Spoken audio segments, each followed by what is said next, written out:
Okay, I was actually looking forward to this.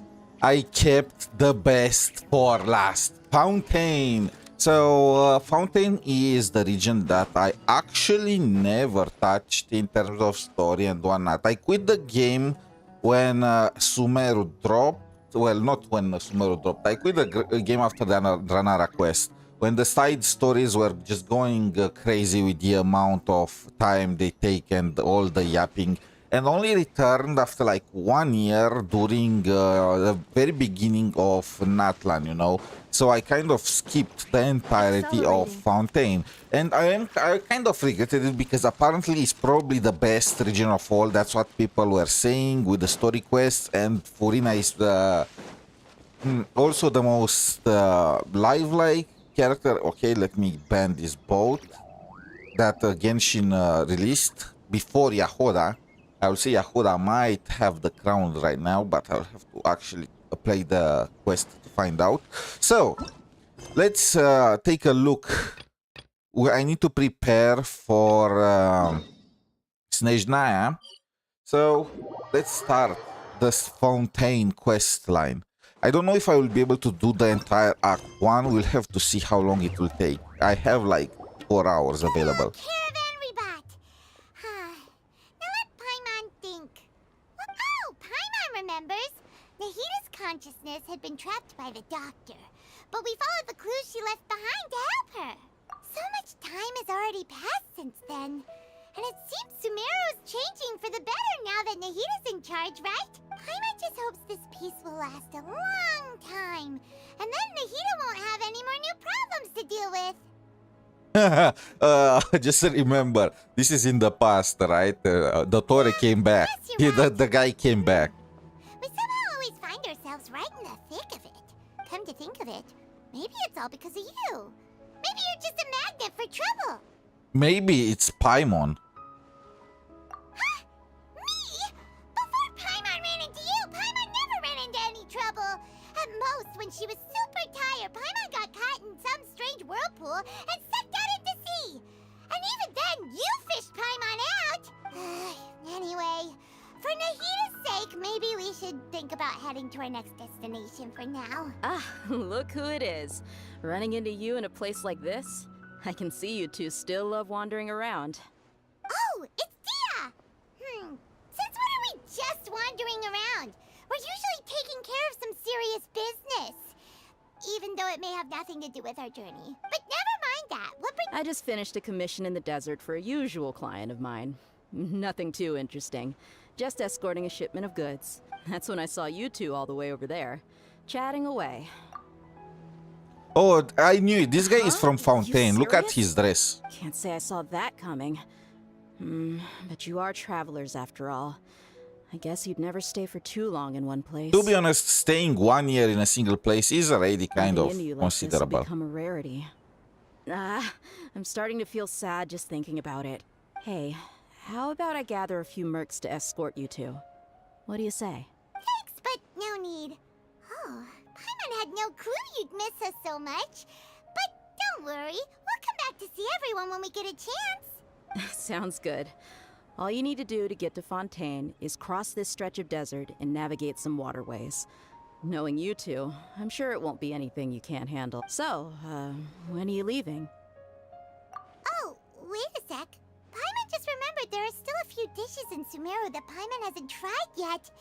Now, where's that list? You know, when you Paimon think made? about it, the route to Fontaine through Sumeru before, it was insanely very dangerous, you know? I see. You had to traverse the Guess entire you won't desert. be needing a going away party or anything.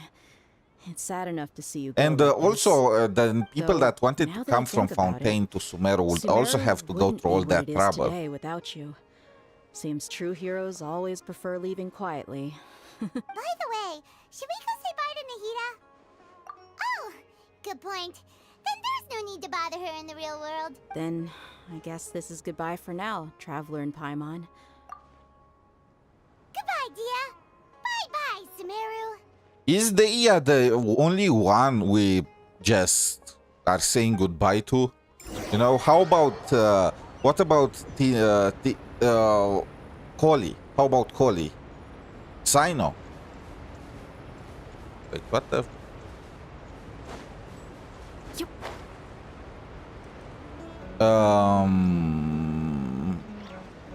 So they teleport me here, but how am I supposed to get to the...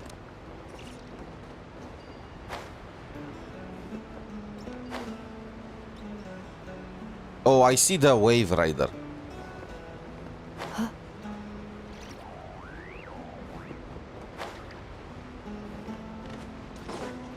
That's not normal looking. That does not look natural at all.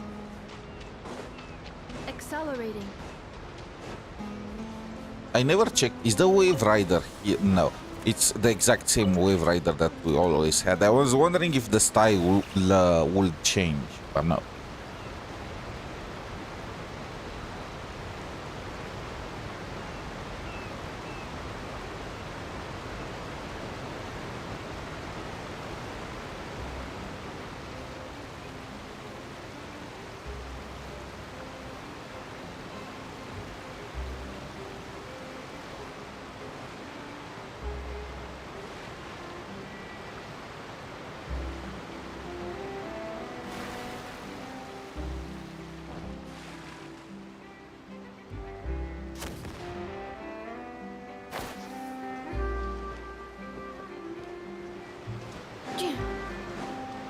Accelerating. Whew. After crossing all that sand and water, we finally made it! Oh, this must be Fontaine's port. Wow, everything looks so advanced in Fontaine. Paimon's heard that the industry here is extremely developed, and there are all kinds of unusual machines. Just seeing the sights as a tourist is nice, but maybe it would be better if we found something to do. Let's beat up What do you Furina. think? Good idea. Nahida gave us loads of useful information.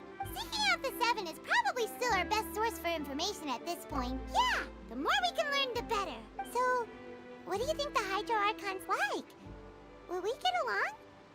Nahida said that she has a very unique personality. Okay, to be honest, which Archon doesn't have a very unique To learn about a personality? nation's god, start with the nation's people.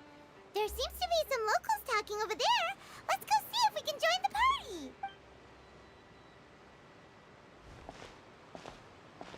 party. If you ask me, it's a tragedy how things ended for him. Yeah, I didn't expect that kind of ending for him.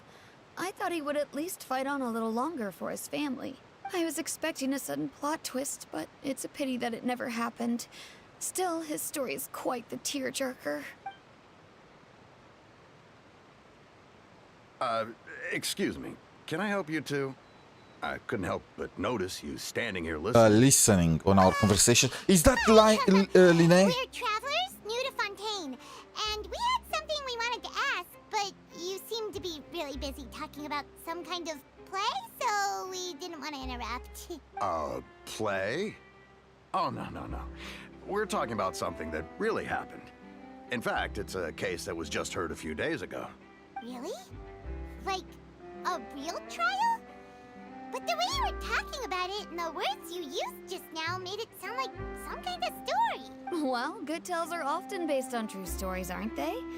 And what you see in reality may also be someone deliberately putting on an act while harboring ulterior motives. The entire world is Whether a something is stage, true or and not simply all the isn't that people important. merely actors. The main thing is whether the story being acted out on the stage is splendid enough. Oh, but it looks like you're not from around here. You probably don't know that the Fontaine Court of Justice is called the Opera Epiclese, or more commonly known as just the Opera House. But, shouldn't court cases be treated a little more seriously than that?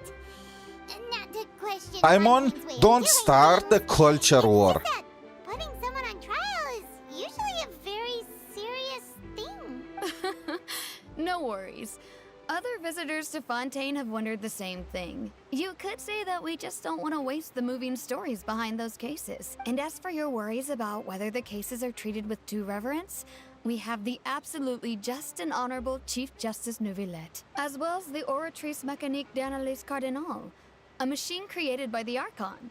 Between the machine and the Chief Justice, False charges and injustice are a thing of the past now. Pure trees? Is it some kind of machine, too? Oh, Paimon's curious. We should check it out if we get the chance. Wait, Paimon almost forgot to ask you our question. Do you know what we should do if we want to meet the Hydro Archon? Oh, that's easy. Just go to the Opera House. Lady Farina practically lives there. You could definitely say it's her biggest passion. Huh. I think what they mean is that they wish to speak with the Archon personally. In that case, I'm afraid it's going to be a tad more difficult. You'll have to make an appointment well in advance, and it'll depend on whether or not she has any time slots available. Why are we acting so surprised? I'm pretty sure that the Raiden Shogun operates in the same way, you know? Like, only Venti he was a recluse, just hiding himself from people and not wanting to do anything. Zhongli, technically, he also had meetings, right? The entire festival in his name was when he would address the nation. So he also technically was holding meetings, even though they were not as often as Furina's. And the Raiden Shogun regularly had meetings too. It's just that you needed to be a big shot to even have the chance to meet her. Nahida, well, she was kept in the glass. So really, we already met Archons that you needed some kind of, you know, time slot, appointment to meet. Huh. Is the Hydro Archon super busy taking care of official stuff? Wait, didn't you say that she's always at the Opera House? I mean, No, the Lady Opera Farina House is the seldom heart takes of an interest justice. with the nation's affairs. The reason it's difficult to make an appointment is simply because she's incredibly popular. That's right. After all, she is the Archon. Though she may tend to get a little dramatic from time to time, people can't get enough of her. Huh. First time Paimon's ever heard of an Archon being described that way before. They are talking of her like of a mascot. It's like they are talking about The Hydro Paimon. Archon is kind of like a big celebrity here, right? Yeah, I suppose you could say that. Perhaps you could even say our mascot. Oh my, he actually said, okay, he put it in, he took the words from my mouth. I'm gonna sue you for copyright. Hang on. This is still Fontaine's Archon you're talking about. You should show some more respect. Yes, you're right. I guess I should at least try to be a little more respectful in front of visitors. Otherwise, I might get arrested and find myself face to face with Monsieur Neuvillette. Come on. Sure, there's a lot of laws here, but nobody's going to be arrested for saying something disrespectful about the Hydro Archon. Alright, I think we get it. Thank you! At least we now know that we can find the Hydro Archon at the Opera House. But who knows how long making an appointment will take? Hey! What are you looking over there for? Cat girl. Huh. Cat girl. Maybe something's the matter. She isn't going to jump into the water, is she? Dude, really trust a cat to take a plunge into water herself? Maybe we better go check on her.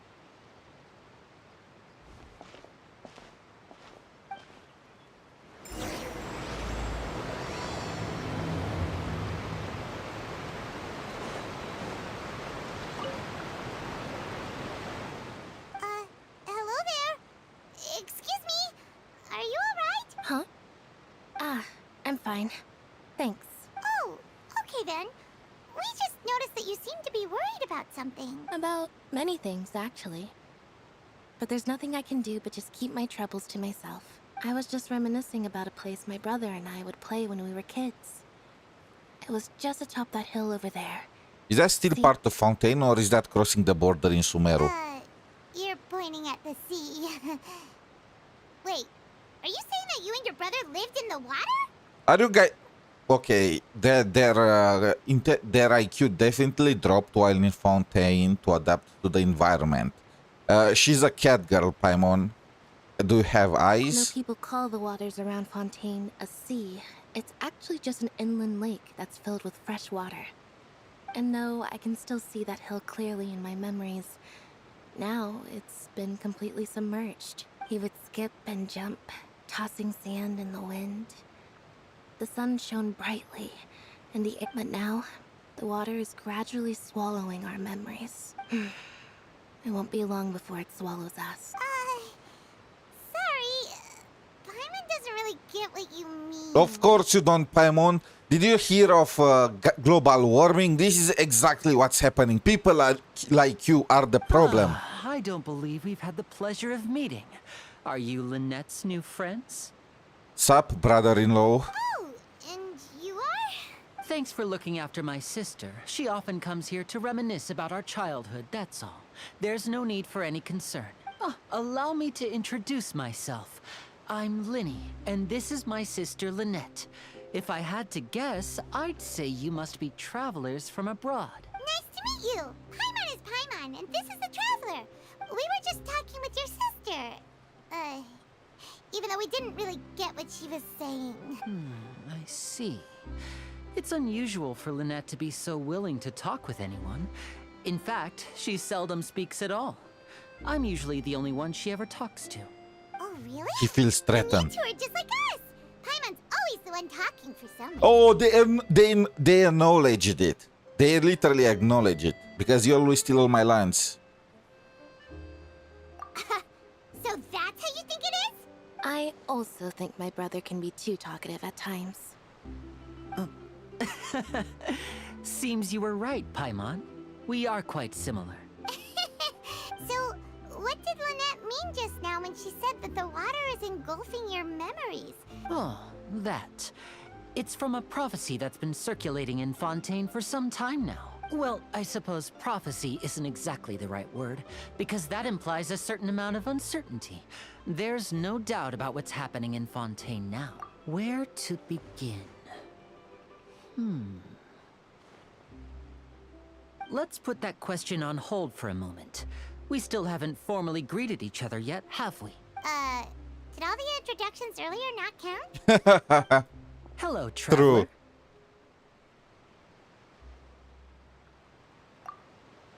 He's sus, IF. And hello, Paimon. Is he tracking us? Is he putting some device to track us? Hey! Why didn't Paimon get a handshake? You're not poking fun at Paimon, are you? Please, don't take offense.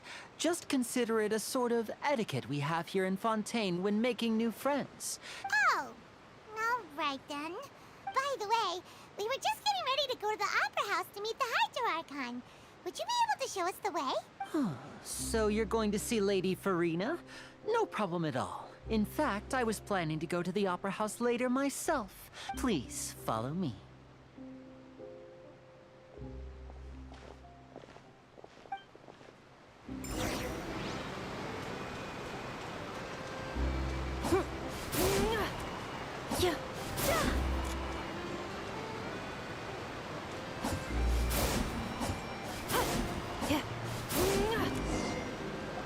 Really, that was... Oh, I was like, that's all the distance that is with?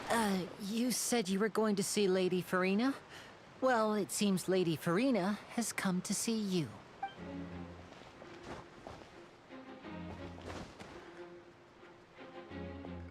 Chlorine!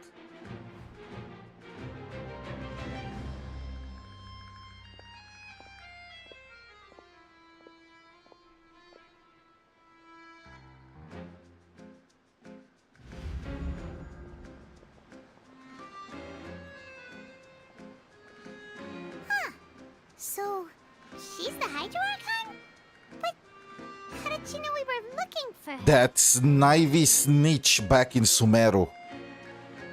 My dear people, rich and poor, those with cup in hand and those with nothing at all, raise your glasses in celebration. That hair. If you don't have one, then just raise your hand in lieu.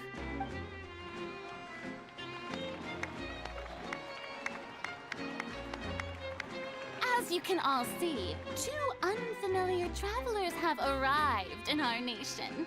Come, let us make a toast in honor of this traveler and her companion who have journeyed here from The lip distant sync. lands.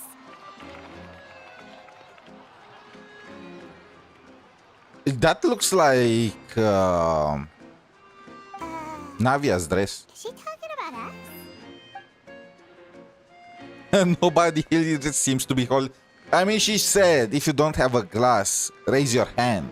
I've long heard of the turmoil and chaos you left in your wake as you visited other nations.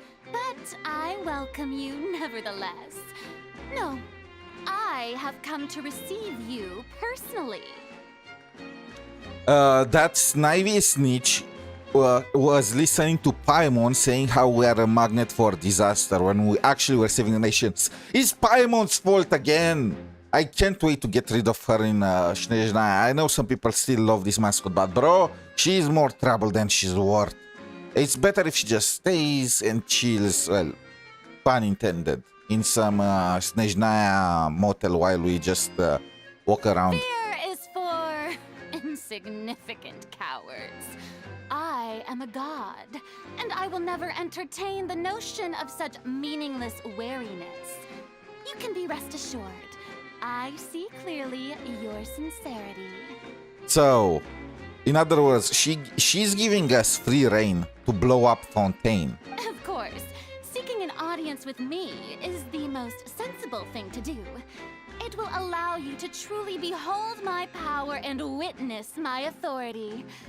Intelligent people always gather under the correct banner.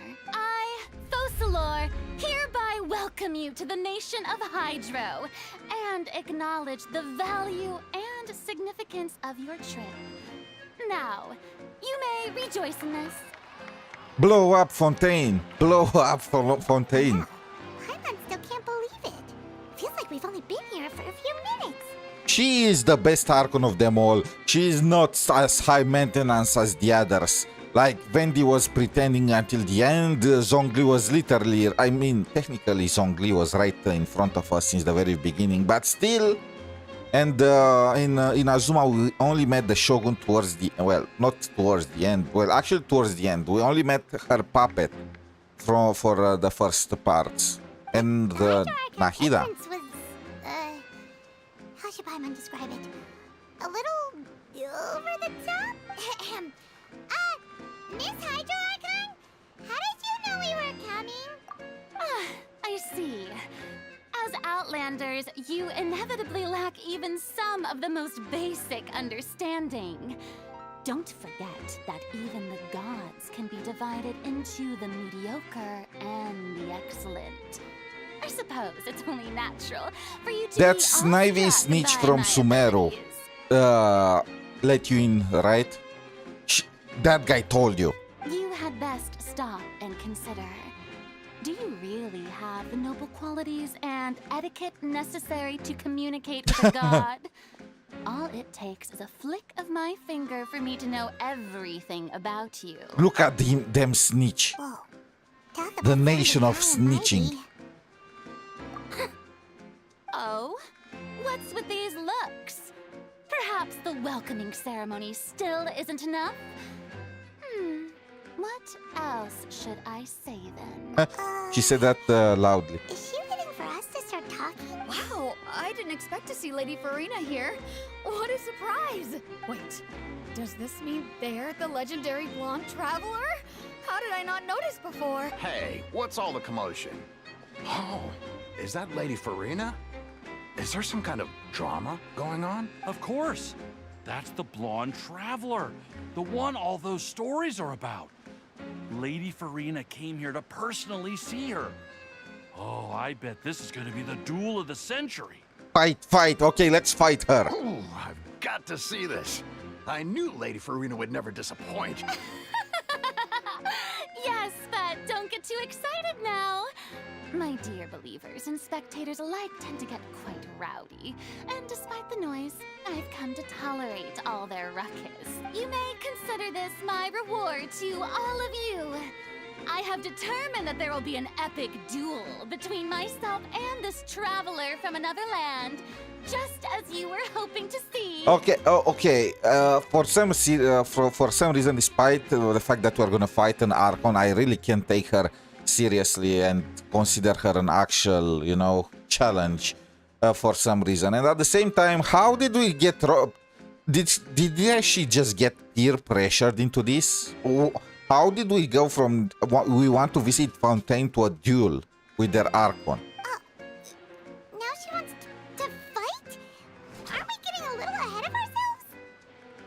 Fighting gods, I've got a resume. Are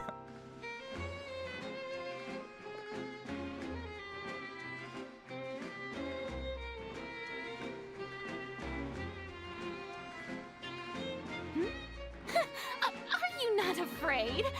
Might I remind you that this is a duel against the divine? Check my credentials. Raiden Shogun can tell you all about it. Actually, Raiden is the only god we actually fought, right? What are you trying to do, traveler? Provoking a god in front of her people? Stand down, Clorend. I admire her bravery.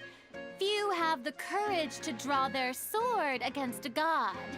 She is obviously I mean, technically we killed Osias, but I don't consider that failure a god, you know? He just took a house to the head and he was down for the count. Unfortunately, people nowadays only crave to be thrilled, and a mere duel will not slake their thirst for excitement. Oh, yeah, she's right. Just a duel wouldn't be all that interesting. On Araneus, criminals are always requesting duels to defend their honor. You're getting a bit old, to tell the truth. You see. Then, as the god of justice, I shall face this traveler in another kind of duel. A duel in court! Bro, oh, she is rigging the odds. She is freaking rigging it. The court where your people like New Villette are working at, where the mechanism that you created is judging who is guilty and not. Oh, right! Right. This is Fontaine, after all. Why do you care so much about the crowd's reactions? Seems you've spent a little too much time in the Opera House. Besides, how exactly do you plan to have a duel in court? You mean you're going to put us on trial? Oh, we have reason to put you on trial. It's obvious, isn't it? According to Fontaine law, no one is permitted to release any flying objects within Fontaine city limits during the first 3 days of each month. You are clearly guilty of violating Okay, this law. you know what? I don't even know where to start to complain. What kind of law is that? I've seen some, I mean, to be honest, I've seen crazier laws in real life. Yeah. And I am gonna give it a pass because she called Paimon a flying object, you know, object. Oh, so that's what they've done wrong. That's our Lady Farina. No one knows the laws of Fontaine like she does. Wait, she actually made that up, didn't she? You call that obvious? What kind of law is that? Wait, flying object? You mean Paimon? Precisely!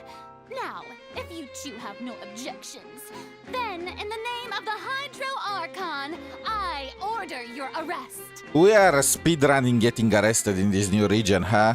This must break some kind of record. Step back, traveler. Belabog was nothing. My apologies, Lady Farina. I don't mean to spoil the fun. But if you would allow me to interject, I don't think that Paimon here meets the definition of a flying object. You tell her, Linny! Finally someone who's not crazy. How could anyone call Paimon a flying object? Finally, someone who's not crazy.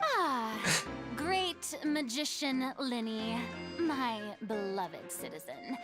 I'll permit you to object, but how exactly do you plan to prove your claim? Stab Paimon a little. If she bleeds, she's not an object.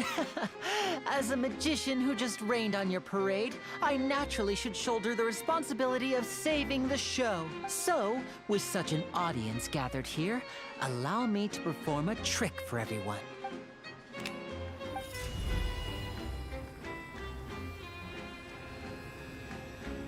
Wait, what? Why am I tied to Paimon? What's that on Paimon's back? Hey, when did Linny do that?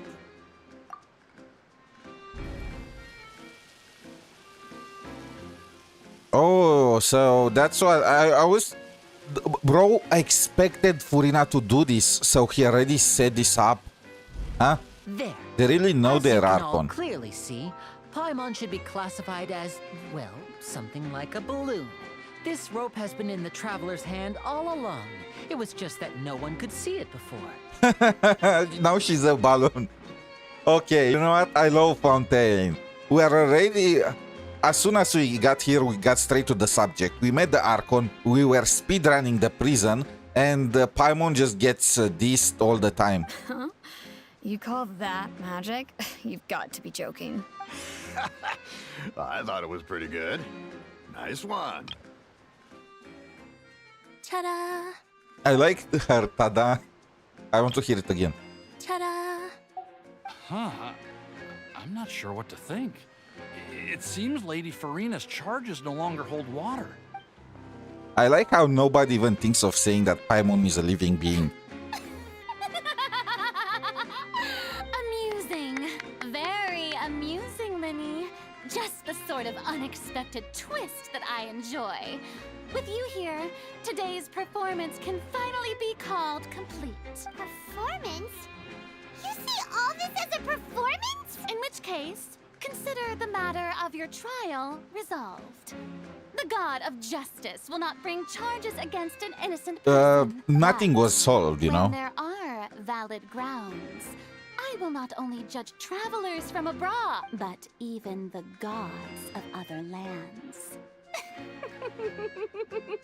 I look forward to seeing your upcoming performance at the Opera House, Mr. Linny and Miss Lynette. I want to see her try to That's enough judge for now. Zhongli. Toodaloo! Toodaloo.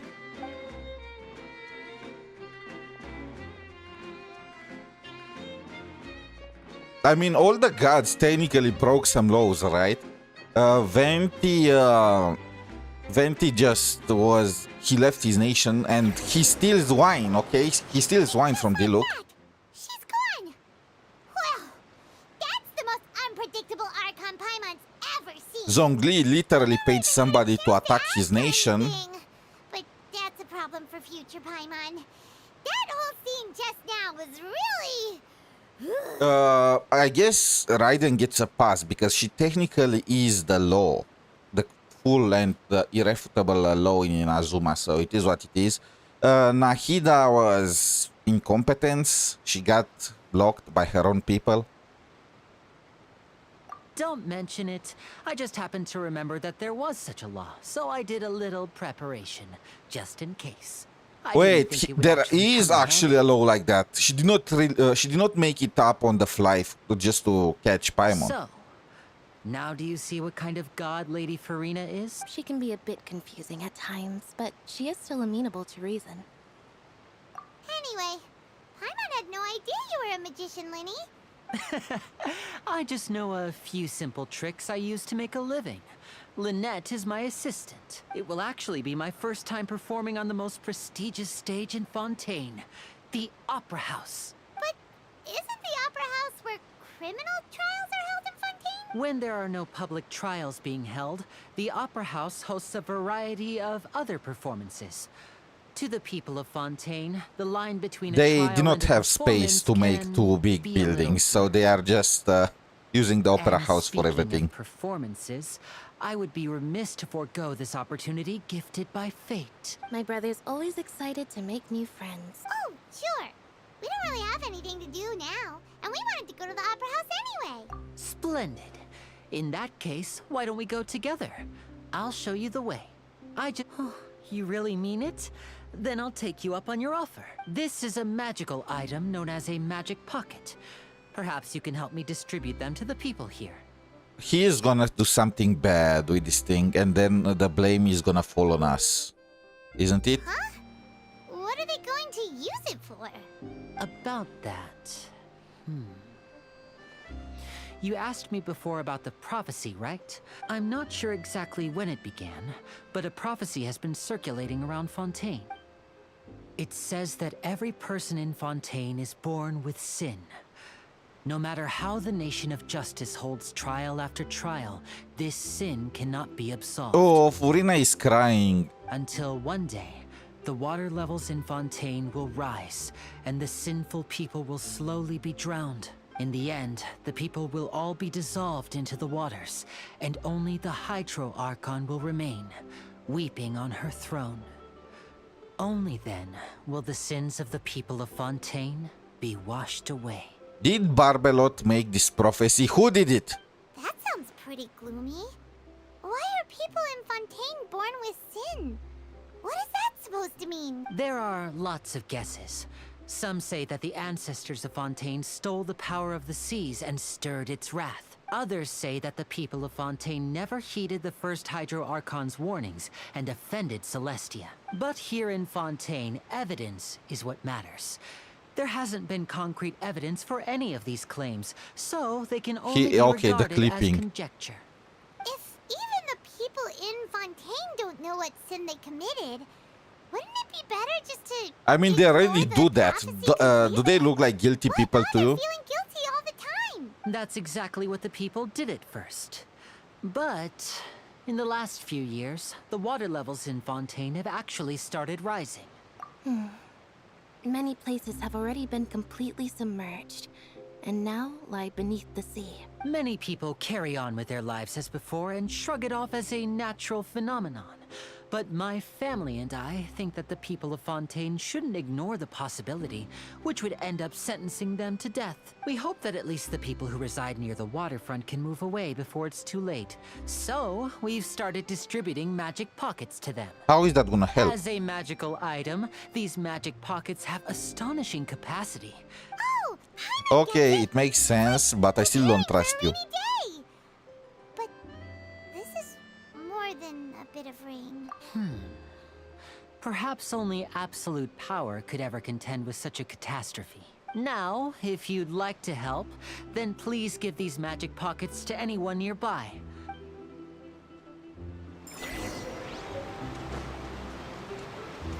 I still don't trust him at all.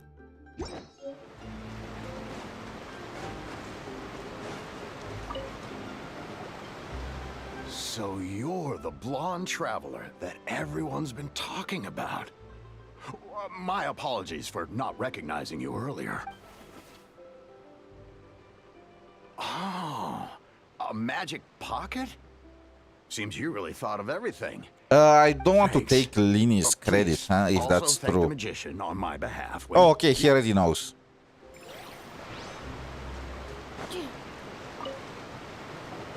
What's this? So you also believe in the prophecy. What? You mean you don't believe in the prophecy? Bro, even if you don't believe in the prophecy, a bag that can hold anything sounds like for free. Sounds like a crazy good deal to me. No, I believe in the prophecy. But I also believe in another story. The story says that people once lived in the ocean.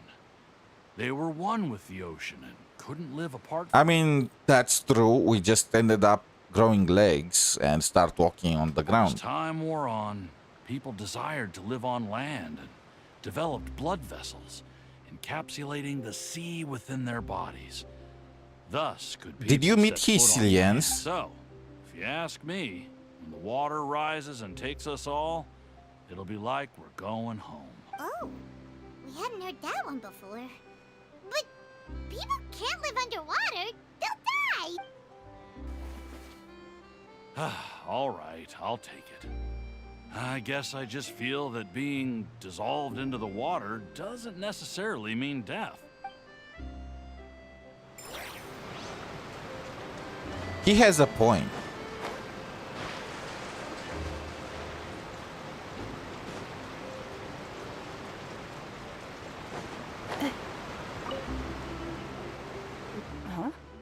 I don't want that thing.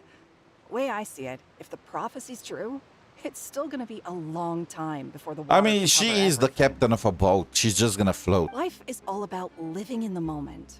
You should Still, it's crazy take it. people are refusing You free never know stuff. when it'll come in handy. Oh, all right, fine. Thanks. It's just that if I start moving, that means I've already given up on the life I have now.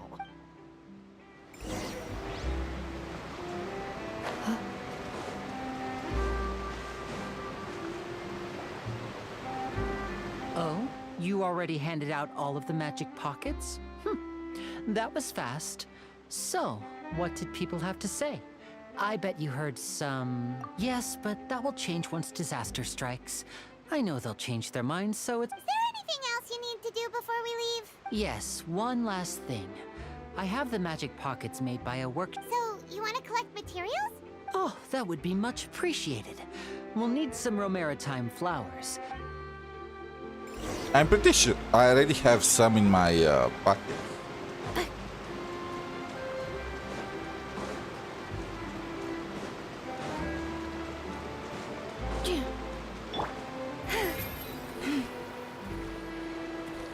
It seems we have to use Hydra. Oh my, oh wait, I have columbina.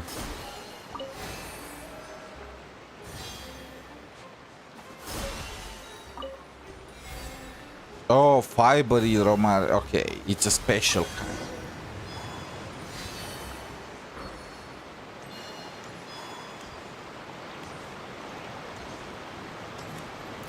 Have you met the moon goddess Lini? We are gonna meet her in the next version. Experienced traveler. Maybe next time you'll feel like helping too, Lynette. No way. I'm in power-saving mode today. Otherwise, I fear I may not have any energy She left is for the perfect. performance at the Opera House. Just like me. Fine. Though the performance is still a long way off. Now that we're finished here, we should get ready to head back to the Court of Fontaine. So, we're going to the Court of Fontaine before we head to the Opera House? Aren't they the same thing? Wait, shh. Have you noticed that person over there? The young girl. Huh? What's wrong with her? Paimon didn't notice anything. She's obviously a thief. Magicians and thieves practice similar methods. We divert attention, and a distracted audience is one that won't discover what you're really doing. Watch her movements carefully.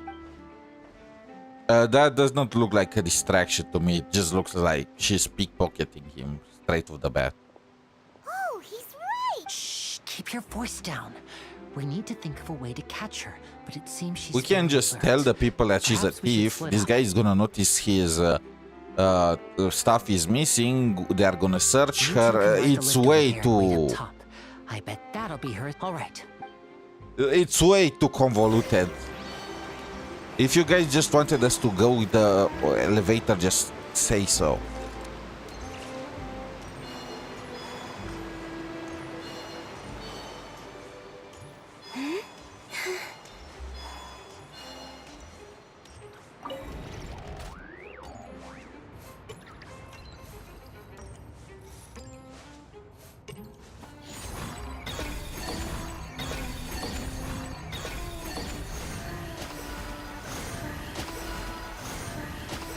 Also, I probably should change the title. It's not exactly correct to say it's my first time in Fontaine. I've used the fast track thing to reach this place, location, you know.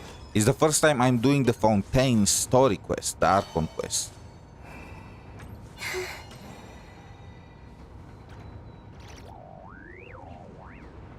How, okay, I was about to say, how long is this gonna take? This is the spot where Linny wanted us to wait. Look, Oh, look! Isn't that her?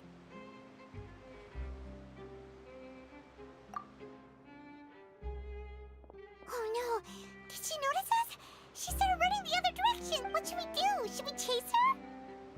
I don't care enough. To be honest, You're right. She might also be trying to lure us away. to be honest, I don't care at all. Nothing's happened for a while now. Paimon wonders if Linny caught the thief. Yeah, let's go.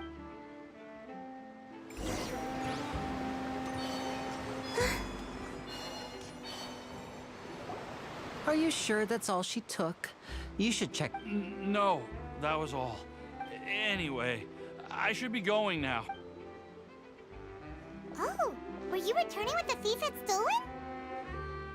That's right. Pity I wasn't able to catch her. I saw the general direction she went, but Linny twisted his ankle, and I needed to make sure he was okay. Ooh, did you get hurt, I Lily? feel like he is purposefully trying I'll to be all paint right. It's just a twisted himself ankle, like a that's all. nice guy to In win fact, our it's trust. feeling better. If you want to play at being a hero, at least try not to get hurt doing it. You're right, you're right. Sorry, Lynette. I have to admit that the thief was even more skilled than I had anticipated. But at least we were able to get the stolen items back, so it wasn't a complete failure. What a slippery little thief.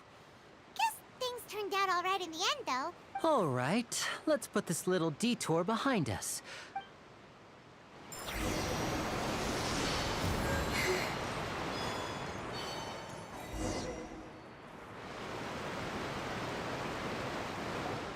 Let's go.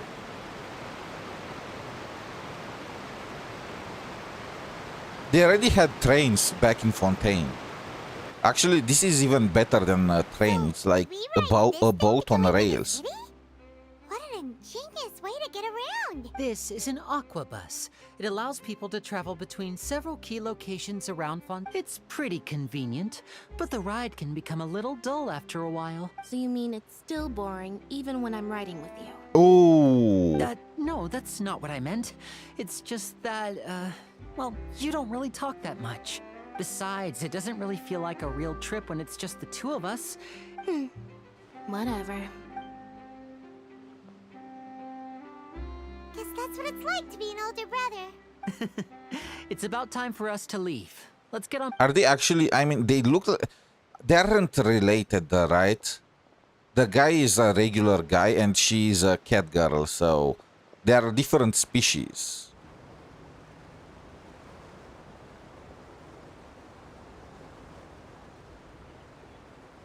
Oh, excuse me.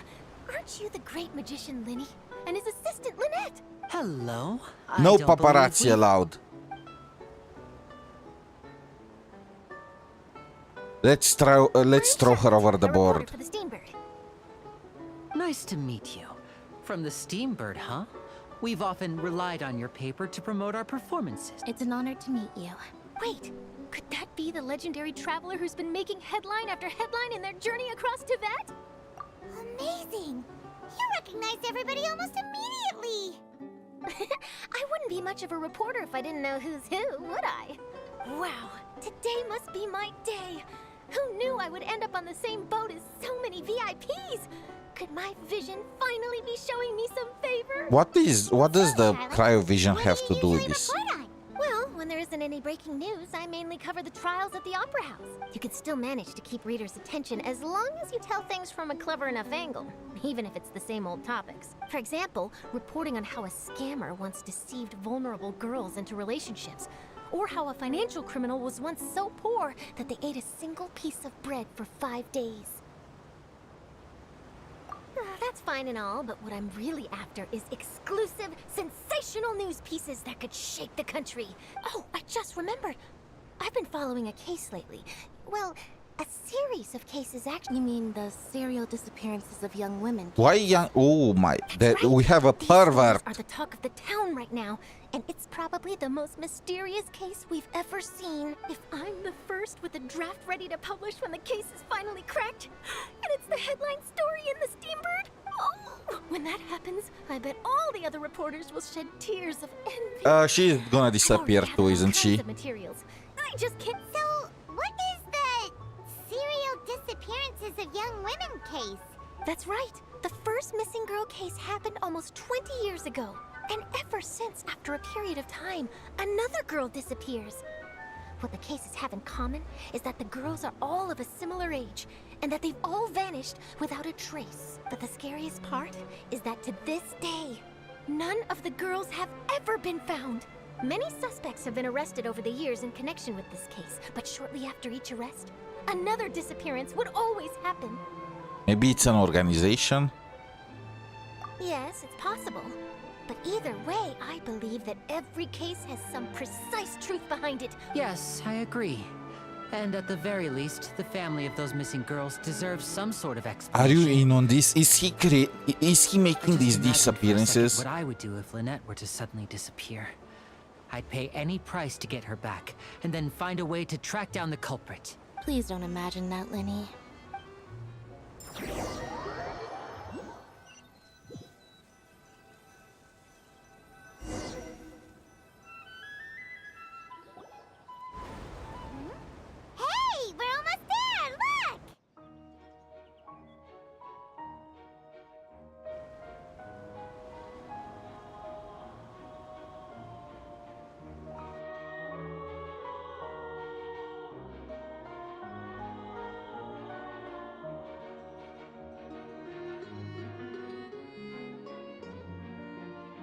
This looks amazing. Okay.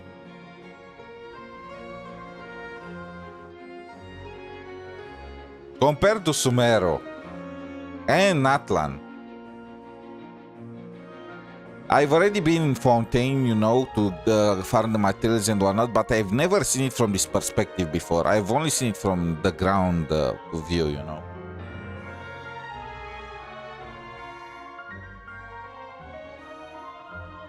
And to be honest, I'm not even sure if I've been here before. Well, Because again, I really was just enjoyed chatting farming with stuff. you. Life should be full of pleasant little surprises like this. Yeah, us as well. I have an interview to get to. Okay, Paimon hopes we can chat again soon. Bye now. Oh, be sure to stop by and see me at the Steambird when you have time. Freaking paparazzi. What a tough job. Always running around and interviewing everyone. If you don't mind, how about we stop by my home first? Besides, I still have all the materials we collected. Sure, we wouldn't mind at all.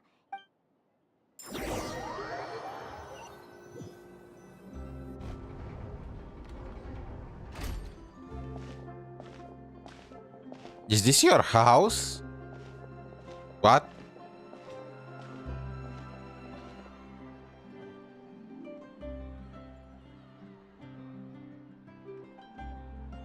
I love the architecture.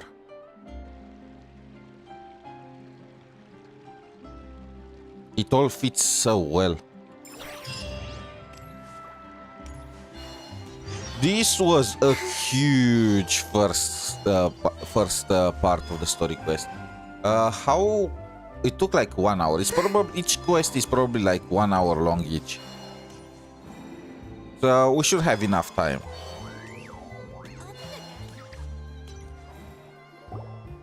This is our current abode. Ah, Fremine, you're home. Where did everyone else go? I have some new friends that I would like to introduce. How many of you They there all are? just went out a moment ago. I see. Everyone is getting busier now that Father will be returning soon. I suppose Okay, that can't be I helped. know that the father they mentioned is Arlecchino. Allow me to I've already introduce been you to my spoiled little on that brother, from a Fremine. future He story is a quest. phenomenal diver. Hello. Nice to meet you. Paimon is Paimon, and this is the Traveler. Oh, you sound very proud to have a diver as a brother, Linny. Linny, could you come here for a moment? What is it, Fremine? Do you have something to tell me?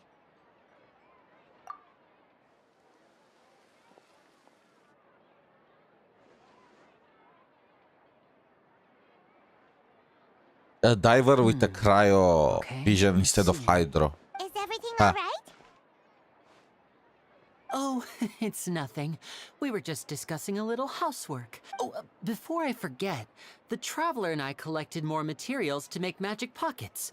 Were you able to get any? And Fremine? because Arlecchino is Yes, related to I them went and they are diving and gathered playable, lots of that materials. means that I was they are about to good give them to guys. It's just how it goes in this kind of game, you know? So all of these guys must be good. However, that does not mean that they don't plan to trick us in some way or that the means excuse them. You know that drill. They could do everything in their power to just do something noble, but they don't really care about stuff along the way. That's our Fremine, always quick with the underwater work.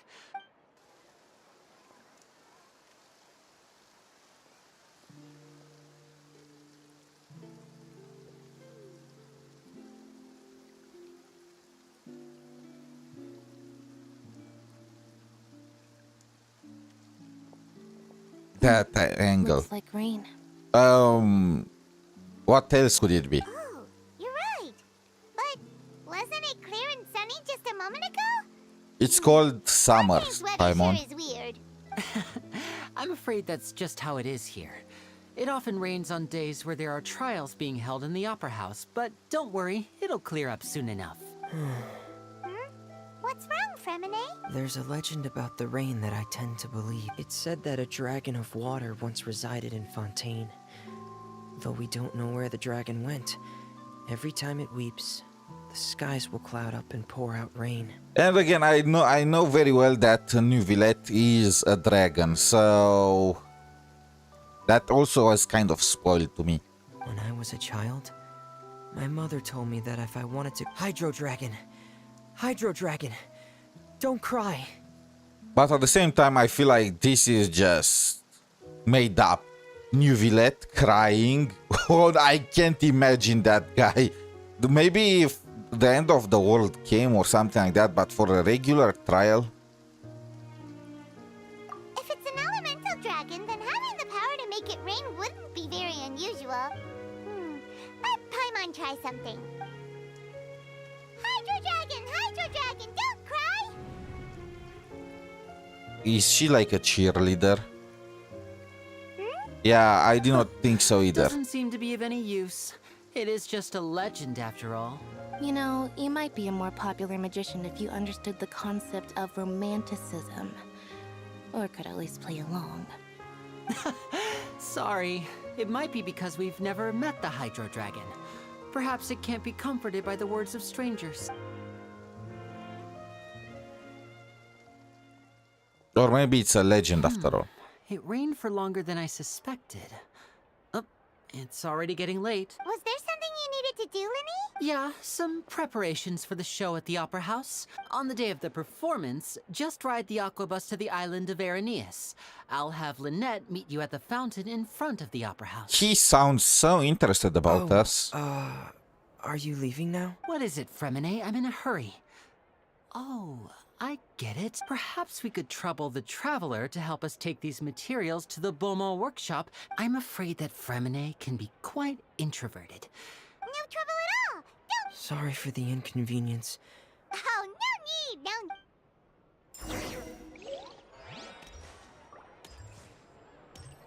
So I need to remember, this is their house. I need to mark it on the map. I wish there were... Sneezing. I wish there were actual marks already on the map, you know, so you don't have to just do it yourself. For landmarks like this. It's just like in NT. I don't think I see them. In NT, I don't think there is a land... Oh, look, she is invisible. In Everness to Everness, I don't think the houses for Lacrimosa and the others are marked, so it's...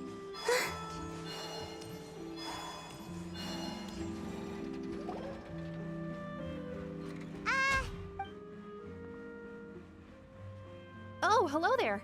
New customers? Looking to buy, or do you need something made? Or perhaps you're just looking for a chat with me. Let's go with the chat. How you doing? Oh no, we're just here to deliver some materials.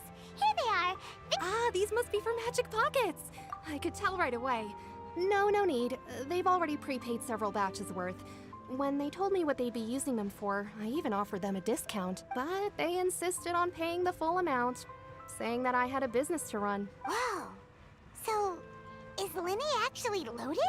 That's how performances tend to be. I can't say for sure, but who knows? Maybe there's good money to be made being a magician in Fontaine. Hey! Is this machine what you use to make stuff here? Ew. Why use your hands when a machine can do the work? It would be a waste not to use the latest technology. And wasting is a kind of crime. But where does a big machine like that get its power from? Well, it's a little complicated, but basically, everything we usually use here in the city is powered by indemnitium. It's a type of energy that's produced from trials. Okay, what the fuck? So if one day, so you are telling me that they are being powered up by criminals. So if one day all the people of Fontaine were nice and whatnot, and there were no more trials, they would be out of power. The nation would collapse. Is that what you're telling me? Do you guys think that's sustainable? Huh? How can trials produce energy? Well, I'm not completely sure of all the details myself. When a trial is in session, the Oratrice Mécanique d'Analyse Cardinale harvests people's belief in justice and converts it into energy to be used all around Fontaine. So that's what its other function is? Paimon heard that the Oratrice was created by the Archon to make judgments. But Paimon still doesn't get it. How could something unreliable like people's beliefs be turned into a stable power source for these machines? I mean, yes, but wouldn't it make more sense to turn the belief in the Hydro Archon rather than the belief tied to, you know, murderers and whatnot. Oh, yeah! So that means the Hydro Archon relies on the machine to take the energy created by belief and turn it into power for all of Fontaine, right? Even though I've never heard anyone really put it that way before, it sounds like it makes sense. Besides indemnitium, we have another type of energy called pneumosia. It isn't produced by the power of the Archon, but it is unstable by nature. Even now, it still cannot be widely used by Okay, civilians. that one is probably a better energy source. I thought I'd find you hard at work, but here you are chatting the day away. You again? Didn't I already promise you that I'd have the more I owe to Confrérie of Cabriere by next month? Why are you hounding me now? Yeah, but how do we know that you won't go running off by the end of this month? I want 50% today. Wait, no, 70%. Huh? Seems business isn't so great for the workshop. We've already finished our job and delivered the materials. Maybe now's a good time to leave. I'm surprised that we did not jump to help. Hey, hold on. Before you go around trying to collect payments, why don't you settle your own debts? Child? No, woman. I know he was gonna show in Fontaine, but I did not expect him to just show up straight off the bat, right at the very beginning. If Confrérie of Cabriere wants to poach clients from Northland Bank, that's fine. But I'm afraid you still owe the bank a hefty sum of mora. You're from Northland Bank. But we said we'll pay everything we owe next month. Why are you hounding me now? I feel like I heard that before. Traveler, Paimon! I didn't think I'd run into you here in Fontaine. What are the chances? We're surprised to see you too. What are you doing here in Fontaine? You didn't want to stay in Snezhnaya? Long story Why short, are we considering I've this already guy been in our Fontaine for some friend? time now, and honestly, things have been pretty boring. I'm not exactly sure that I follow it. But it seems that fate brought our paths together today. Not only will I have some good friends here now, but ones who always seem to find trouble. Again, I'm not sure how we became friends with this guy. Did we have another event with him? I understand that we played along for his little brother, but outside of that, we kind of ended on a bad note, right? He just wanted to fight us. That entire Sink Liu Either way you thingy. look at it, it seems things are going to get a lot more interesting now. Pretty sure we'd want to avoid anything that you'd find interesting. Besides, our trip here has gone pretty well so far. Right, Traveler? Hey, you, Northland Bank boy. Aren't you forgetting something? Do you want to pay your debt so badly? Don't interrupt. It's not often I run into the Traveler like this. What? You kidding? Aren't you the one looking for us? You really expect us to sit and twiddle our thumbs while you catch up with your friends? It does not look like you guys are the ones Listen to me, owning money. Boy. If you want your mora, fine. Why don't you come and take? Hey, I just said not to interrupt. Oh, by the way, Traveler, the last time I took Tonya and Tusser ice fishing, Tusser said... Hey! That's way over the line! All right, boys! Let's see who has to pay up now! These guys are morons. Can you at least let me finish one sentence? Fine. Though the bank told me not to get rough with our clients, you're the ones who started it. This is an act of self-defense. You two will have to be my witnesses, okay? I'm sure this won't take long.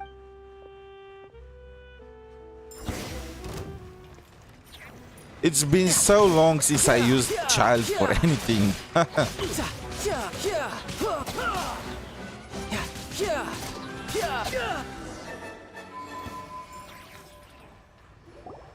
Oh, what's your deal, Brad? How are you so strong if you're just a staffer from Snezhnaya's Northland Bank? Oh, now you notice. It's a little late, don't you think? Just make They- sure you they are understand literally that you morons. don't mess with Northland Bank.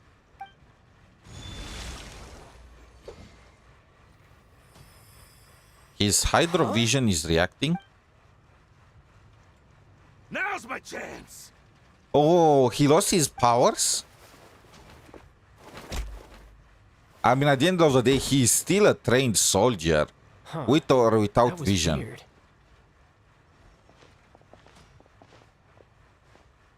I'm not sure. It's as if I suddenly lost control of my hydro powers when I needed them. Maybe there's something wrong with my vision? Strange. How could that happen? Never mind. It doesn't matter. If I want to stay sharp, I shouldn't be relying too much on my vision anyway. Besides, I always have my delusion in case I need it. Why are we acting so chummy with him? What are you doing in Fontaine, child? Well, I guess it's because I've been in a bad mood lately. So when he's in a bad mood, he goes collecting debts. You feel down about anything. I don't know, but recently, there seems to be some sort of restless power stirring inside of me. And I don't know why, but every now and then I feel like I'm in a terrible mood. Maybe you losing control of your vision just now is connected with that power you're feeling inside. That is a possibility. I can't remember if I ever mentioned it before, but when I was 14, I fell into some unknown abyss. Of course, During that Abyss. time, I learned nearly all of my abilities. The one who took me under her wing and taught me was named Skirk. Oh, Skirk! Oh, I have her. I have that character. She was always quiet and very mysterious. Nobody knew where she came from or what she had been through, and she was always very strict when teaching me combat technique. One time, I asked her why she was willing to take me on as an apprentice. Because I had awakened it, and traces of it remained on me. She said that all my combat training would be useful in the future. But what is it? What did you awaken? She never explained that. But my guess is that it's related to a dream I saw when I had just fallen into that abyss. In my dream, I was in the deepest depths of the sea, and the boundless seabed was all around me. But in front of me appeared a whale. Oh, that the was whale so that we massive, fight for the weekly I felt like I materials. couldn't breathe. Bro, it's we first start beating child repeatedly for his materials, and then we beat the whale repeatedly for materials. You know, beat the owner and then beat the pet. Also, the lip sync. Was the Genshin lip sync always this bad? Oh, that sounds familiar! When we fought against you before, you summoned a huge whale that seemed to leap at us. Is that the one? That's just an abstract form of a whale that I create using my elemental powers. It takes that shape because the scene I dreamt of the whale has always been stuck in my mind. I'll never forget it. So you used the whale as inspiration for one of your moves? Huh. Seems a little twisted to Paimon. It's so obvious. Are we dumb? So Why are why we don't you saying? just go Why ask are we the asking this? master? Maybe she knows the answer. You make it sound so easy. Ever since the incident I experienced there, I've never You could stopped have searching asked for her Master while Skirk you were and that training with unknown her. abyss. But it's been years now, and I've still found nothing. Oh, it sounds like some kind of ghost story. Yeah, I'm out of leads at this point, but there's nothing more I can do. Oh, seems the time really flies when I'm talking with you. I just remembered I have somewhere else I need to be, so I should get going. What? More work for the Northland Bank? No, it's more of a personal appointment. Lately, I've been sparring with some of Fontaine's official champion duelists whenever I'm feeling bored. Chlorine. Official champion duelists? You mean it's their job to duel? Yep, in Fontaine, before a criminal goes to court, they're given one chance to defend their honor by requesting a duel That with an does not official sound champion fair, you duelist. know. What is the chance a regular guy is gonna beat a champion duelist? The I champion guess duelists it's are not supposed to be all-powerful fair. fighters selected from among the nation's best. And the duel itself is a no-holds-barred fight with no specified stopping point. So engaging in such a duel is regarded as a symbol of defending your honor. If a criminal manages to win the duel, they'll be acquitted. But if they lose, I mean, they'll have you no lose choice but to nothing stand by trial. taking part in the duel. But how often are they And the winning? worst-case scenario is that you're simply killed in the duel. Though it's I rumored mean, that that's Fontaine the has a death downside, huh? penalty. From what I can tell, no one has ever been officially sentenced to death. So really, the only people who opt to duel are those who have suffered a grave injustice in being accused, or those who greatly value their honor. So, do many people actually get out of their trials by winning the duel? I feel like only child could do it. Apparently, it's exceedingly rare for anyone to actually win. Fontaine probably enacted this system as a way to show that the nation respects the honor of its citizens. Besides, none of the champion duelists are to be trifled with, which is exactly why I was itching to face them as soon as I got to Fontaine. Apparently, the one I'm meeting today Chlorine is the strongest of the champion duelists. I had been asking her for some time before she finally agreed to face me today. Well, that's child for ya. Paimon feels like we heard that name somewhere before. Oh, before I forget, I want you to have this. Is that a hydrovision? Wait, what did... Your vision? You're seriously just giving it away? Okay, finders keepers, let's run. I'm just worried that it could become uncontrollable again. I'd be pretty upset if it got in the way of my Bro, duel, this guy so is just gonna I think fight I'll be better Chlorine off without a it for vision. now. Besides, I just need you to hold on to it for a short while. Paimon knows what you're up to. You just want an excuse to come talk to us again, don't you? I still don't understand why are we so friendly with this guy. Whatever gave you that idea? I'll be in touch later. And why he trusts us with his vision? I mean, I guess he has reasons to trust us, but what reasons do we have? Sneaky guy. He said he's been feeling down lately, but he seemed the same as ever to Paimon. Well, seems we don't have much to do for now.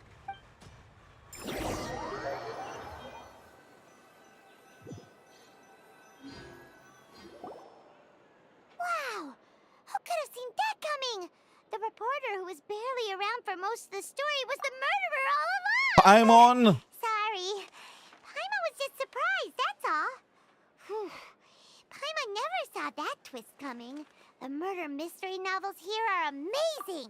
The whodunits here in Fontaine are a lot different than the light novels you see from Yai Publishing House. It's so exciting to reach the moment when the mystery is uncovered, especially in the one Paimon was just reading. You should... Oh, sorry about that. Hey, shouldn't we be heading to the Opera House to see Linny's performance soon? It's almost time for the show to start, so Linny said that the Opera House is on Aranias, so let's go ride the Aquabus!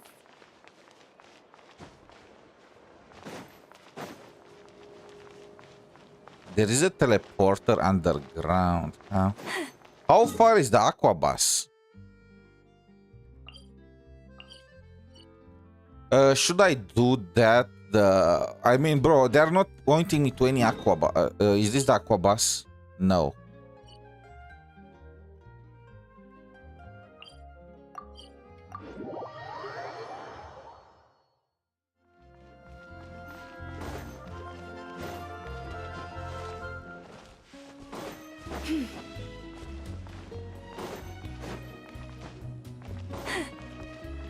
I want to do it for the experience, you know, but I don't even know from where I can take the Aquabus. They are only showing me the end of the journey.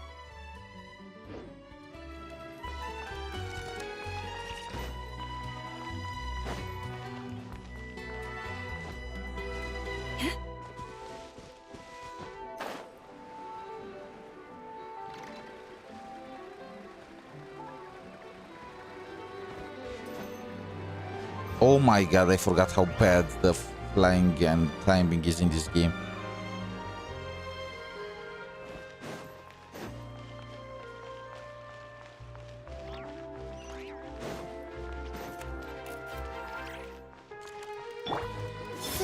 I don't remember. Can Columbina walk on water? No, she can't.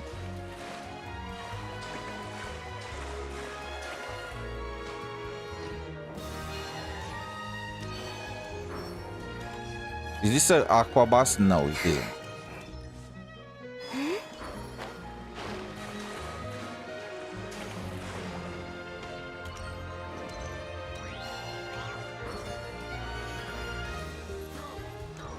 None of these are Aquabuses. How am I supposed to take one?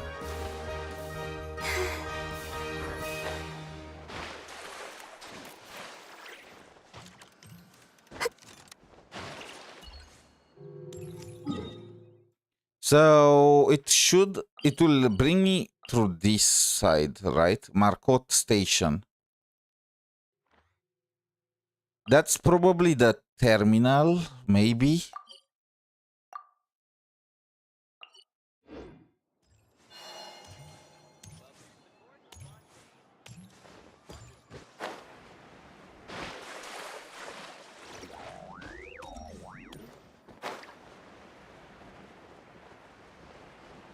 All the way up there? I don't know. They should have just marked it in some way on the map. Let's change the theme to the Natlan cast. I need their movement.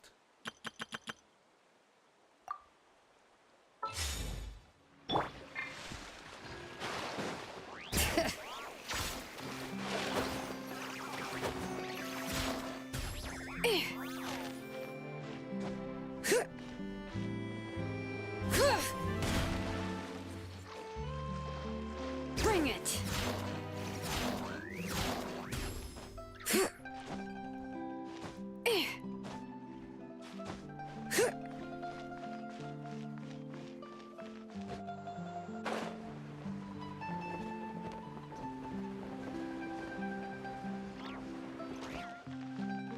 This is not it. What the fuck?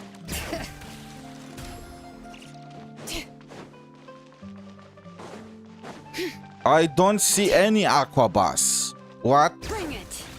Is there any way to call them? I'm gonna use Furina on the team. Witness mine.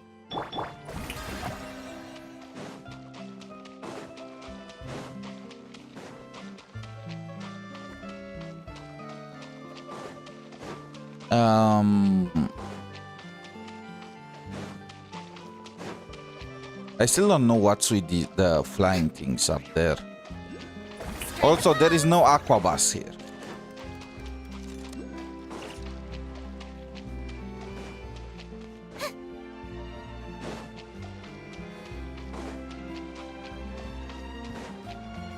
Okay, no aquabus. Let's teleport ourselves directly.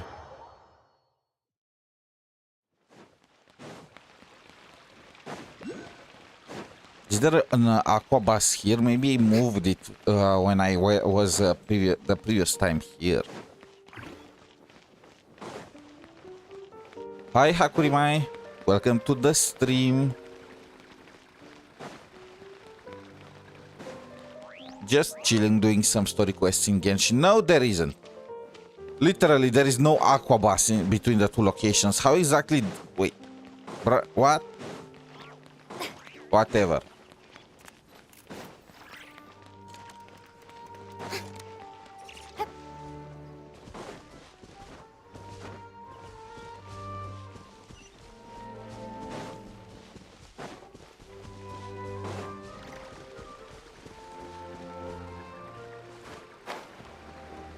I still find it kind of funny how there is such a huge opera house, you know, out in the wild. There is literally nothing around it. It's just wilderness and mountains.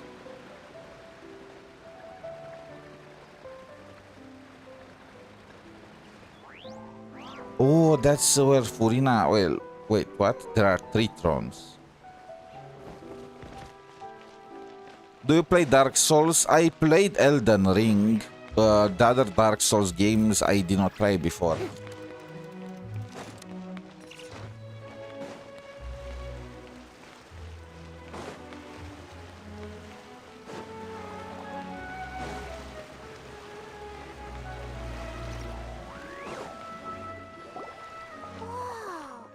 Now this is fancy! The Opera Epiclese.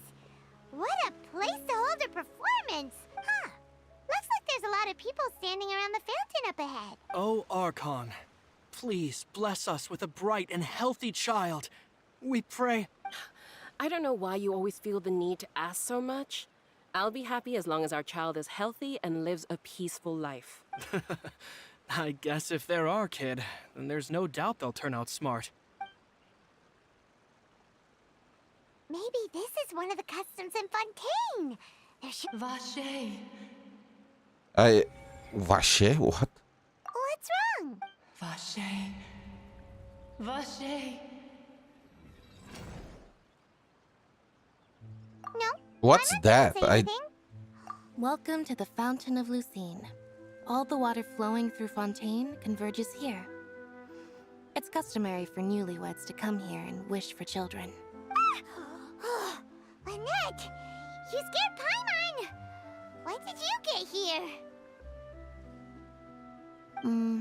Lenny asked me to wait here for you. Silent as a remember? cat. Right. What do you mean? There are a lot of people here, right? Hey, you're not trying to scare Paimon, are you? Besides, it's the middle of the day. I mostly play Smash Bros, Dark Souls, Cyberpunk. I did not play Cyberpunk. I did the collab with Wuthering Waves, so I kind of know the gist of it. Never played Smash Bros, Dark Souls, only Elden Ring. Although I am interested I might be if able to they tell you are. something that could help explain the voice you heard.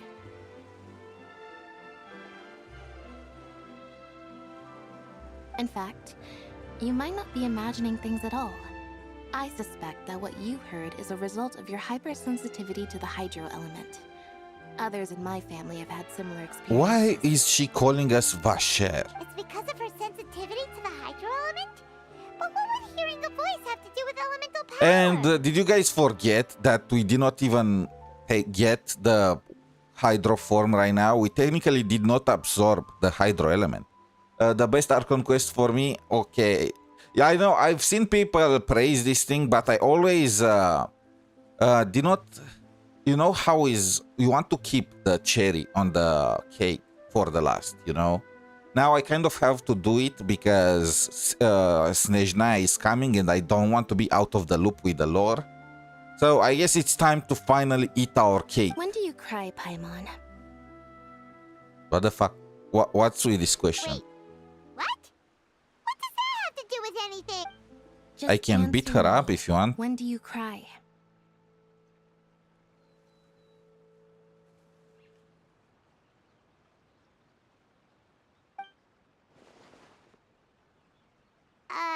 When Paimon's really sad? Oh, and when Paimon's super happy. Oh, and also when Paimon's really, really scared.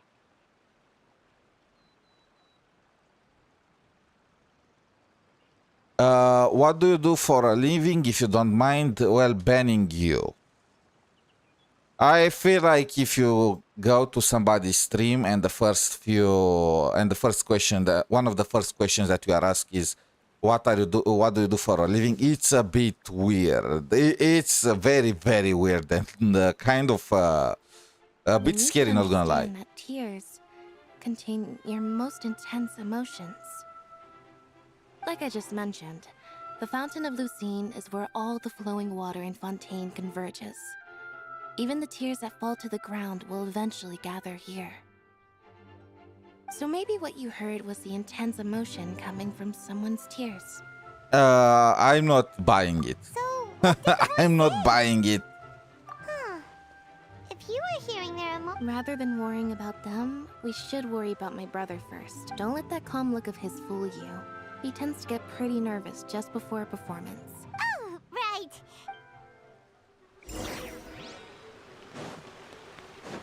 Rejoice, my people. I, Furina, am here.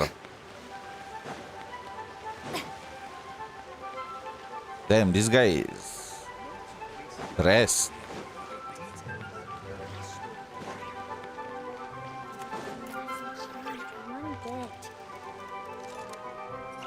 Why are you looking at me like that? I'm your Archon.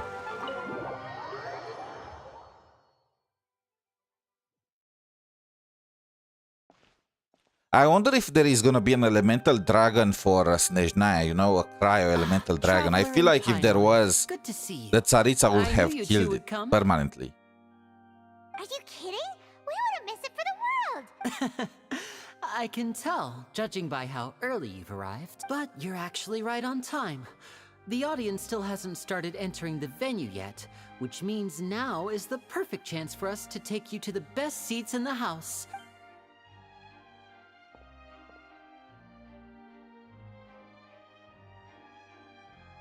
Are we that early? Wait, what? The Opera House has assigned seating, so you always have to make reservations. I've already reserved your seats, and So it did not matter that we came early. Ooh, front row seat. Don't mention it. There's no need to keep thanking me. Hey, Lenny, could you come over here and take a look at this? Am I the only one that will get very sus if stranger just starting acting all chummy like Linné, I feel like I would be on my toes against them, around them. I feel like I will suspect they plan something. They want to use me for something. I'll be right there. Seems there's an issue with the stage props over there. That's... Yeah, we'll just go to our seats.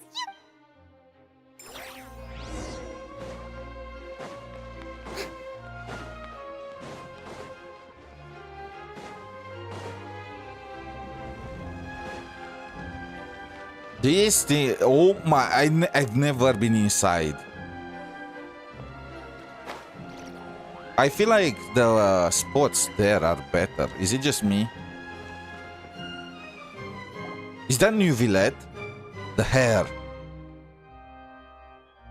Oh my, he wants us dead. He literally he reserved seats for us near New Villette. He plans to kill us. We need to get rid of Linné before his plan works. Huh, Paimon doesn't need a seat.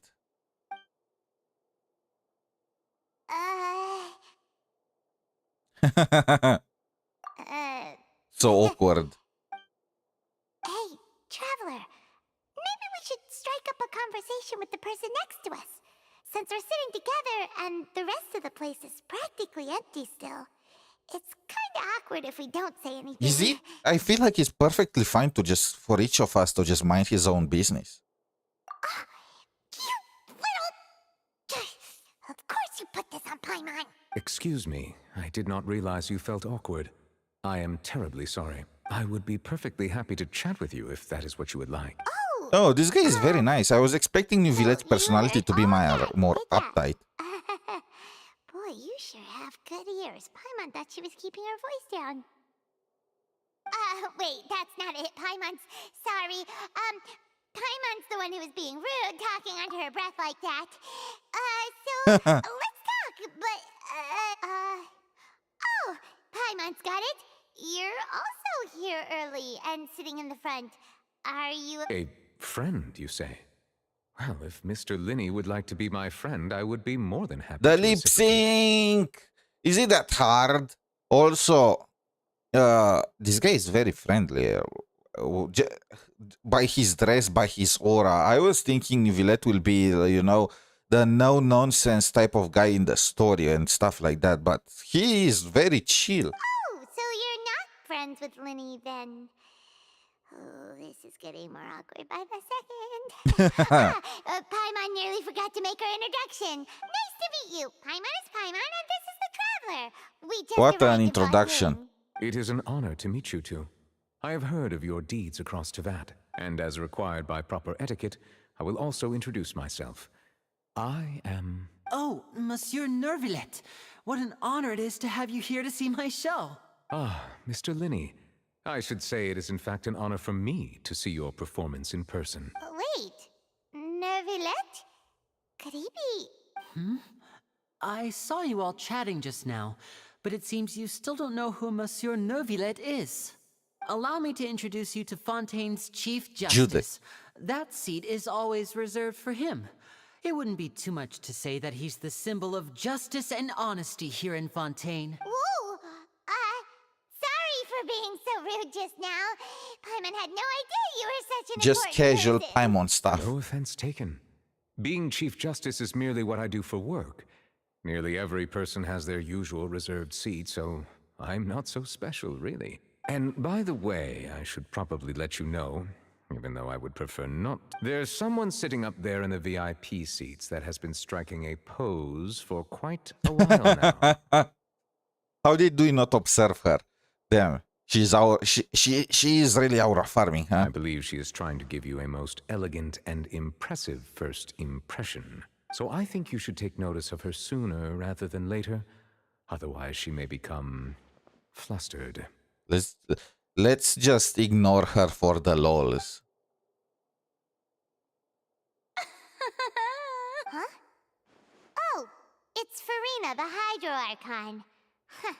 She sure has a smug and satisfied look on her face. Guess she has no idea that you saw right through her act. Very good.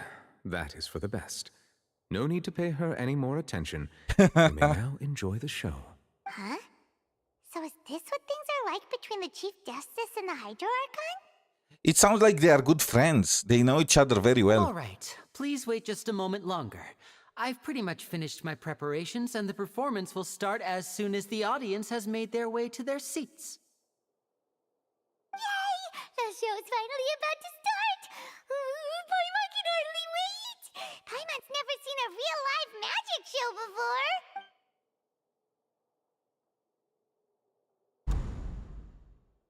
Oh, cutscene. Oh, they're dimming the lights! The show must be starting!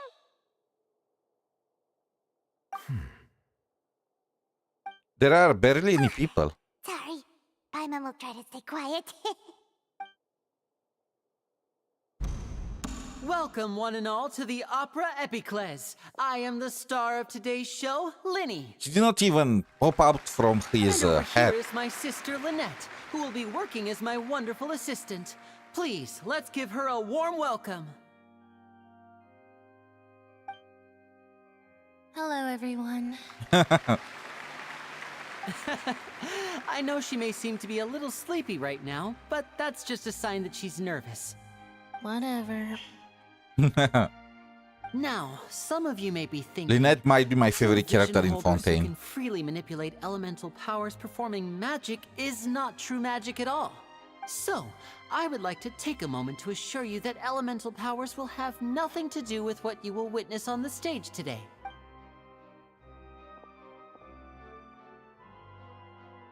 Both Lynette and myself have removed our visions for the show.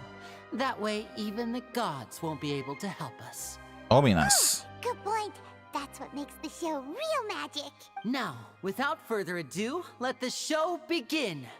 Lynette will now exit the stage to make some I feel like preparations. that's just, you know, if she exits the stage after this, she can just take her vision back, can she? And also, I've played Honkai Star Rail. For all intents and purposes, they can pull off an adventuring and have fake visions, while their real visions are hidden in their boots or something. I know you might miss her, but don't worry. She'll be coming right back on stage momentarily. Perhaps in an unexpected way. I'm sure she'll be stealing the spotlight soon enough. Oh, and before I forget, there's one more thing I should say. You never know what can happen in the blink of an eye. A magician's greatest skill is making things disappear or appear. The possibilities are endless.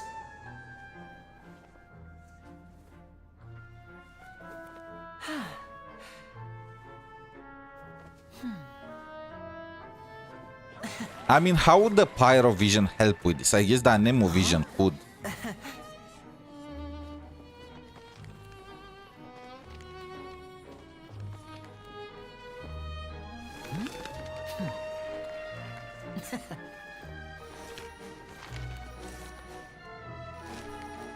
But this isn't what you came for.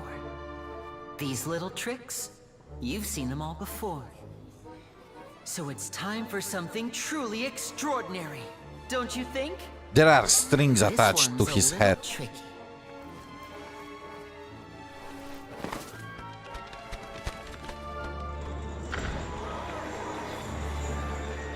Using this water tank, I shall make my sister vanish completely, right before your very eyes.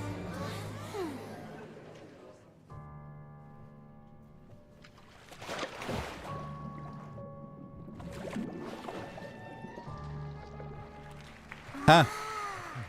A cat in the It's water. actually quite simple. She'll just turn into air bubbles and float right out of the top.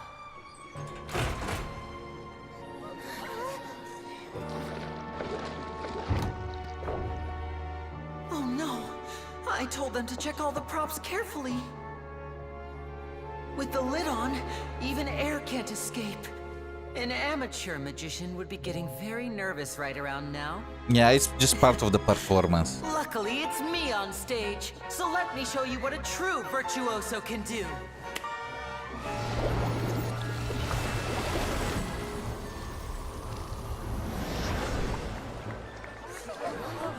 Oh my... Okay, we need to find her. She's naked.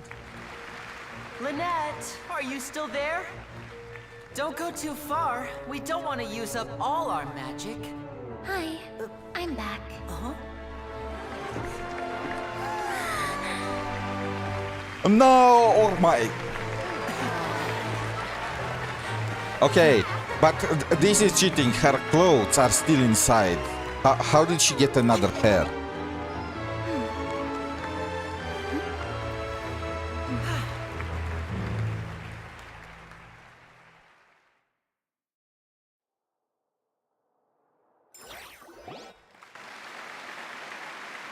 Whoa!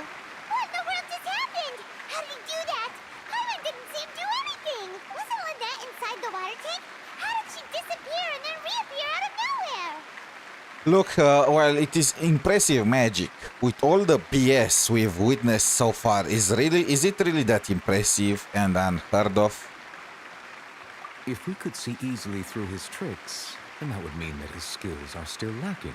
To appreciate magic, you should focus on the show happening on stage, rather than getting caught up in trying to see that which has been intentionally... This guy is wise. Guess you're right. Paimon would not get along well with him. Amazing! Thank you, everyone.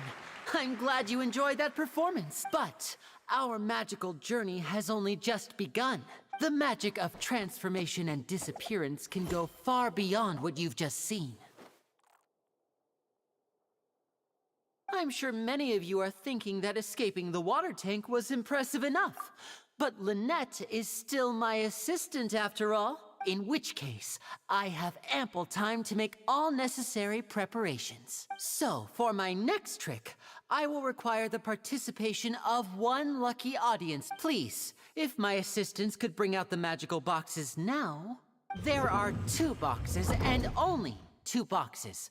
One is here, and one is there in the aisle among the audience. I'm sure many of our clever audience members have already guessed our next magic trick. A swap!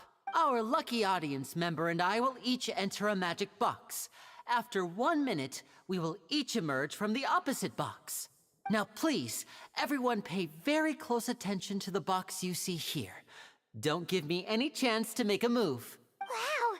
How's he gonna do this? In real life, I would bet... All magic tricks? Or does Lenny have actual In real life, I will bet superpowers? there is like a tunnel between the boxes, and that he will pick somebody from the audience that was planted there beforehand. The lucky audience member will be generated by this random number selector. It selects numbers entirely at random. Even I don't know who will be chosen to part. Now then, let's begin. Let me see. Oh, row 7, seat 3. Congratulations! You now have the chance to experience magic firsthand for an entire minute. Please, come forward. My assistant will take you beside the magic box. I'm sorry, it might be a little cramped inside, but no need to feel nervous. We've carefully arranged everything for you to be as comfortable as possible. You don't need to do anything, but no matter what strange things may happen, don't come out of the box. If the magic is interrupted, who knows where you might end up? You might even find yourself in the Fortress of Meropide. Oh, okay. She sounds so scared. All right. Before I enter the magic box, there is one more thing I need to ask the audience to do. Could you all give me a countdown? Like this. 60, 59, 58. Just keep counting down. You can go a little faster or slower if you like. I won't be able to see anything in the pitch black box, so I'll be relying on your voices to know when time is up. Oh, and no tricks now. If you quickly count from 60 in just 30 seconds, then I'll be in a tough spot. Let's do it. Ooh, Paimon kinda wants to count faster. Me too. Hearing him say that. Oh no, I have the same I'm thinking the same as Paimon. I devolved. No, that won't do. I can see it in your eyes. You still can't be trusted. Let's practice together. Come on, repeat after me. 60, 59, 58. 60, 59, 58! That's right, perfect. Keep it going. All right, I'll see you all on the other side once you've finished counting. 54, 53, 52? Why aren't you counting, Nervalet? I am counting in my head. I think things are exciting enough in here as it is. True, this guy Merely a cannot consequence lose of aura my like that. identity and personality. Do not worry about me. Just enjoy the show. Oh, all right. You look so serious that Paimon thought you might be feeling uncomfortable or I'm on. 40, 39, 38. Mr. Linney, are you all right in there? Is everything ready? Yes, I'm fine, I'm fine. I'm just double-checking the direction of the magic. It would be a disaster if we get sent to the wrong places. For example, mid-air right above the audience. Even though he's saying that, Lenny doesn't seem nervous at all.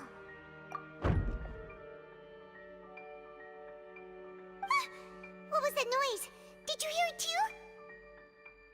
Not sure. Anyway, it doesn't seem like anyone's worried about it. 25! 24! 23! What's wrong, Mr. Linney? I can still hear you moving in there. I seem to have accidentally knocked over a decoration. I'm trying to fix it, but it's pitch black in here. I can't tell left from right. This is all part of the Never mind performance. decorations. There's no time for that. The show is what's important. No, that's unacceptable. I want my show to be perfect. Don't worry, we still have 20 seconds. Hear them counting? 19, 18, 17. It seems things aren't quite going as planned. I apologize, everyone. It feels like you're all starting to count faster, but that's all right. I know it can be tiring to do such a long countdown. 10 seconds and change is still plenty of time. 10! Almost there now. Whew. Swapping two people is harder work than you might think. Even a master magician like me can't guarantee I'll get it right the first time. Hey, wait! Is this the back one? I can't tell. They both look the same inside. Huh? No, that's not it. I'll try again. 7! Hey, slow down! Honestly! 5! 4! 3! Whoops! That doesn't count! 0! So he could have done this from the very beginning. Counting was just for show.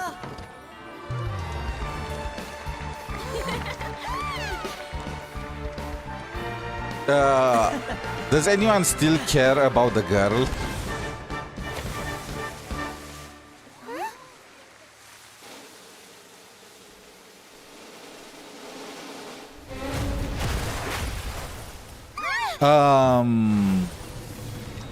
This is still part of the show, right?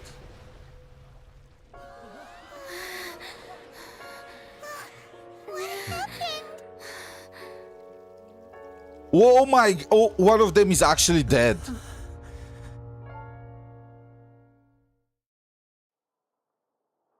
Well, it's just an assistant, you know. Who cares? Is this part of the show?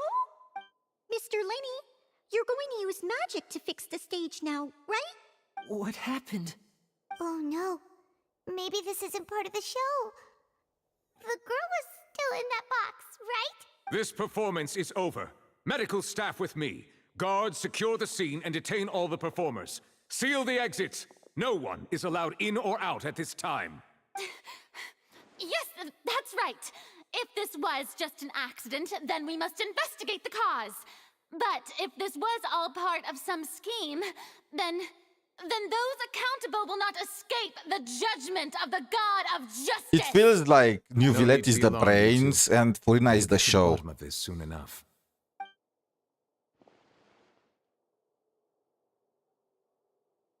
Unfortunately, the person who is in the magic box has been pronounced dead. His name was Cowell, one of the assistants in Linney's magic troupe. They actually the killed fireworks someone. on stage ignited the ropes that were suspending the water tank, which then caused the tank to fall onto the stage. Okay, but bro.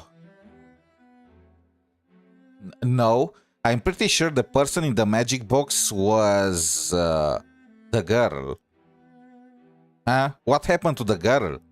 Did they gender changed her?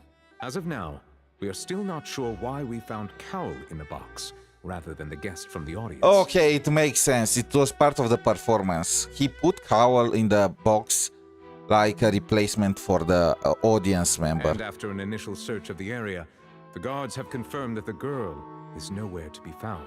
It appears that this incident was not merely some mishap with the performance, and there are many indications that it is connected with the case of the serial disappearances of young women. Oh, right. I knew it. I knew Line was connected. That's the case that Charlotte mentioned before. I know the truth. I can see through the whole thing. Really, using such a shallow and obvious mystery as his finale. Did he Her really lips. underestimate us that badly? I say that our powerful magician, Mr. Linney, is now the prime suspect for the serial disappearances case. I mean, that's the easy answer, right? And to be honest, why would this guy pull something like this during his show? Just to incriminate himself? It's, you know. Huh? Why me? This whole thing was an accident. No, this all occurred during your magic show, did it not? The missing girl disappeared after being chosen, did she not? The deceased is one of your assistants, is he not? Now that I think about it, that whole speech about magicians making things disappear was nothing more than a provocation, a bald-faced challenge. That can't be right. How can Linny do this? He was in the box on the stage the entire time. We can even hear his voice. Besides, before the show, he told us that he would like to catch the criminal behind the disappearances. He couldn't possibly mean catching himself. I mean, he can't pretend, let's be honest. Save discussion for a later time, please. Lady Farina, may I assume that your comments just now constitute an accusation against Mr. Linney and his associates, and that you are pressing charges? I just think that he... Well, I think it might be a little early to talk about formally pressing charges. But what She was Lady just playing Farina around. said just now makes perfect sense. Looks like she's gonna personally deliver justice. A kidnapping and murder carried... I mean, of course, my dear people. But what excites me even more than the obvious truth before our eyes is the opponent I'll be facing. That's right. I mean you, Traveler. You'll support Linny, won't you? After all, he was the one who helped you the first time we met. She wants a newbie, huh?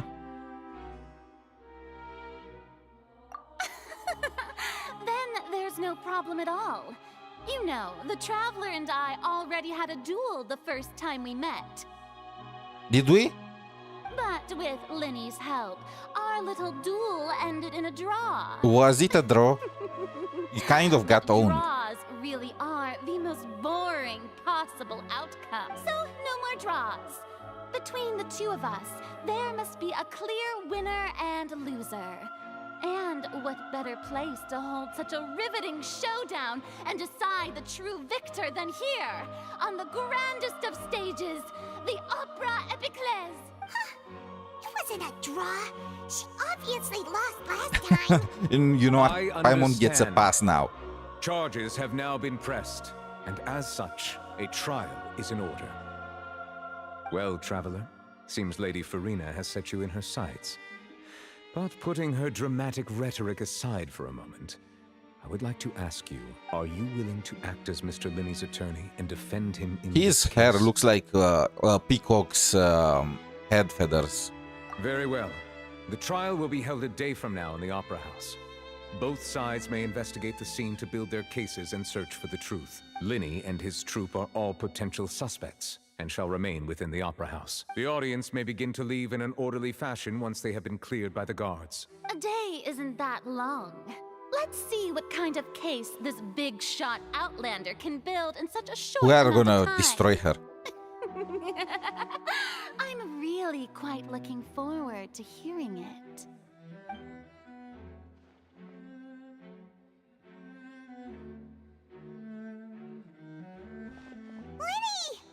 Oh, Lynette is fine. sorry about everything that happened just now. Of course! Who wouldn't be scared after witnessing an accident? I've seen tougher stuff. Yeah, I'm a little shaken up myself. I know you already claimed that you would defend me, but now it's just us talking. Tell me, do you think I could possibly be the murderer? I understand. Even I'm not sure what happened, so I can only imagine how difficult it is for you to grasp the I still don't situation. trust any of you I'm guys. sure everyone sees me as the biggest suspect at this point. But if you ask me, the whole thing is mysteries layered upon mysteries. I don't know whether what happened there on the stage was purely an accident or not. And I don't know why poor Cal was in the box. As for how that girl chosen from the audience could suddenly disappear, I'm afraid I don't have any answers either. Even a skilled and knowledgeable magician like myself couldn't pull all that off in just 1 minute. I mean, you kind of did. You did that entire swap trick in a matter of seconds. Which is precisely why we need to investigate. As this book says, the impossible could not have happened. Whatever happened must have been that which is possible. Oh my... where did she get the glasses? Paimon bought them when we were reading at the bookshop in the city earlier. Pretty cool, huh? Snezhnaya can't come fast enough. To buy them. It wasn't from our travel funds. I think they look cute on you, Paimon. Is she using mind reading? Like her lips are not moving. Feeling depressed isn't going to help me now. I need to get back to my normal self. But with the guards watching our every move, it's going to be especially difficult for Lynette and I to prove our own innocence. Good thing you agreed to be our attorneys. Yes, thank you so much. Yeah, just leave it to us. Oh, since we're going to start investigating, Paimon has a question first. Oh, well, I'm afraid that would involve some of our essential trade secrets as magicians. The secrets behind our magic are past saving, Linny. I suppose you're right. The truth behind our tricks is going to be important evidence that will be weighted during the trial. 'Tis truly a pity. As a magician, our magic show is a work of art. We've poured countless hours and spared no effort in perfecting it. Magician will probably just take the blame rather than just reveal everything, every single one of their secrets. We should go somewhere else if we're going to discuss our magic tricks.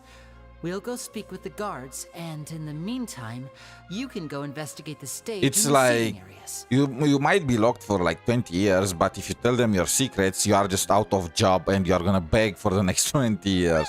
Let's go have a look while the investigation teams are...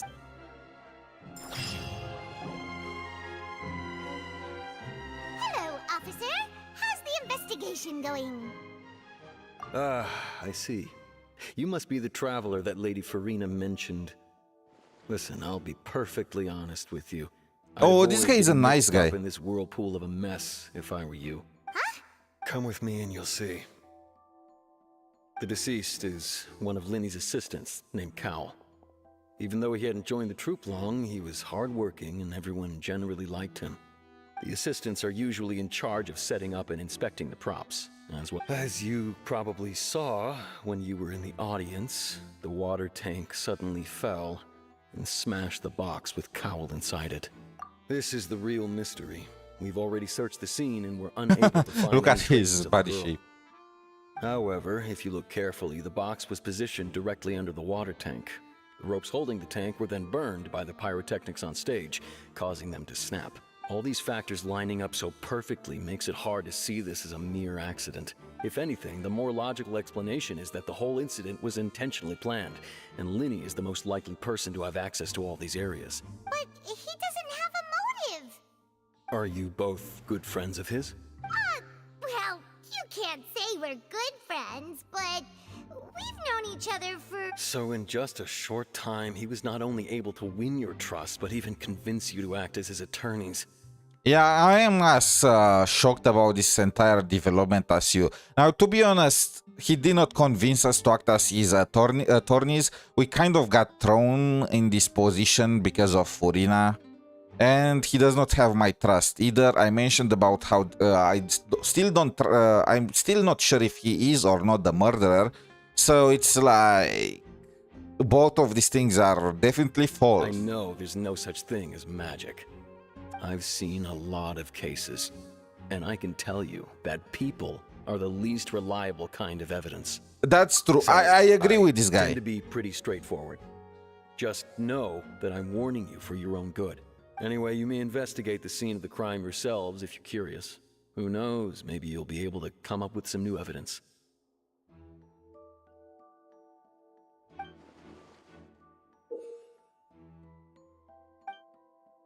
Oh, this is very detailed.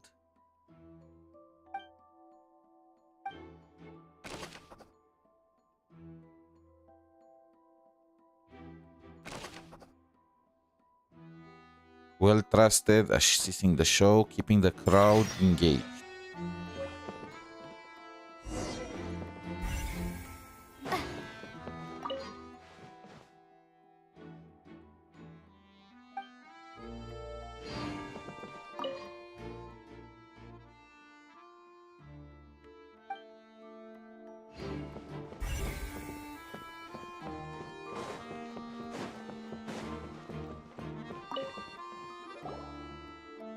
The investigation team has some new findings. Turns out there's an issue with the random number selector after all. I knew it. See, I told you. What if the machine picked some big guy's seat? You think the murderer would have still made his move then? Sorry to interrupt, but we're helping Linny and Lynette with their side of the investigation. You're trying to help them? That'll be a tall order. Linny used the machine to pick a random member of the audience during his performance, right? The lucky girl that later disappeared. Well, we thought there might be a serious problem with the machine, so we had it taken away for further It turns out that the seat number it picked wasn't random at all. The machine picks that same number. I knew it. I knew it. I knew she was a plant. This was, yeah. This is exactly how I said. I'm sure you already I predicted know it. that you have to make a reservation in advance to get a seat, regardless of whether it's a trial or some performance. In other words, Linny knew who would be sitting where from the very beginning. That much checks out. Linny reserved our seats for us too. Let you see why I was saying it'd be tough to make a case for Linny. Even though it's bad for Linny's case, Paimon had better write it down.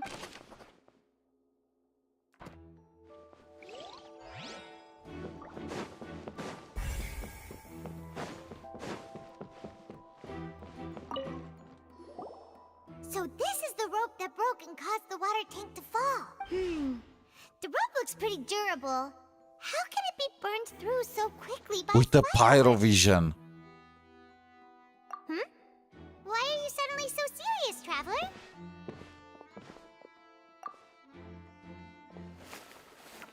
Whoa. Look! This bit is made from different material. Most of it was burned away, but there's still a little bit of it left. So if a rope meant to hold something was made with that kind of material in it, then that means... Wait, why don't you write all this down? Let's take notes. So it was meant for it to... Bro, this does not look good for Linny. How did we get into this mess? Let's just throw him to the wolves.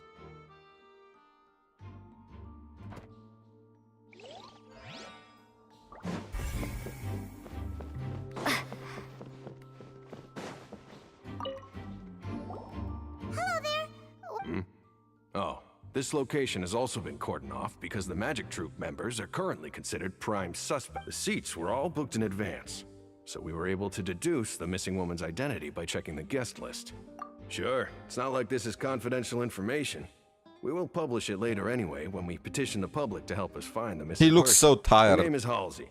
She's a painter from Fontaine who's made a bit of a name for herself. Apparently, she wasn't a regular at the Opera House, but she'd been feeling some pressure with her work lately, which made her decide to come see the magic show. The Magic Troop members all claim not to know her. We have looked into her social connections.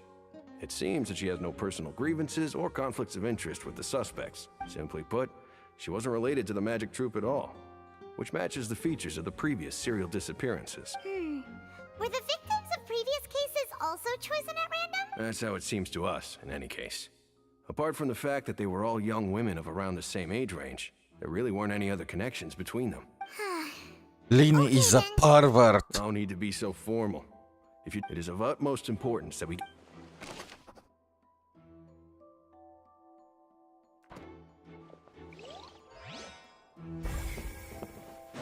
But that was the only clue?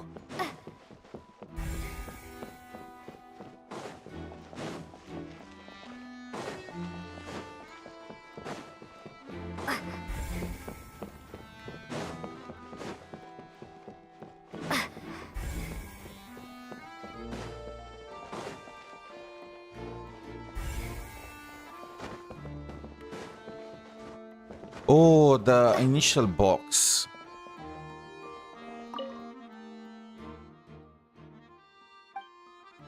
Just open it and check.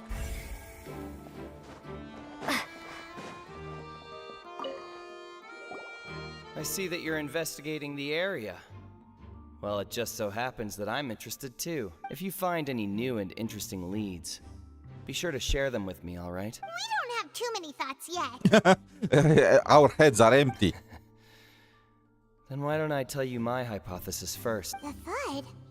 Oh, you mean the sound that happened during the countdown? Yeah, that makes sense. I forgot about it.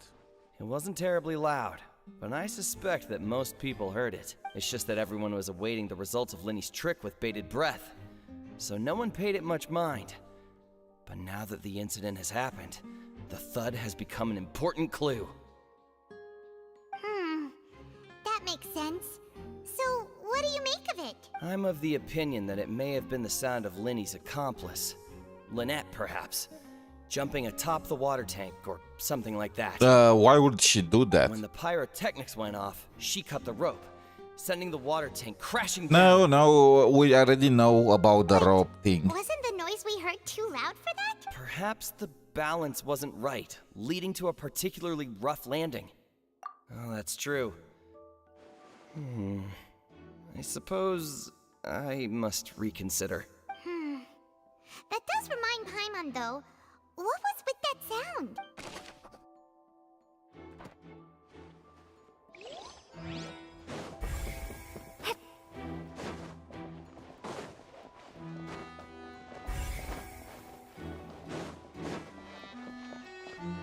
Oh, Linny and Still Lynette. talking to the guards. I think someone will be assigned to monitor us later, but that's alright.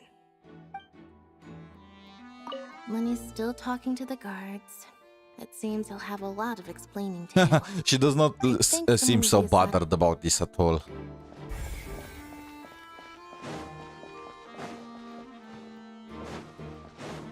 Can we blame Furina for this?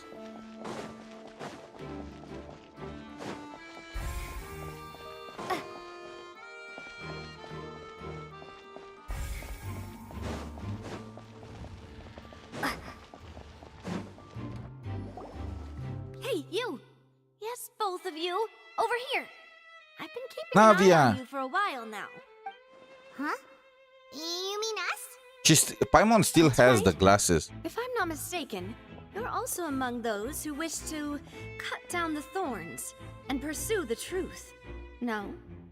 And by the looks of it, you're not from Fontaine. Well, you're right on the more about that one, but who are you?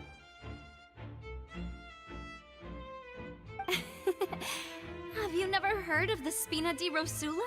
From mediating disputes and providing protection to solve. So they are the mafia of Genshin, huh? Rosula does it, and I, Navia, have the honor of being its renowned president.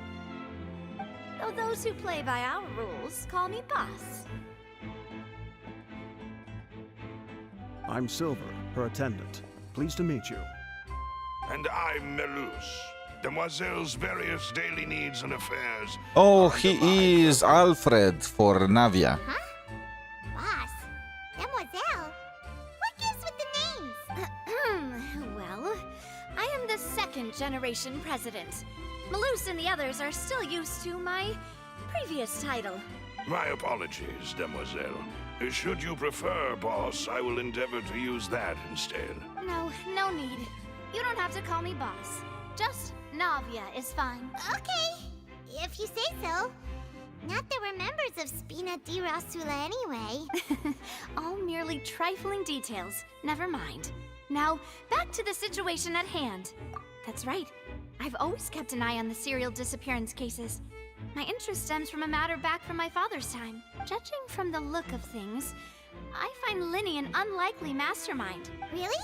We think so too. No, true. All the clues we found are pointing towards him. What the? How are we so trusting? But how did you come to that conclusion?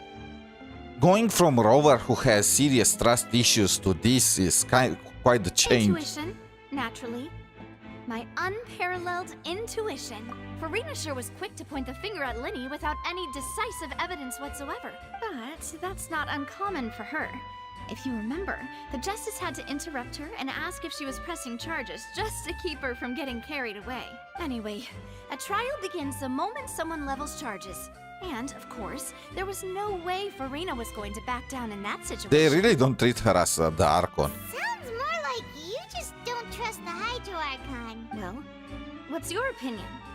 I must admit that she can be interesting at times, but liking her doesn't mean that I'll blindly agree with her. All right, I've answered your question. I mean... Now, it's time you answer mine. Wait a minute, did that answer count? Well, yeah. I say it does. But don't worry, you won't hear any pointless questions from me. In your opinion, do you think it's right to treat a trial like it's an opera? Well? I don't see the issue as long as justice is properly served. And why would that be? No, you know what? I am on the Fontaine's guy's side. You know, as long as you do your job properly and you don't cut corners, I don't see why not. You can't just have the trial like some kind of show. I mean, it could be yeah. In real life, it will be very disrespectful to the victims. So actually, see, Silver and Maloose, I told you they'd be different. I mean, I'm pretty sure everyone that's not from Fontaine will say something like that. Most astute of you, demoiselle. No matter how wonderful the script or how fervent the audience's expectations may be, the trials that go on stage here must be based in fact. And if that can be done, boss, then... All right, that's quite enough, Maloose. Anyway, I like your answer. You passed with flying colors. Now, I need to make some preparations, following which our joint investigation shall commence. You two shall be my assistants. Wait! Since when did we become assistants? Oh, well, I can be the assistant. Sure. Or your companion, if you like. I'm really not... That's more like it. Far be it from me to brag, but I believe that Demoiselle's intuition will be instrumental in uncovering the truth. You wish to save a friend from false accusations, and we wish to unravel the disappearances. In this sense, our goals are aligned. You have a point. Huh. You're quite the talker, aren't you, mister? And what about you over there? What do you think? You seem like Silver. you got something on your mind. No, he looks like he has nothing on his mind. Alrighty then. I knew it. We'll be making some preparations first. Just be sure to let us know if they start revealing Linny's tricks. Thanks!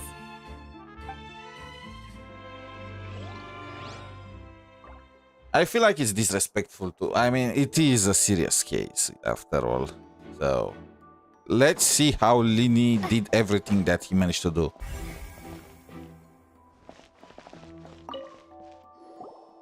Sorry, but no one can freely enter or exit the Opera House at the moment. If you wish to leave, you must register your identity with us first. No, we're not leaving. We're representing I want to Linny leave. and Lynette as attorneys, so we're investigating the case. Were you always guarding this entrance? Yes. After the Chief Justice gave the order, everyone coming in or out must undergo a strict inspection. So, the missing girl could Are we have never walked from gonna here, question at these least creatures? Not from that point on. I doubt there was much opportunity then either. How can you be so sure, Well, because I was in charge of security near the entrance at that time, I couldn't see Linny's performance from here, which was quite a shame. Just my luck, but still, I did not abandon my post. And I stayed put no matter how loud the applause was. If someone had so much as even approached the door, I would have noticed it. let alone if they had tried to leave. We Melusines are good at that sort of thing, you know. Melusines. So, it's safe to say the girl couldn't have left through here. Alright, thank you for your help. This'll be useful info.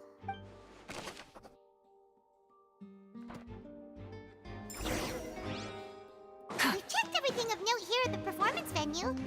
Paimon wonders how Linny's discussion with the guards is going. Understood.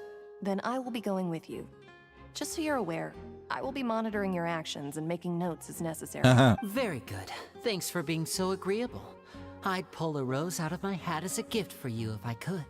I'm pretty sure he still can do something like that. You may spare the pleasantries. I'm just doing my job.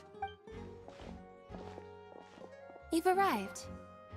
Did they really leave a young girl to check on Linny as his guard when he's a suspect in the disappearance of girls? Me? I'm Spina di Rosula's guardian angel. If you've got a problem, I've got the firepower. Sorry, I got a little carried away there. Call me Navia. I'm a partner of theirs, and will be helping investigate this whole situation. And these are my companions. Would you mind if they join as well? Fine by me. Oh, new helpers? I would be most grateful. Well, let's just say we're tagging along. It's not every day you get to see the secrets behind magic performed on such This is what she's really after. I appreciate your kind interest. Come with me. We'll be heading below stage. Huh? Below stage? Yes, a world of secrets is hidden beneath this magic box, prepared specifically for this switcheroo trick. But before I reveal everything, you should have a look first. Notice anything strange here?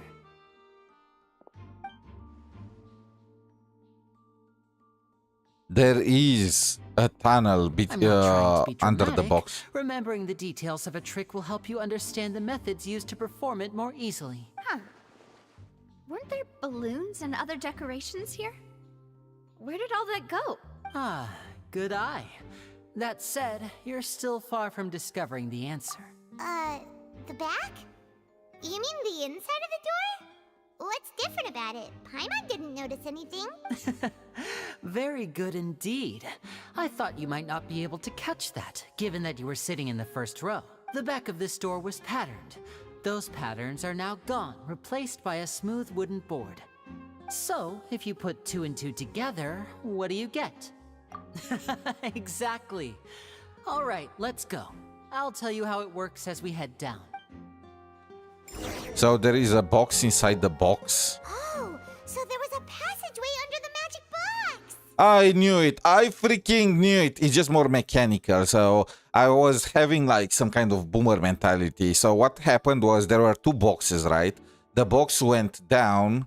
The one inside of the big box went down through the tunnel through automatization, and they were swapping each other using the rails. It makes sense because that means you don't really need the audience to cooperate with you because they're gonna be moved regardless by the rails. But I feel like they will be able to tell they're being moved when that happens, you know? So after you do it once, I feel like people will be able to guess very easily. Also, how did he do it in under 1 second? He was still there. You could still hear him. I knew you'd figure out most of it as soon as you saw this place. The 2 magic boxes are positioned right above the 2 entrances of the tunnel. See this flatbed trolley? The box with the lucky audience member in it would be shuttled over to the other side using the trolley. This trolley can raise and lower and even rotate, ensuring that the box will face in the right direction. I see. So that's the purpose of the box inside another box. Precisely. The inner box would descend after the audience member was put inside and be moved along the trolley, all while the outer box would remain on stage as if nothing had ever changed. So that's how you did it! Okay, but you know what? It does not really make any sense. Because we know that the boxes were switched successfully. That's why that guy died, you know? And if that was the case, there should have still been the pattern, the door, and there should have still been the decorations, you know? It by the looks of it, it looks like the inner box was already. It's in the process of being moved or stuff like that. Like it was not finished yet. But that's not the case. Once the box was lowered, the trolley would store some energy through this device here, with which it would complete the rest of the steps. The audience member would only be able to feel some slight movements in the dark, and by the time she walked out, she would already be back on stage. Right! You were talking that whole time, and you even came out for a moment near the end! Ah, yes. A phonograph operated by Lynette was used to achieve that effect. My assistant and I had already scripted our conversation beforehand.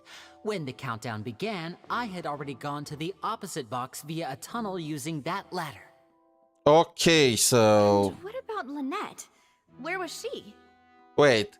So I understand now hearing that, hearing the sounds, and it kind of makes sense because it looked like a scripted conversation, but he showed up from the box, you know, towards the last 2 or 3 seconds. So how did he do that? A double?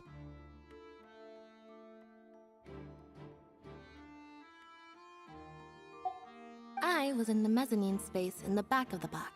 Oh, interesting! That's how we were able to coordinate Linny's lines with the assistant. And by the way, I was the one who walked out of the box at the end.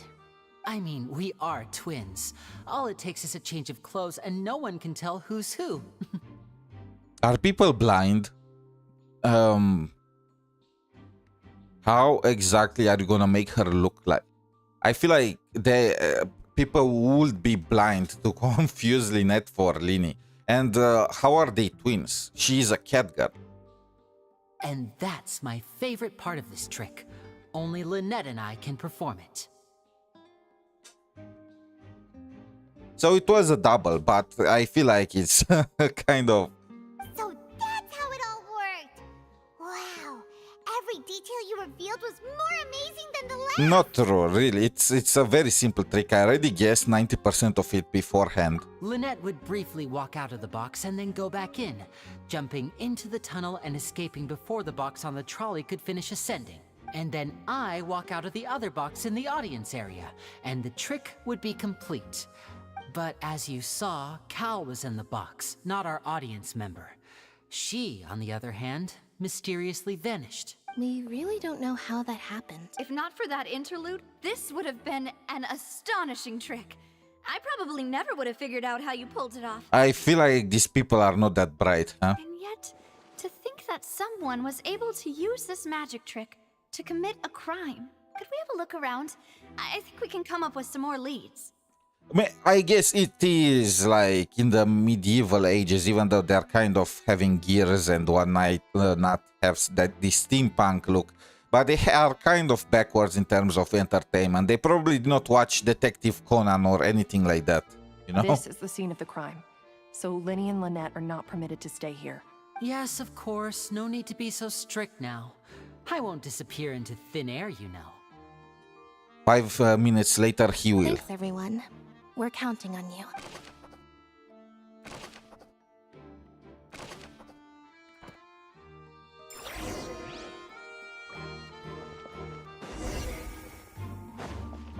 There are so many.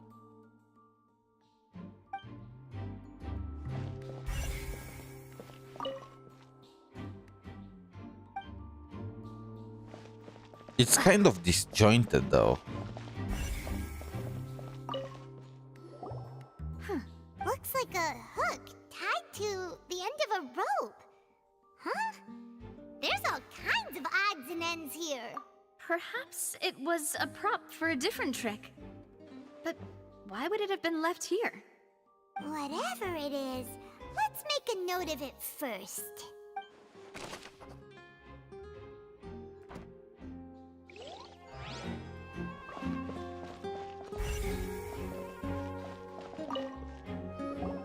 The floor is wet. Please be careful not to slip. Speaking of which, why would there be water here? Oh, Paimon knows! It's one of those tricks where you pour water into a jug and then flip the jug over only for the water to disappear. And here's a broken vase. Huh. trolley? That can't be. The trolley moves along tracks from start to finish. It couldn't... Let's note this down too and think about...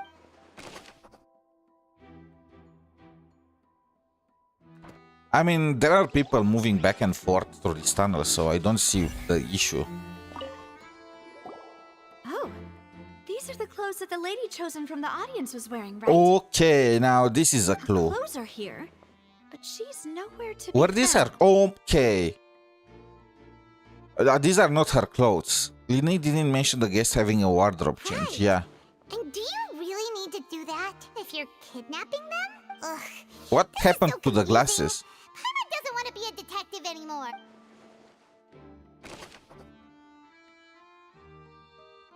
How do we know these are her clothes exactly? They are different than what she was wearing when she entered the box. It could be any lady's clothes.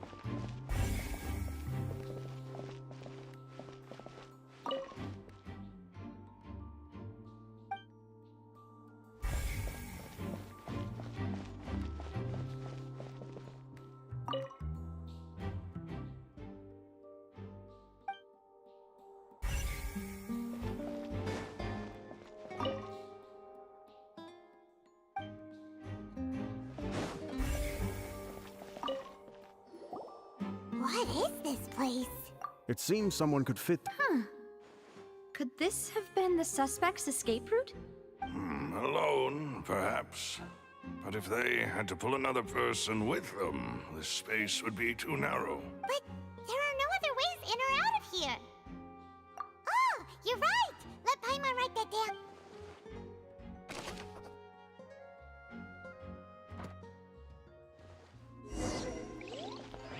Seems we're just about done investigating down here. Yes, let's head back up.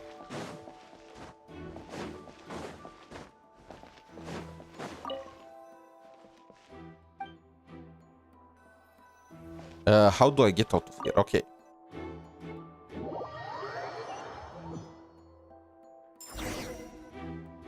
Well, we've ascertained the state of the crime scene. Let's find a place to sort out our findings once Malus returns. It seems to me that there are several things that don't add up here. Apologies for the wait, demoiselle. So, what did the guards say? Did the criminal escape through the vent? They believe the odds of that are very low, since the vent leads to the Opera House's basement. The guards have checked the area carefully.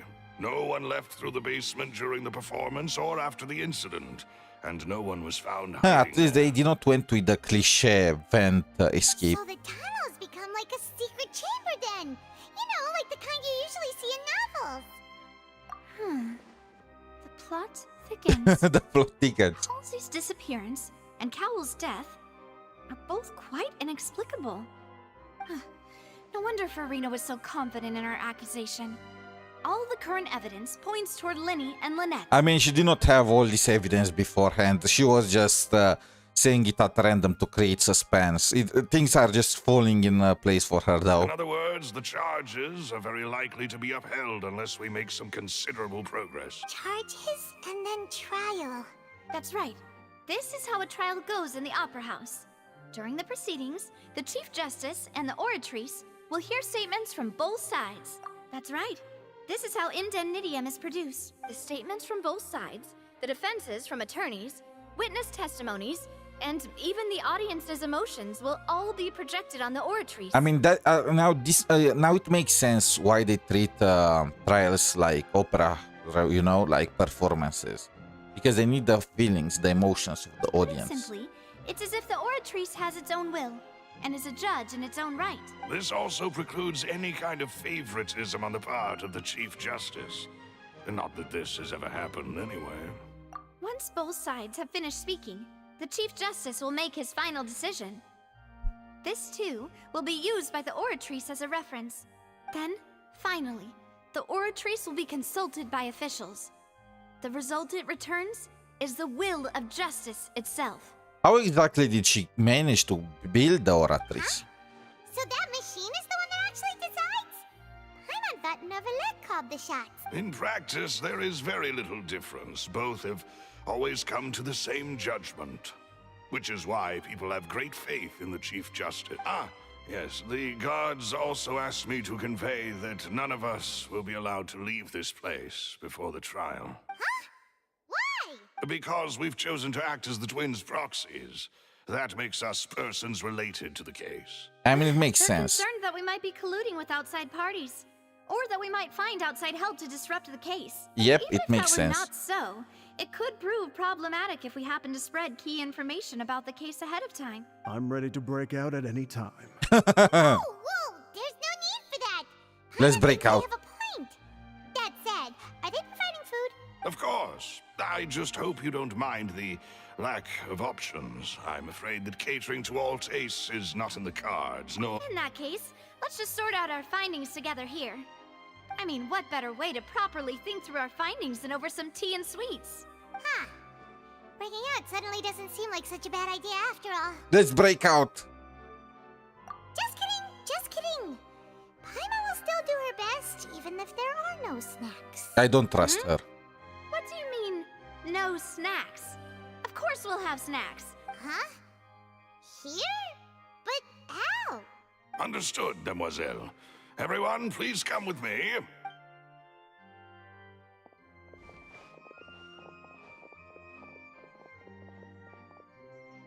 Wait, you're carrying a portable stove with you? Where did they fit that? Yes, I must be prepared to meet the Demoiselle's baking needs whenever the fancy strikes her. I have eggs, sugar, and almonds at the ready. Good work, you two. Then I'll get to it. Please sit tight for a moment. You'll get to taste my awesome snack. Where soon did they enough. fit that thing in? Genuinely, these guys are the real magicians.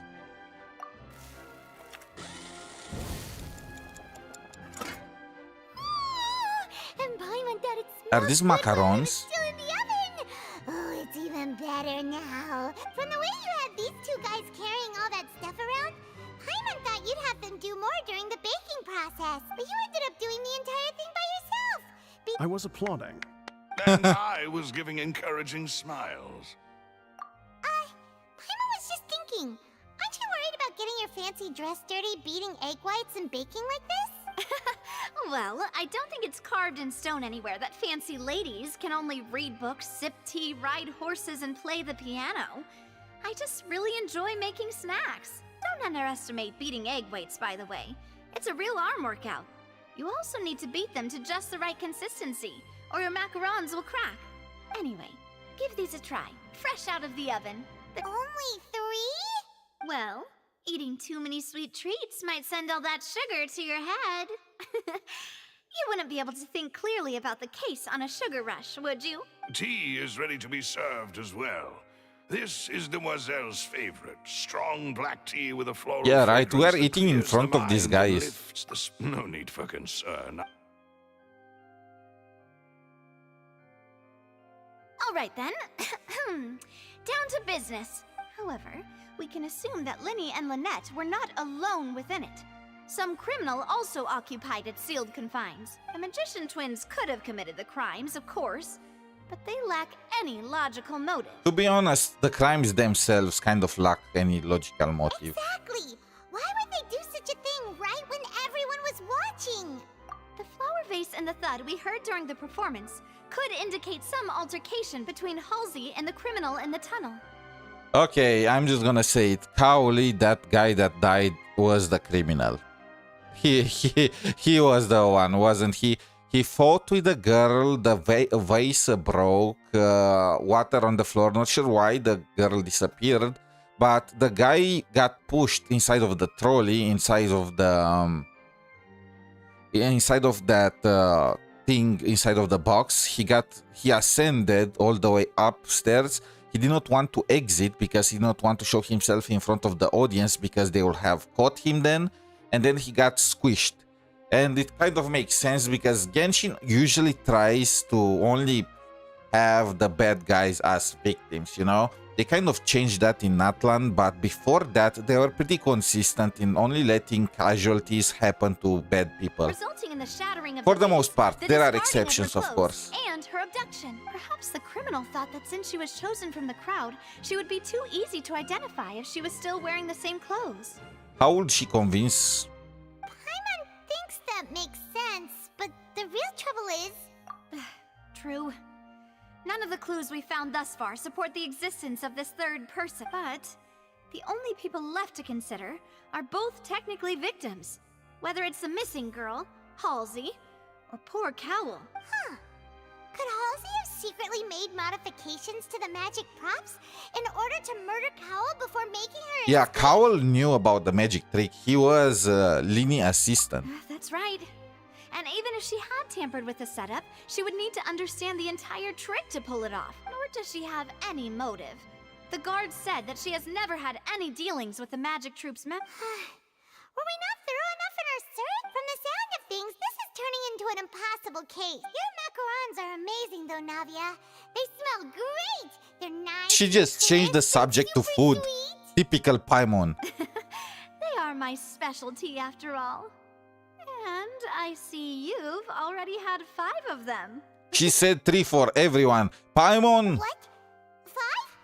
Oh, that can't be right. Paimon only counted 3. Honest. Please don't worry about it. At my age, a few less sweets might actually be a good thing. Paimon ate the bodyguard's sweets, bro. No. Being greedy is one thing, but Paimon knows how to count. Besides, Paimon knows that if she ate too many, then others wouldn't have enough. Wait, even you don't believe Paimon? How could you? If Paimon ate those 2 extra macarons, then may they turn into stone in her stomach. All right, we get it. Well, I suppose one of us might have gotten too engrossed in our chat and eaten them by mistake. No big deal. Yeah, that was Paimon. Set up the stove again, if you would. Huh? What are you doing? Making sure everyone gets 3 macarons, of course. Exactly. We don't want to trouble you. As you wish, demoiselle. I mean, she's baking them for her bodyguards. Paimon, you ate her bodyguards' I have the egg, macarons. sugar, and almonds. Well, this really is your hobby, huh?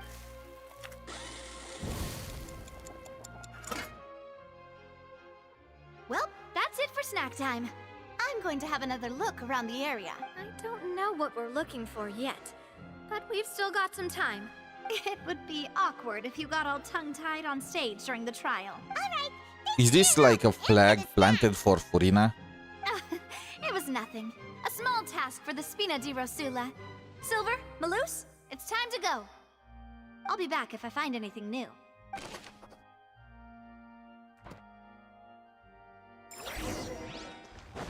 Alright, it's time to put our heads together.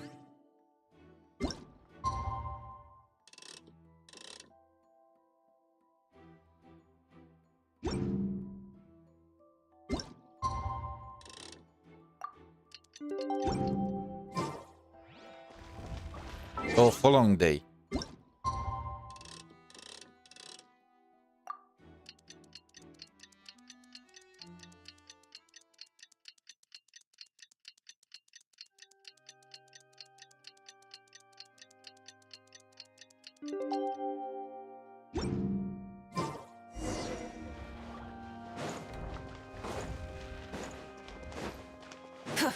Oh, okay, viewpoint.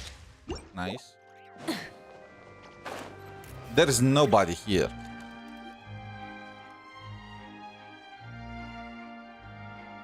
What do we do? The whole situation is so confusing. Good plan. Impossible things don't just happen. We'll get to the truth one way or another. Just relax. Even if everyone else suspects Lenny and Lynette, at least we will be supporting them from the stands. Besides, I doubt Farina understands any more about what happened than we do. That's true. Thanks, Navia. Well, we'll be going then. Best of luck to you.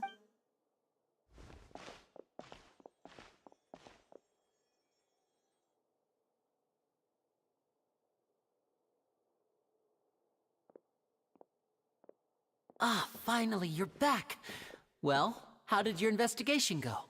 Be ready to go to the gulag, Lini. You might be disappointed. No. We're already very grateful that you were willing to help. Well, now, don't you all look disappointed? Don't tell me that your investigation came up empty-handed. That was to be expected, of course. The guilty can never produce proof of their innocence. But don't let that stop you.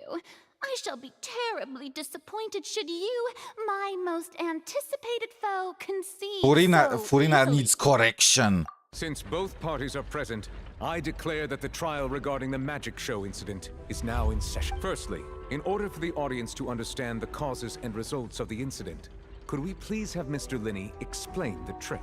Yes, of course. I will explain while Lynette demonstrates on stage. Thank you, Mr. Linney. In that case, I take your statement to be that you ran to and remained hidden within the magic box in the audience stands once the trick began, and thus could not have committed the crime. Is this correct? Yes, that's correct, Your Honor. In that case, I call upon the prosecution. Lady Furina, do you wish The to way he refute says the it. statement in any way? Why, of course I do. Allow me to take the first shot and break this case wide open. Mr. Linney is clearly lying. There is no way you could have been in the box the whole time if you were to abduct Halsey and murder Cowell. In fact, I'd say you were hardly in that tunnel at all. That is simply your hypothesis based on the presumption that I'm guilty. Oh, is that so? And if I may ask, what did you hear while you were inside your... Yeah, her points make no sense. The roaring countdown of the crowd, of course. That's how I kept track of the time and built anticipation for the finale. And you didn't hear anything else at all? Nothing that might leave an impression of any kind? No, nothing. I see. But when the count reached 30 seconds or so, there was a thud. One so loud that I believe practically There is nobody else in the audience? What the heck? Huh? Hey, hang on. Something's not right here. How could Linney not know about that? Yeah, that's true. Yeah, I'm sure he could have heard a noise that loud from inside the box. I was right by the box and I definitely heard the thud. Okay. Scales. Could those mean... They probably represent Doratrice's stance on the trial. Yeah, Furina made a good point, but that was just at random. To be honest, this was all so dumb, because we could have just told Linney about the sound, you know? So it's just... I mean, we should have just told him about our entire investigation, and he would have known about the sound. So I feel like this is just... Well then, ladies and A mishap. gentlemen, allow me to use the words of the magician himself. You never know what can happen in the blink of an eye. Indeed, it seems as She is so over the top. blink of an eye. Of course, I have armed myself to do far more than smash your alibi. Confidence cannot go unfounded, and my foundations are rock solid. Tell me, aren't you and Lynette actually from the House of the Hearth? The House of the Hearth? They're fatui! Just joking, I already knew it. No wonder they did something like this. So the serial disappearances were the Fatui's doing. Now it all makes sense. The fatui truly have lost the trust of every single nation. That's irrelevant. Our identities have nothing to do with what happened. Even Doratrice is like, they're fatui. Now it makes sense they do bad stuff. Indeed. Then perhaps you could tell us everything that happened during that 1 minute. Your first priority is to prove yourself innocent after all. I'm sure there is little that needs to be kept secret now. Unless your script already has holes in it. The Outlander is speechless. My, oh my, don't they look flabbergasted? Now comes the infighting and discord, I suppose. This She is channeling her inner Yahoda. Good thing I made all those preparations. Seems the all-nighter I pulled last night is really paying off. Wait, she actually worked for the case. Now that's interesting. I was expecting her to just have her personal detectives or whatnot build a case for her. Hey, Linny, why didn't you I would have ditched them the first second this entire thing went down if I could. I will not have touched this mess with a 10-foot pole. Order! Order! Mr. Linney, allow me to re-establish the facts. Lady Farina has raised 2 points. First, when the thud was heard in the Opera House, you were neither in the box nor the tunnel. Second, you and Ms. Lynette are both members of the House of the Hearth. Maybe they were, maybe they had, during the snezhnaya trailer, we saw how people were against Project Stutza. Now that I am seeing this, I realized maybe they were right about it. It looks like right now in the other 6 nations, as long as you are Fatui, you can already be considered a criminal for any case. It's like, oh, he is Fatui. Where did he hit the body? Where is the body? Tell me. Are these claims true?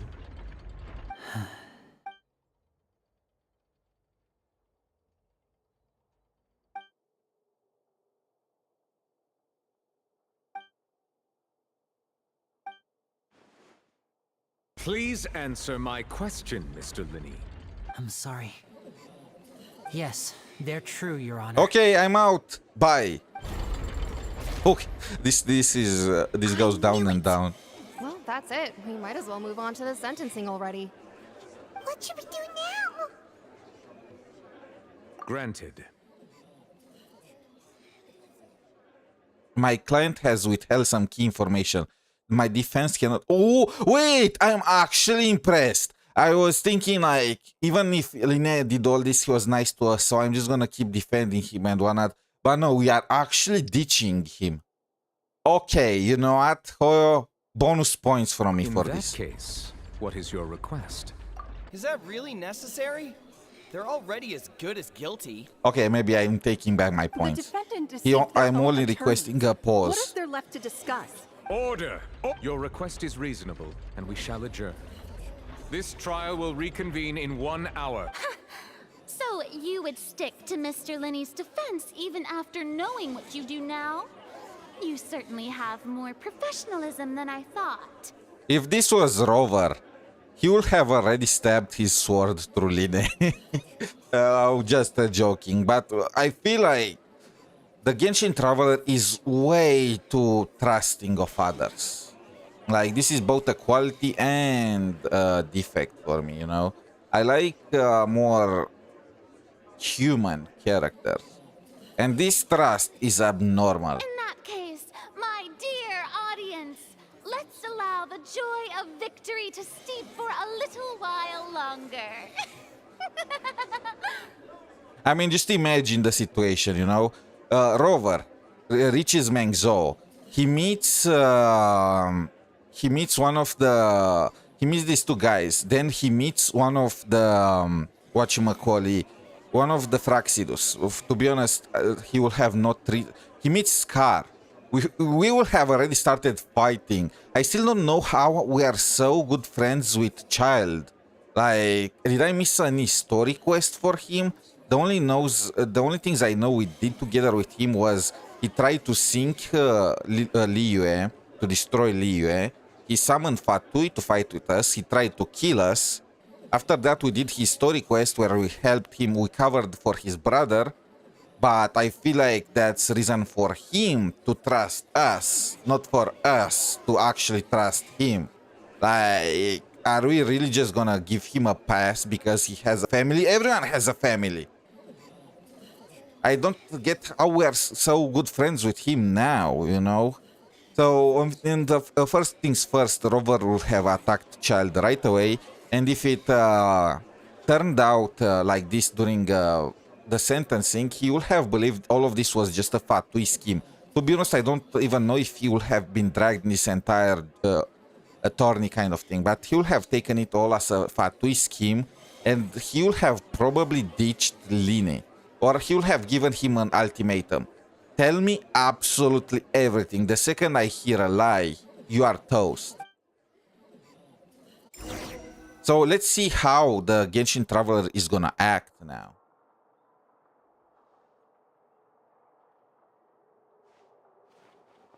I mean, to be honest, we also never met good Fatui people, so he would have probably just ditched right away. The Hydro Archon would dig all that up. I feel like that's so easy to find. I'm sorry, Traveler and Paimon. Yeah, sorry. Paimon doesn't know where to start. We trusted you two. And that was your first failure. They are strangers. Reasoning on the assumption that you weren't bad guys. Not to set the wrong tone or anything, but Paimon's really mad. I'm very sorry. I know you're angry, and reasonably so, but please, let me explain. I know you've clashed with the Fatui several times before. I wouldn't be surprised if just hearing the word is enough to make you upset. But our organization is very, very large, and the Harbingers have very different personalities and goals. Are we really gonna go with it was not my department that was messing with you, it was the neighbor. Right now, we want to save people. That's right. I'm sure we're on the same page when it comes to this nation and the disaster that its people might face. You could have just told all of this straight up at the very beginning. You are just planning to trick us for the entire time, so really... Do you want trust now? Our respective identities, we could become good friends. That's why I didn't wish to flat out lie to you, but chose to hide some details instead. The truth is very important, but being completely transparent about everything would see us spending more effort than we need to. Yeah. Right. So, you be the judge. Heck, if I were you, I fear that I'd even struggle to trust me at this point. You met a Fatus who works as a magician, a trickster by trade. All by coincidence, too. Was it a coincidence? I feel like okay, I will not have... This is the point where I will not have believed it one bit. But still, I'm asking you to trust me. I am no criminal. At least, not in this case. Lini is going down. Please, forgive us. Okay, Lynette, we need to protect the cat, though. Well, you both say that, but... Right, let's hear your answer first. He lied multiple times. Okay, bro. I wish Genshin had options. Like, I wish Genshin had branch options, you know? So you can actually pick and match and see where the story goes and have different versions of the story, you know? Of course. One that's gonna be canon towards the end, but still for funsies, just to see how it will go for you. We've been trying to find out how the Oratrice operates. We want to know why it has a consciousness. Why can it deliver sentences accurately? During our investigations, we learned that the machine's core is beneath it. From that moment on, Lynette and I have been designing this box swap trick with the objective of getting close to the core. Bro, this does not help your situation. Are we really gonna are we gonna really allow the Fatui to get close to the core of the machine that decides justice in Fontaine? Is that why you needed a whole minute? That's right. In truth, the audience would take about 75 seconds to count down from 60, while I would only need 15 to get to the opposite box. So, after jumping into the tunnel, I accessed the Opera House basement via the vent, and went to investigate the room in which the core is stored. That air vent was created during the construction of the tunnel specifically to execute this step. I feel like if the core is really there, there should have been guards.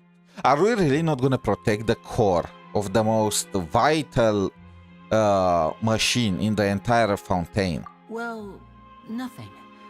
As soon as I reached that room and was about to investigate, I heard someone's voice, which should have been impossible, of course.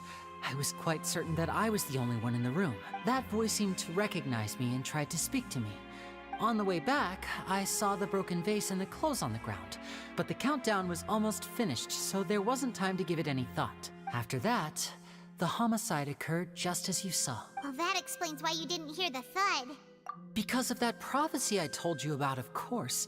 We must know all we can about this nation's secrets in order to deal with that prophesized crisis.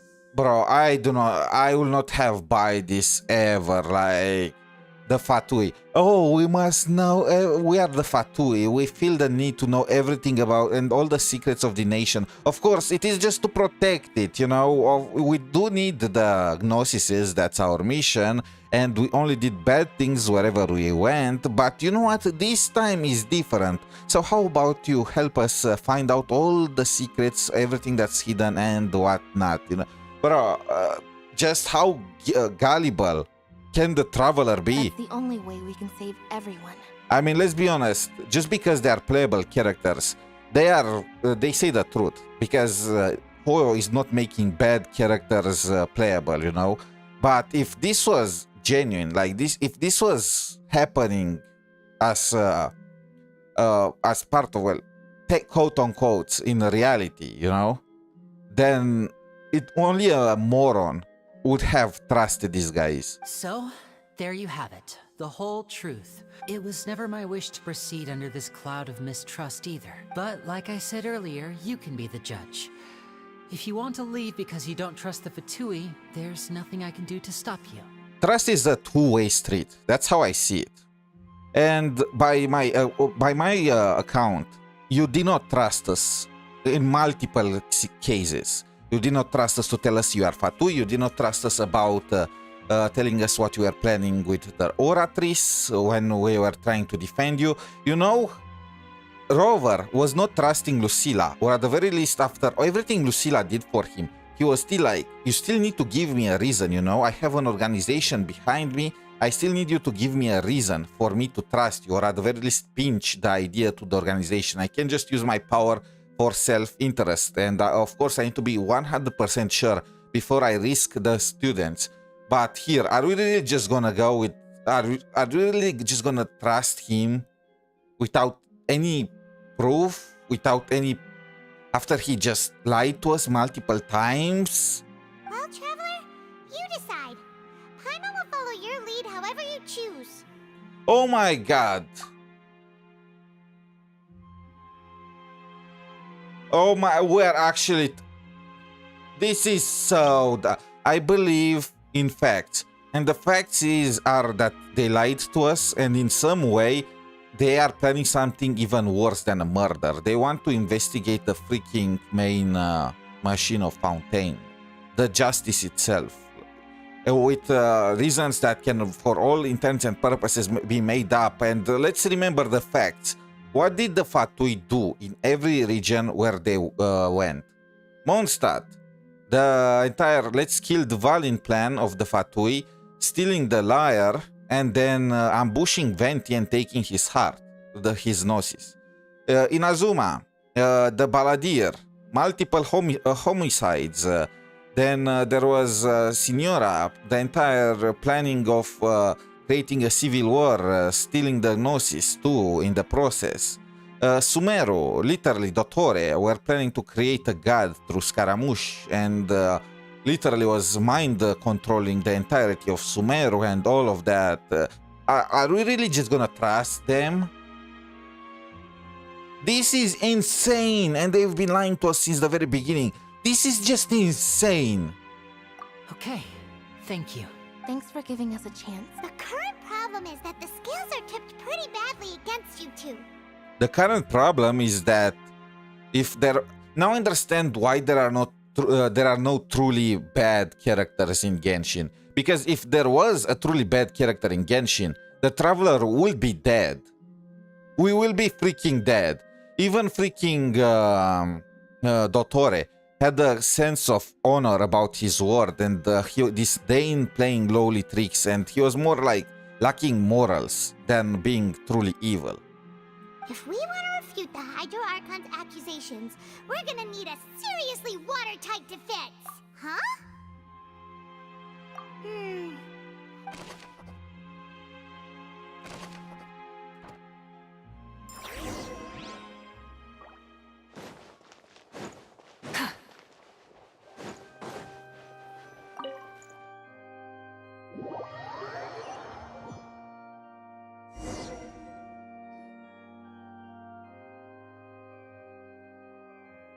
Both parties have returned to their positions. Let us continue the trial. For a second, I saw Furina's strand of hair like some bunny hair. When last we left off, Mr. Linney acknowledged the new evidence presented by Lady Farina as fact. Therefore, Lady Farina may continue stating her reconstruction of the events. That took long enough. At this stage, let's revisit that scene from Linney's perspective.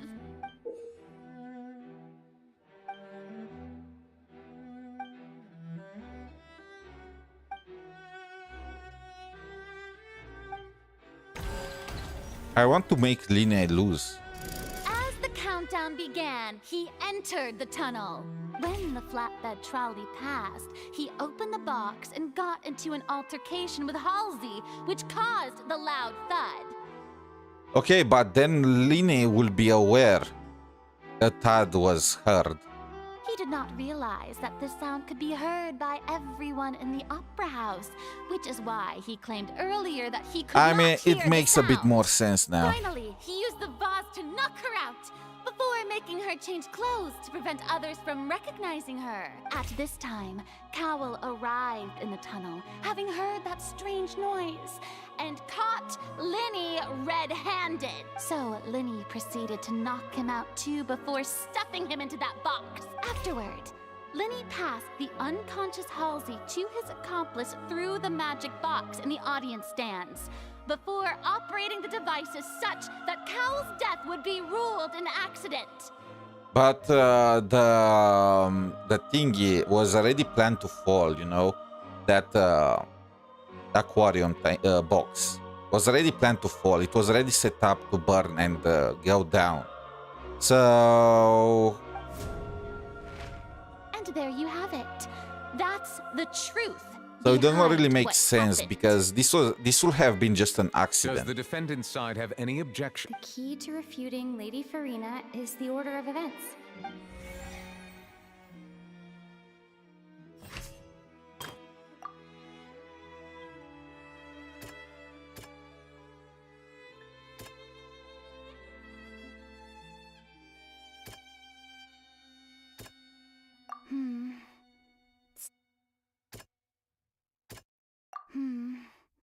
I want to have him confess to want to mess with the oratrice.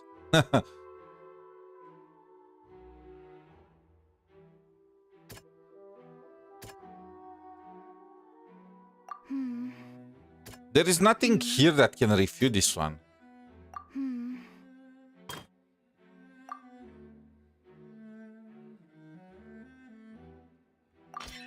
According to Linny, he left via the vent after entering the tunnel. He couldn't have had... Wait, what? But these are Linny's words only. He has no proof for this. And why did he leave the tunnel and leave that one out?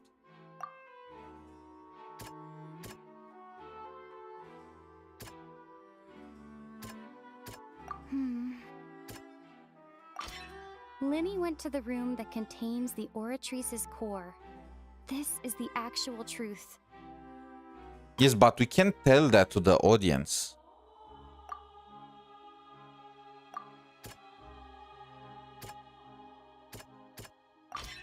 Linny did not take part in the underground... Attention! Ace Detective Paimon has something to say! When the countdown started, Linny did indeed go into the tunnel, but he immediately used a vent to access the Opera House basement, which is... Are we not incriminating him for something else? Once he reached that area, he heard a voice in what should have been an empty room. Since he felt something was amiss, he returned immediately. The crime scene had already developed by the time he reached the tunnel again, and in order to complete the magic trick, he did not remain there for any length of time. Finally, he reached the surface, and that was when the accident happened from his point of view. Therefore, he's innocent. This is so bullshit. This is all just... If you 100% trust his words, but there is really no evidence of this actually being true. And it also leaves open to debate, like, why did he go after the Oratrice core? I'm pretty sure that will be another crime. So, wait, what the fuck? How is this a refutation? We have no proof! Paimon did it! Paimon actually managed to say all that! Oh, wasn't it awesome? What the Your instance, Line is innocent because he just said he's innocent to us after he lied before. So let's trust him. Let's take his word for In that. other words, you believe that he knew nothing of the incident? That's right! My reasoning? Yeah, this is the only thing that does not really match. If that's the case, then if Cowell hadn't entered the tunnel, who was the entire setup meant to kill? Assuming that what you say is true, Linny only needed to kidnap the young girl to cause a new disappearance case. What would the point of killing someone on stage be?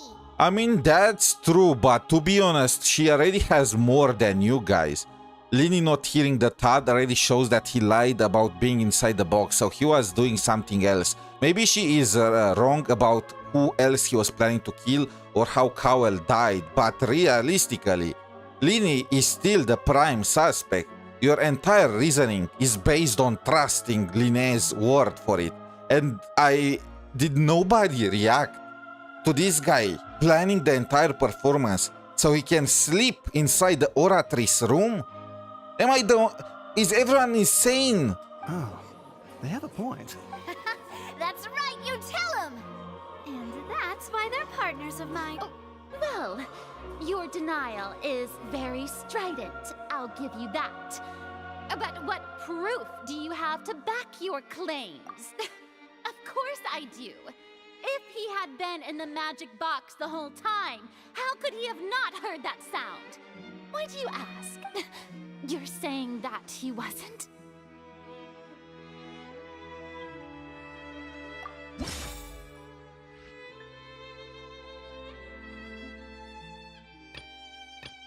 That's right!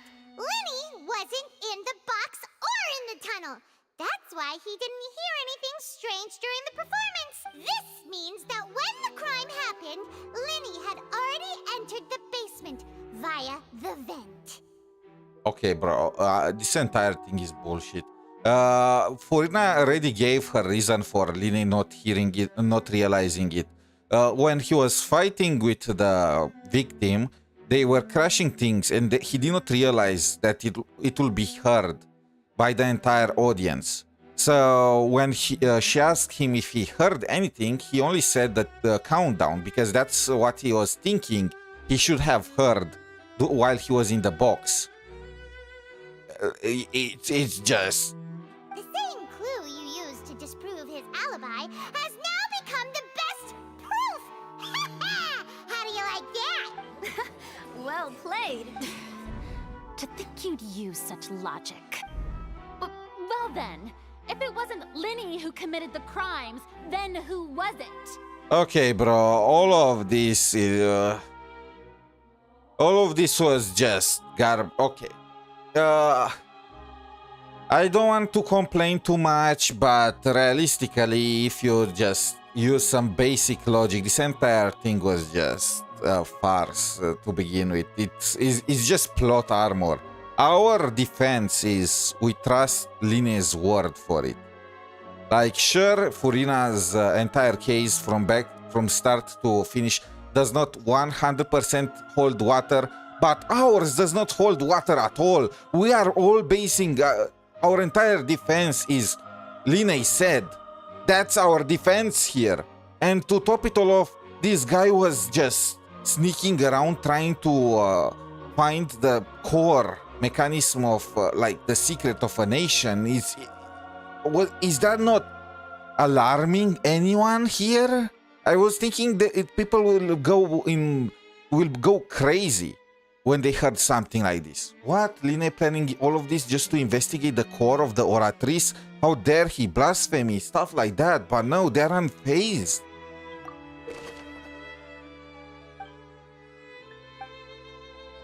This is insane.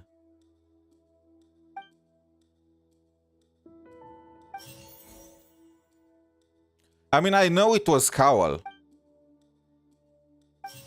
but we have no proof for any of this. Halsey is the missing person, and the deceased's name is Cowell, Linny's assistant. Could there have been a third The deceased's name is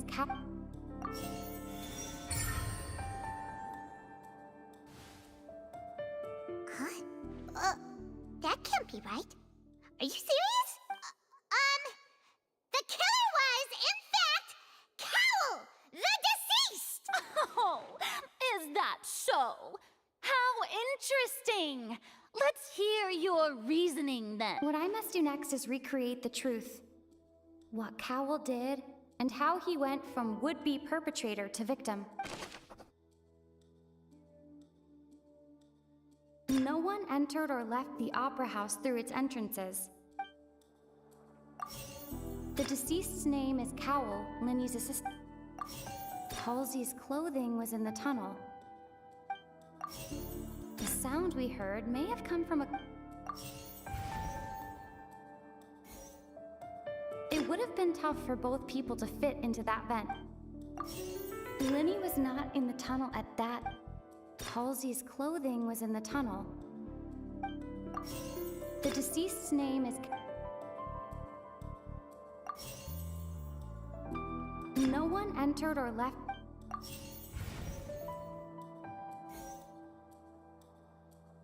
How? Was not in the tunnel at Oh, that it's in moment, order based on the which gave our questions. criminal- Okay.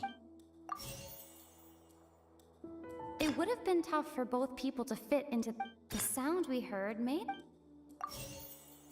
It would have been tough for both people to fit into that. Halsey's clothing was.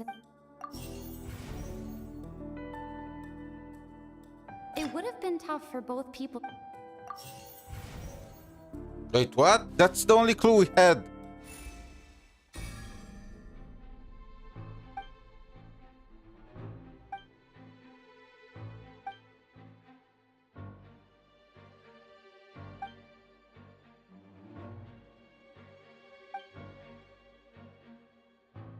What's wrong, Traveler? Are you still having trouble figuring things out? I see how it is. So this was all just a bluff. And here I thought you had something to show for it. But it seems you're still far from the truth. Look, since we're at a dead end, why not consider a different track? Just like the trick as it transpired, the end result must have been utterly different from the magician's initial design. If only we knew how Halsey disappeared. Well, that would be nice, but the tunnel only has 3 exits, and none of them seem very likely. And it's not like this is a magic trick where you can just make a real live person disappear. You know, like you did from that water tank, Lynette. Excuse my interruption, dear opponents. But do you not see that the crowd is growing impatient? There is no greater sin in this opera house than an awkward delay in the performance.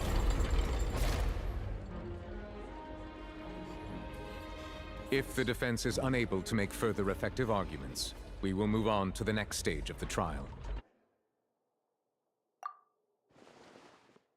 Linny was not in the tunnel at that moment, which gave our... The sound we heard may have come from... The deceased's name is... The vase was not broken by chance.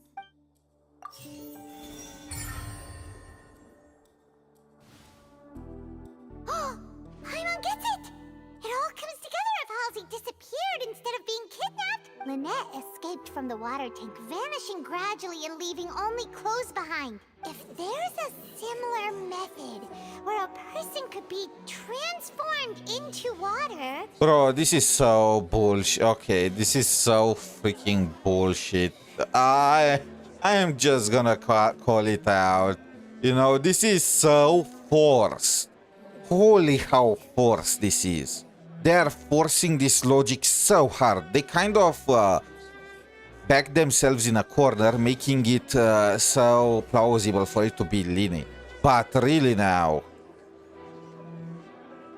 So I noted bits and pieces of Fontaine lore, and I know, well, the prophecy about people dissolving into water, right?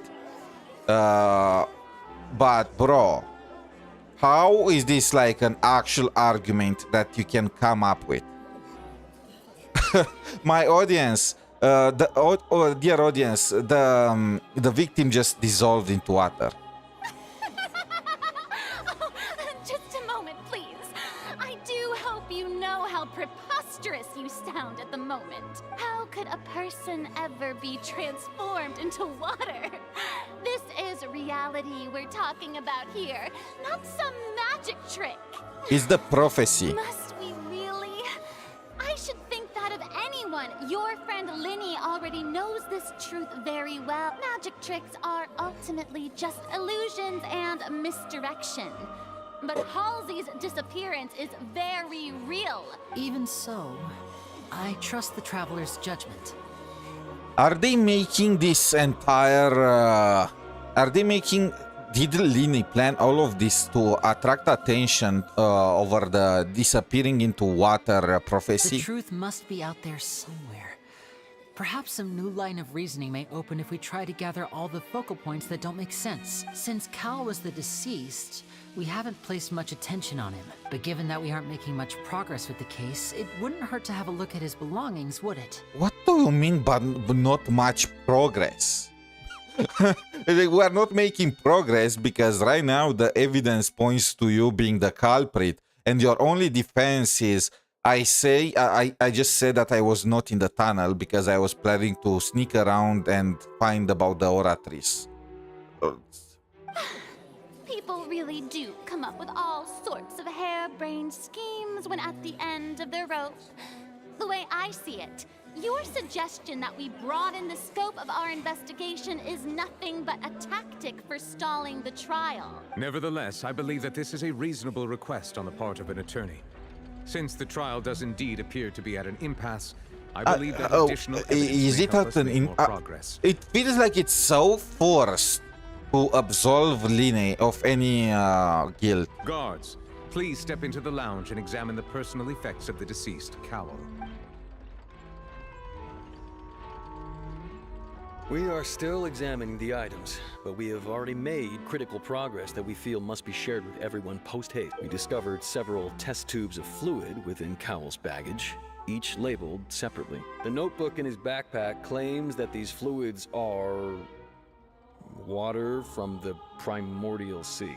First of all, what kind of moron carries a notebook with him that mentions the weapon of the crime? I guess it I guess it happens in real life too, so it makes some kind of sense. So I was thinking that the prophecy said that the Fontaine people are gonna be dissolved in the water. I was thinking that maybe if enough water is used, the Fontainian is gonna be dissolved, you know? And the entire trick of Linny with Lynette was just to attract attention over it, you know? Over that possibility. And the other people were saying the same, that we interrogated at the docks about returning to the water, but it looks like you need a kind of special water to do it. The primordial sea. The note's contents also indicate that Cowell belonged to an organization that sells illegal drugs and that he had an accomplice. Bro, everything is connecting way too smoothly, right? There are many entries concerning safe usage of these fluids, in which the keyword dissolve appears many times. One of these tubes was labeled Opera Epiclese, along with yesterday's date. It is empty. Okay, bro. It's just so forced. The notes also state that these dissolution properties work exclusively on people from Fontaine. It's likely that Halsey was chosen as some sort of test subject. This is so moronic on so many.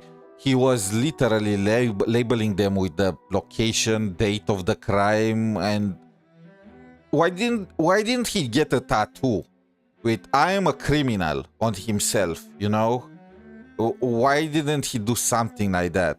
And using Halsey just like a test subject in front view of everyone during a 1 minute time window of a trick.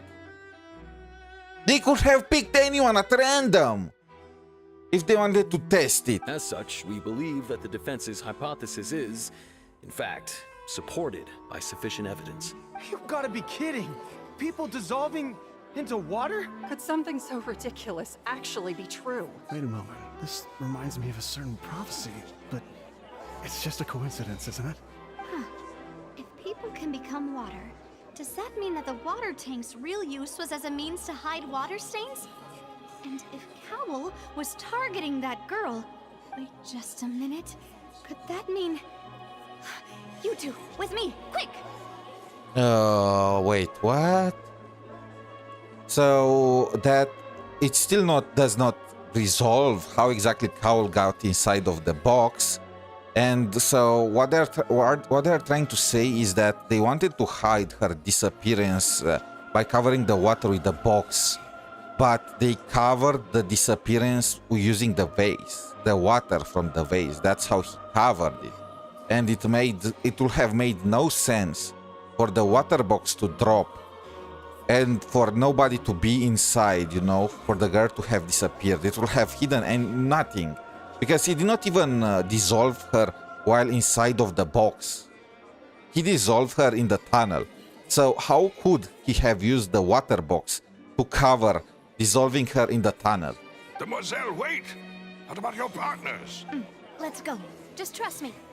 Huh. Order! After she got what she wanted, she's just gonna ditch us.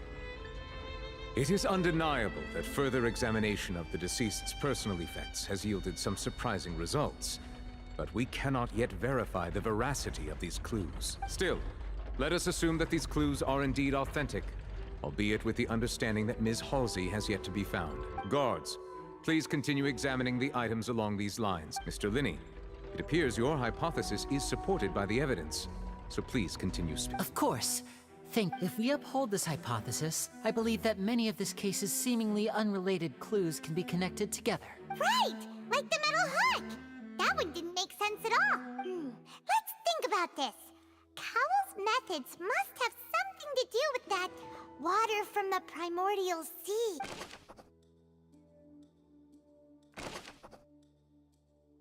The deceased's name is Cowl. The water from the primordial sea should already have been prepped before Halsey entered the magic box. Now it seems like the hook rope was not meant for another magic trick. But the water from the The rope that strung the water tank up was lit by the fire. I remember there was something up.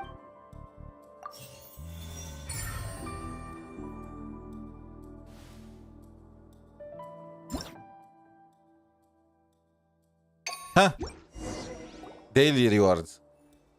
It's Ace Detective Paimon's time to shine again! If I was in Yvlette's place, I would have judged Linney as guilty just because he brought Paimon to the table. Original plan, Cowell would tamper with the water tank rope and the number selector securing his target. When the magic box containing Halsey was lowered, the metal hook would retract gradually and pierce the balloon at the top of the box. When the balloon attached to the box popped, the water from the primordial seed inside it would pour down and dissolve Halsey. Afterward, Cowell would enter the tunnel and break the flower vase to conceal the water inside the tunnel, with the remaining evidence being covered up by the water tank on stage. Wait, what the fuck? Okay, I was following it. So this makes sense and it's kind of genius, right? So he placed a metal hook inside the box and one of the balloons had water from the primordial sea. So he will have retracted the hook, pierced the balloon, and should have been turned into water. Now, why exactly did he just plan for that thing to drop down? Like, what evidence on stage? The boxes would have started moving, right? And with the hook trigger setup, he would have made it so she was turned to water inside of the goddamn tunnel.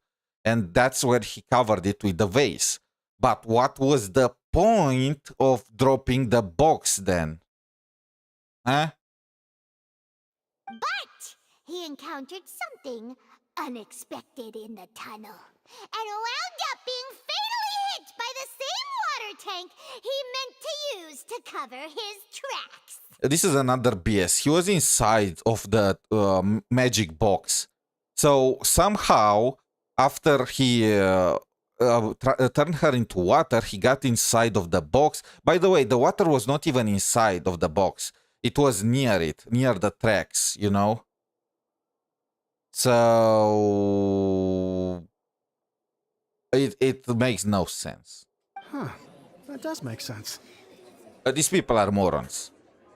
So the way that I understand it, he had the hook, he popped the balloon, he turned her in water, so there should have been water inside of the box. And then he was planning to drop that water box to cover his tracks. But that was dumb to begin with, because number one, the body will have disappeared. There will have been no body under the box, so people will have just assumed she was never inside of the box, okay? That was the first bit of it. Then they will have found her clothes there. And maybe they will have guessed that she was kidnapped or something, you know? But there was no need to add any additional water to it. He could have just broken the vase to make it seem as if there was some kind of fight, but that was about it. Did not need to add additional water to the tunnel.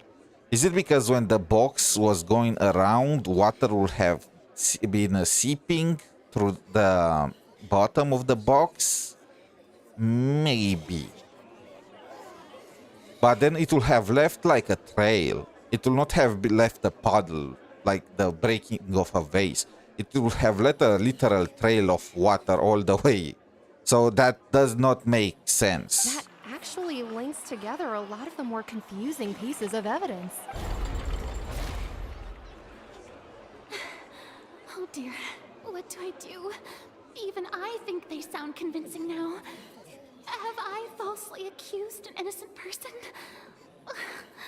What a humiliation. Okay, but back to the previous innocent person. Are we just ignoring this guy sneaking around to find the core of the Oratrice? Are we just gonna leave that slide? Now, it seems like the only point of contention remaining is the exact circumstances that led to Cal's death.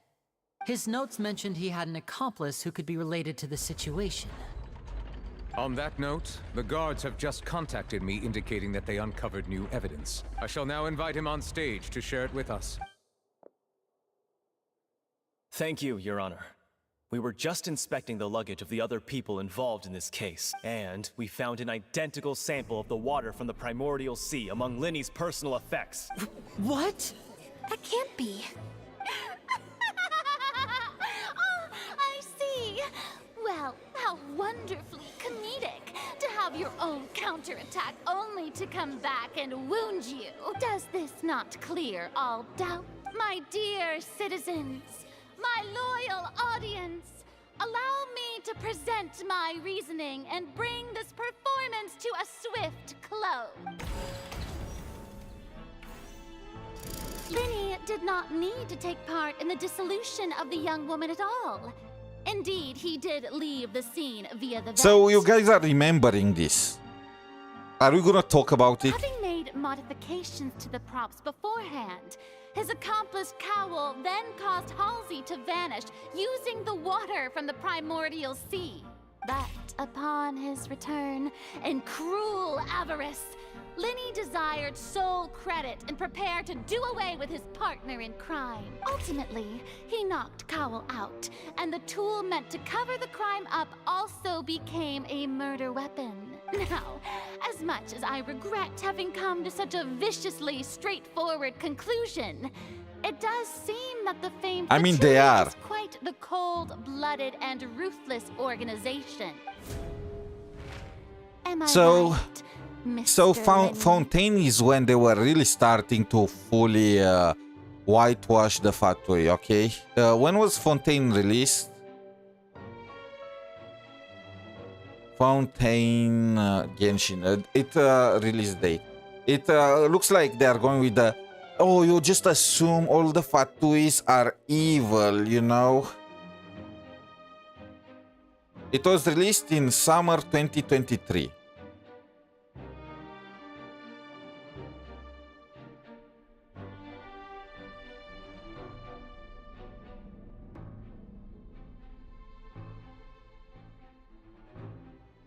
Okay, you know what? I hate to mix politics with video games, but in the case of CN games, they kind of go together, you know?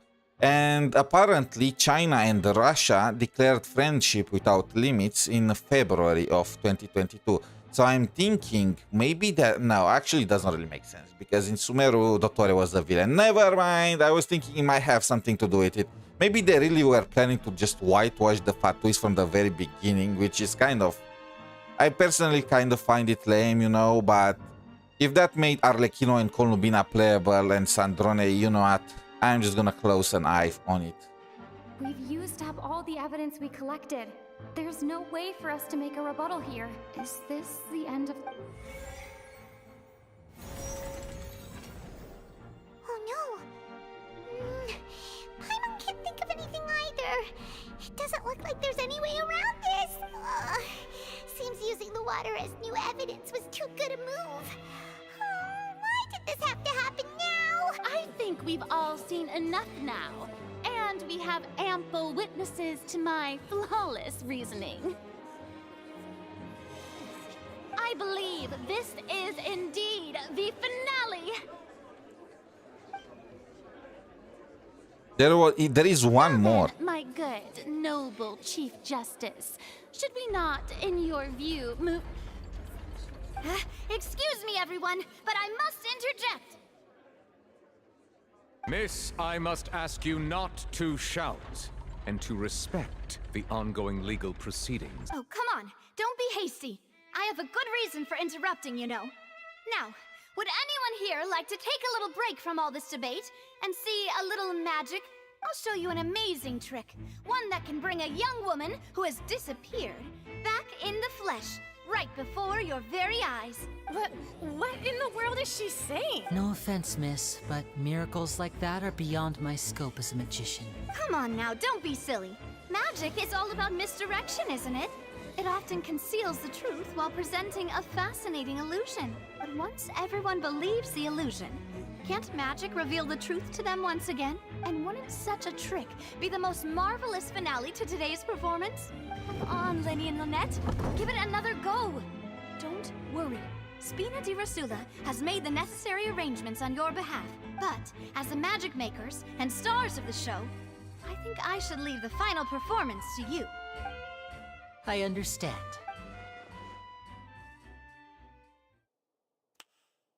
And voila. How did they manage to get that boat? Okay, how did they manage to get her back? Sorry for the interruption. Wait, isn't that Halsey? So the whole thing about people dissolving wasn't true after all? To be clear, I'm only here because this person told me that if I testified, the merit of doing so would lessen my sentence. I was hiding outside this room listening to the proceedings because I was afraid that I would be the one put on trial. I was just feeling happy that no one had noticed me. And then before I knew it, she caught me. That'll teach you to underestimate us. Did she? This is so... Bro, this is so... how could she have been worried that she'll be the one put on trial? Lini was put on trial. She was gone, you know. She had to go to the opera house to listen to the pros. There are just way too many plot holes in this story because they tried to do something great, but they kind of fell short. Where should I begin? I'm sorry. I'm the one who killed Cowl.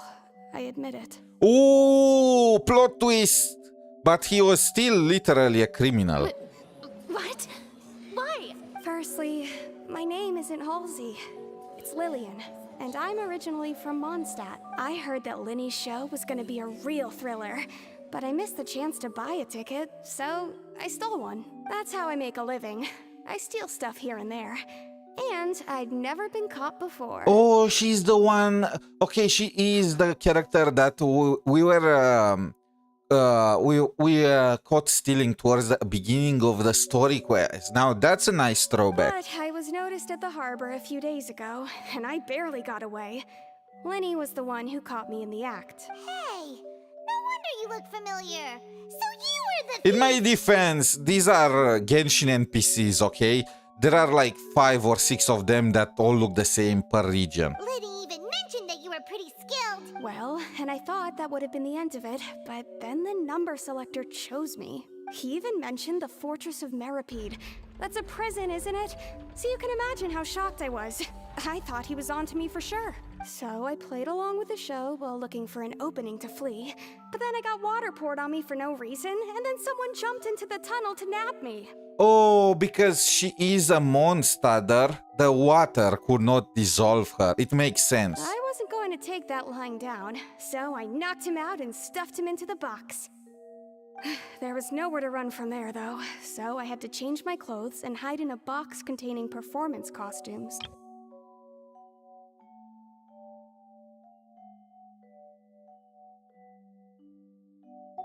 I slipped out after the first guard arrived at the scene and continued hiding inside the opera house.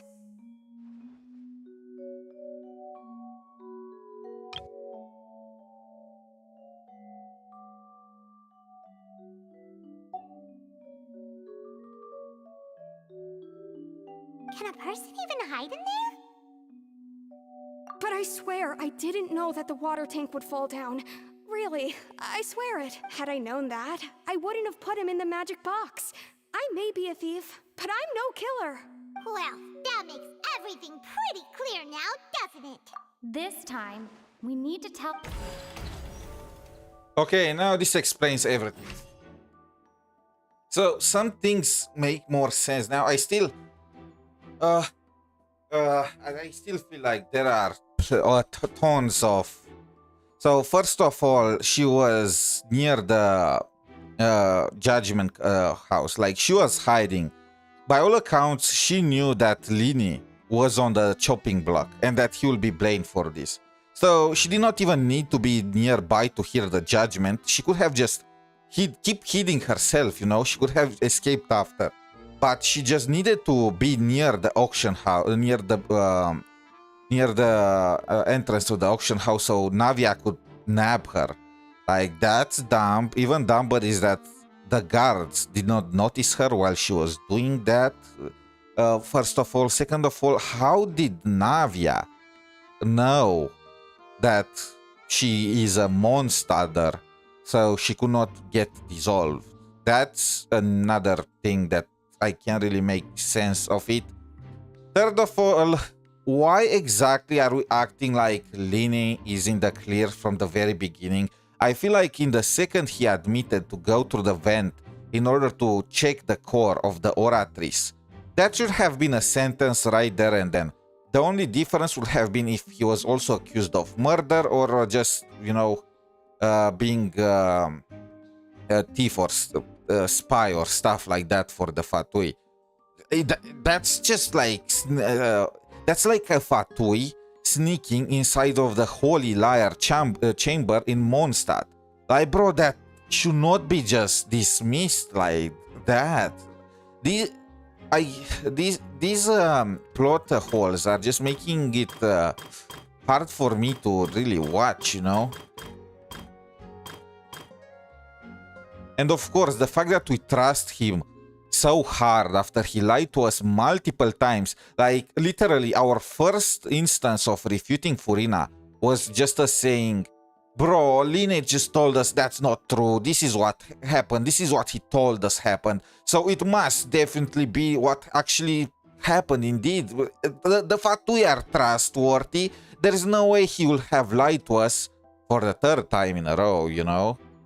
That's the first part of it. The second, well, the fourth part is how exactly. So the boxes were no longer under the floor. You know, the boxes just got swapped, and one of them got destroyed. To begin with, the box where inside which Lini was should not have shown any difference. The balloon should have still been inside. The back of the box should have still been there because the boxes were finished swapping. Yes, it is a box inside of the box, but both of the inner boxes just went in their place towards the end of the show, you know? And we did not see any other box inside of the freaking tunnel. So let's assume that there was this claw mark, you know, that he used to pop the balloons to try and dissolve the girl. First of all, when he noticed that she was not dissolved, why did he feel the need to fight with her? I guess she was a witness to it, and he could not have left her be alive, probably. And bro, he got his ass handed to him, you know. But more importantly than that, why this particular case with this particular girl? It feels like, you know, you could have just, I don't know, maybe have chosen a random girl on the street instead of doing it in front of freaking the Hydro Archon and Neuvillette and the entire Fontaine city. If you wanted to test the efficiency of this, instead of all this convoluted plan. Like, there are so many things that don't really make sense to me.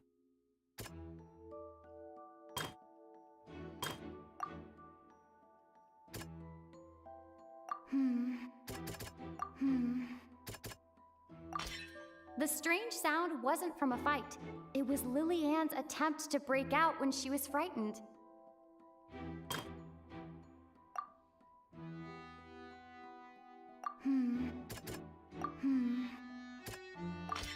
The flower vase was not broken to cover anything up, but was smashed during the struggle between Lily-Ann and Cowell.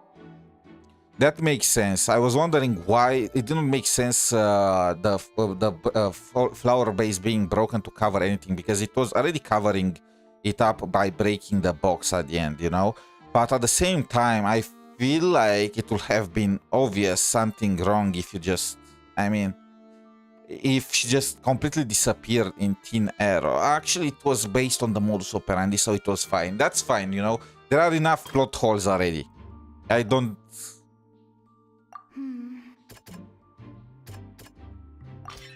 Lily-Ann was afraid that she would be recognized if she left, so she changed clothes and hid, biding her time. And it's Ace Detective Paimon time! And Paimon is just making things worse. Selected out of the blue, Lily-Ann panicked. Her panic only intensified after she entered the tunnel and had water poured on her head.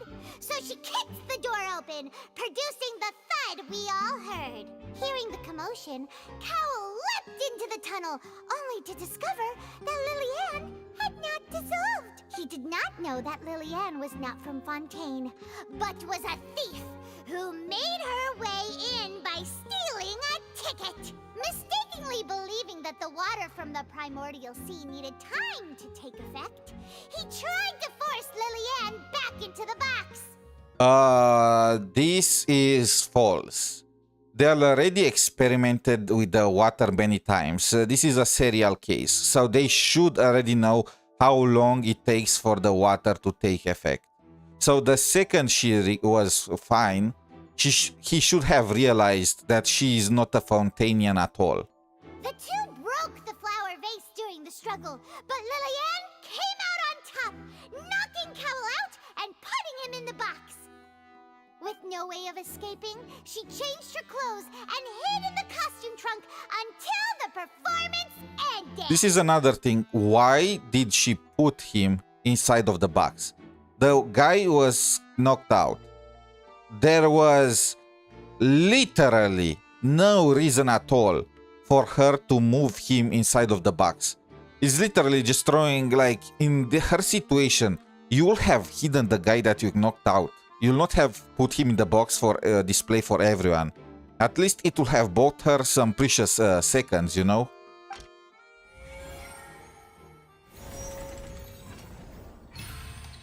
It was... She did that only for the dramatic effect. For the murdered is actually the murderer. She'd have to go through guard inspection if she tried to leave afterward. So, she has been trapped in the Opera House these last 2 days. She had already become desperately hungry by the time we were chatting over macarons. So, she swiped 2 of them right under our noses. Talk about a sneaky thief. Oh, that makes so much sense now. So it was not Paimon. How the freak did we not realize that? Our table was in plain view of everyone. Like, there was literally no dead corner. There were 2 bodyguards behind, having better point of view than anyone.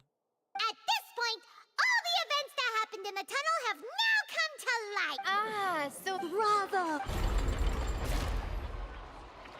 Now then, Lady Farina, do you wish to speak against the defense's statements? Please answer the question, Lady Farina. Also, if I may add, the trial has not yet ended. As such, I request that the prosecution not leave the room before the proceedings have concluded. She's trying to ditch the place. What? F Are this, you I'm reading out. my mind now? No, I have no further arguments.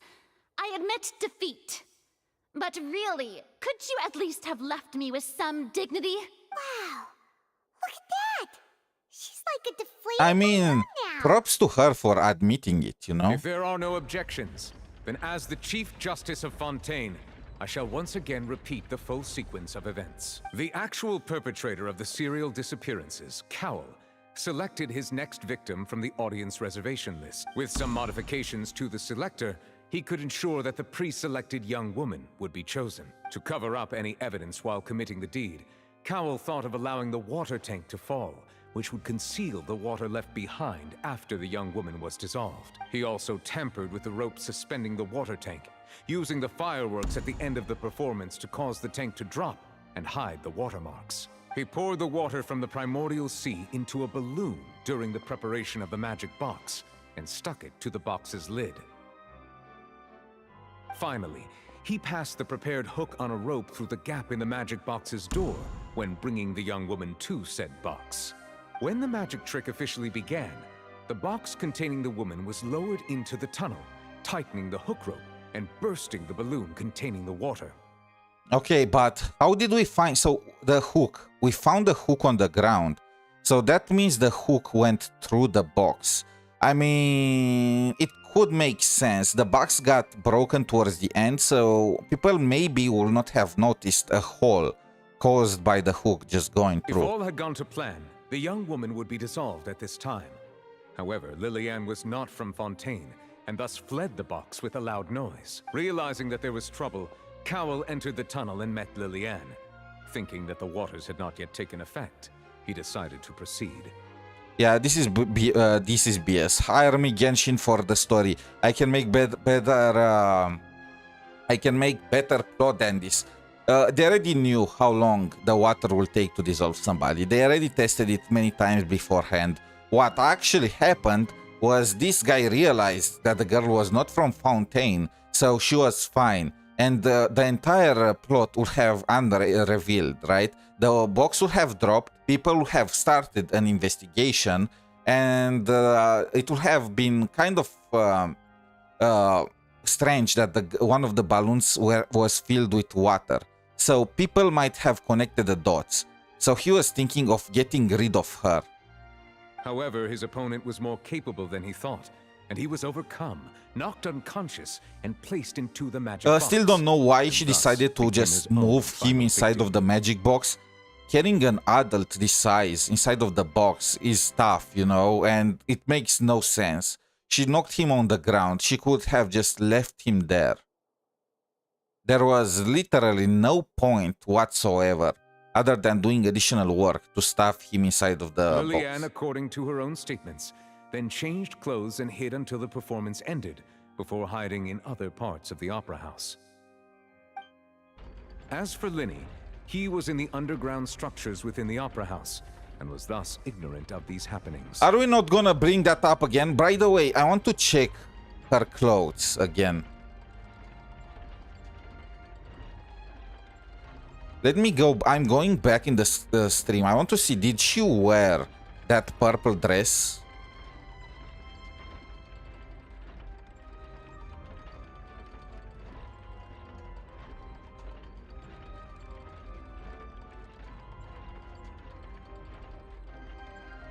No, the dress was a different color. She wore something similar, but the dress was blue, entirely blue. This is a purple. The one that we found was a purple dress.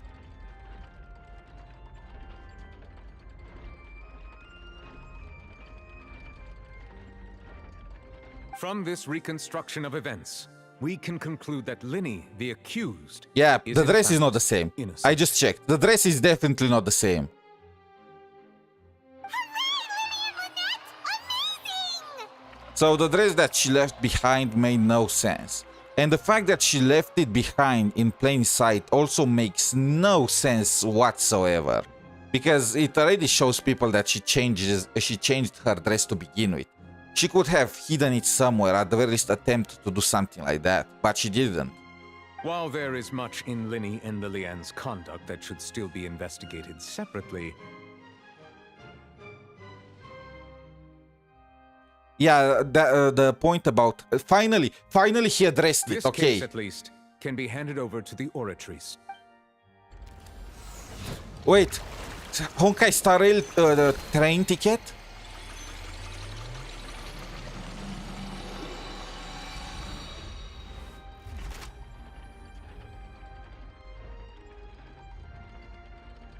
As such, Lyney and Lynette are officially declared not guilty. Great work, partners. Thank you all. Thank you so much. Next, I think we deserve an explanation, Guard Vaughn. How did you find the water from the primordial sea in Lyney's baggage? Oh, that's true. Right! Your discovery caused me to make a serious mistake, you know. Or was that not a discovery, but false evidence that you dared to bring before this court? She found who to blame. I suspect that the accomplice mentioned in Cowell's notes was not Lyney, but you, yes?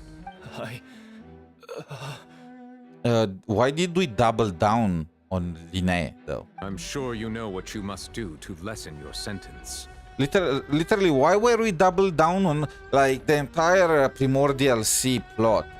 Already was discovered, you know? Instead of burning the evidence, destroying whatever else there was, you just decided to try and throw Lyney under the bus together with Cowell. For what reason? What would have that accomplished? Speak quickly! Unless you want to earn yourself a one-way ticket to Coupon Town. Coupon Town. I was just following orders. We were supposed to place blame for the serial disappearances onto Lyney, and thus cause suspicion to fall on the Fatui. The higher-ups said this was the best opportunity to do so. Okay, now that makes more sense. Still, whitewashing the Now that your Fatui. plan has fallen through, and the secrets of the water have been revealed, you have become a liability to said higher-ups, yes? Therefore, you would be wise to tell everything you know.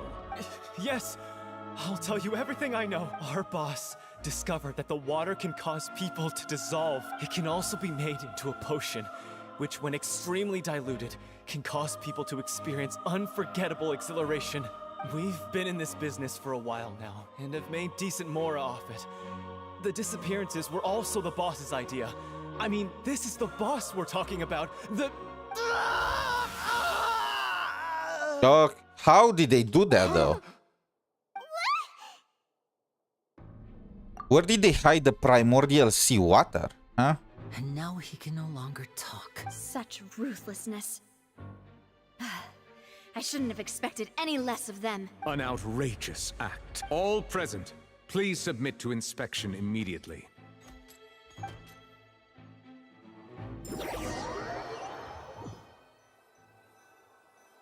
So how exactly was he dissolved, though? So, we're just going back now?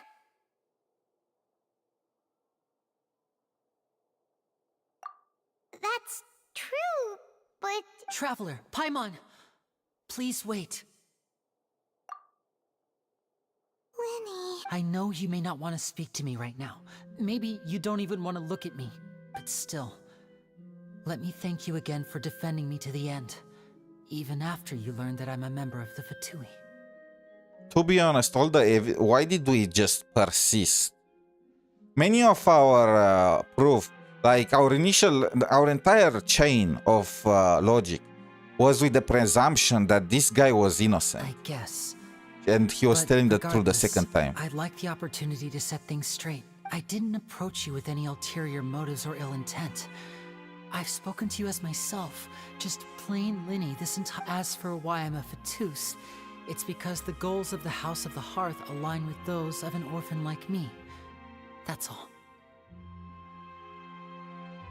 That was how Father, who you might know as the Knave, approached recruiting us back then too.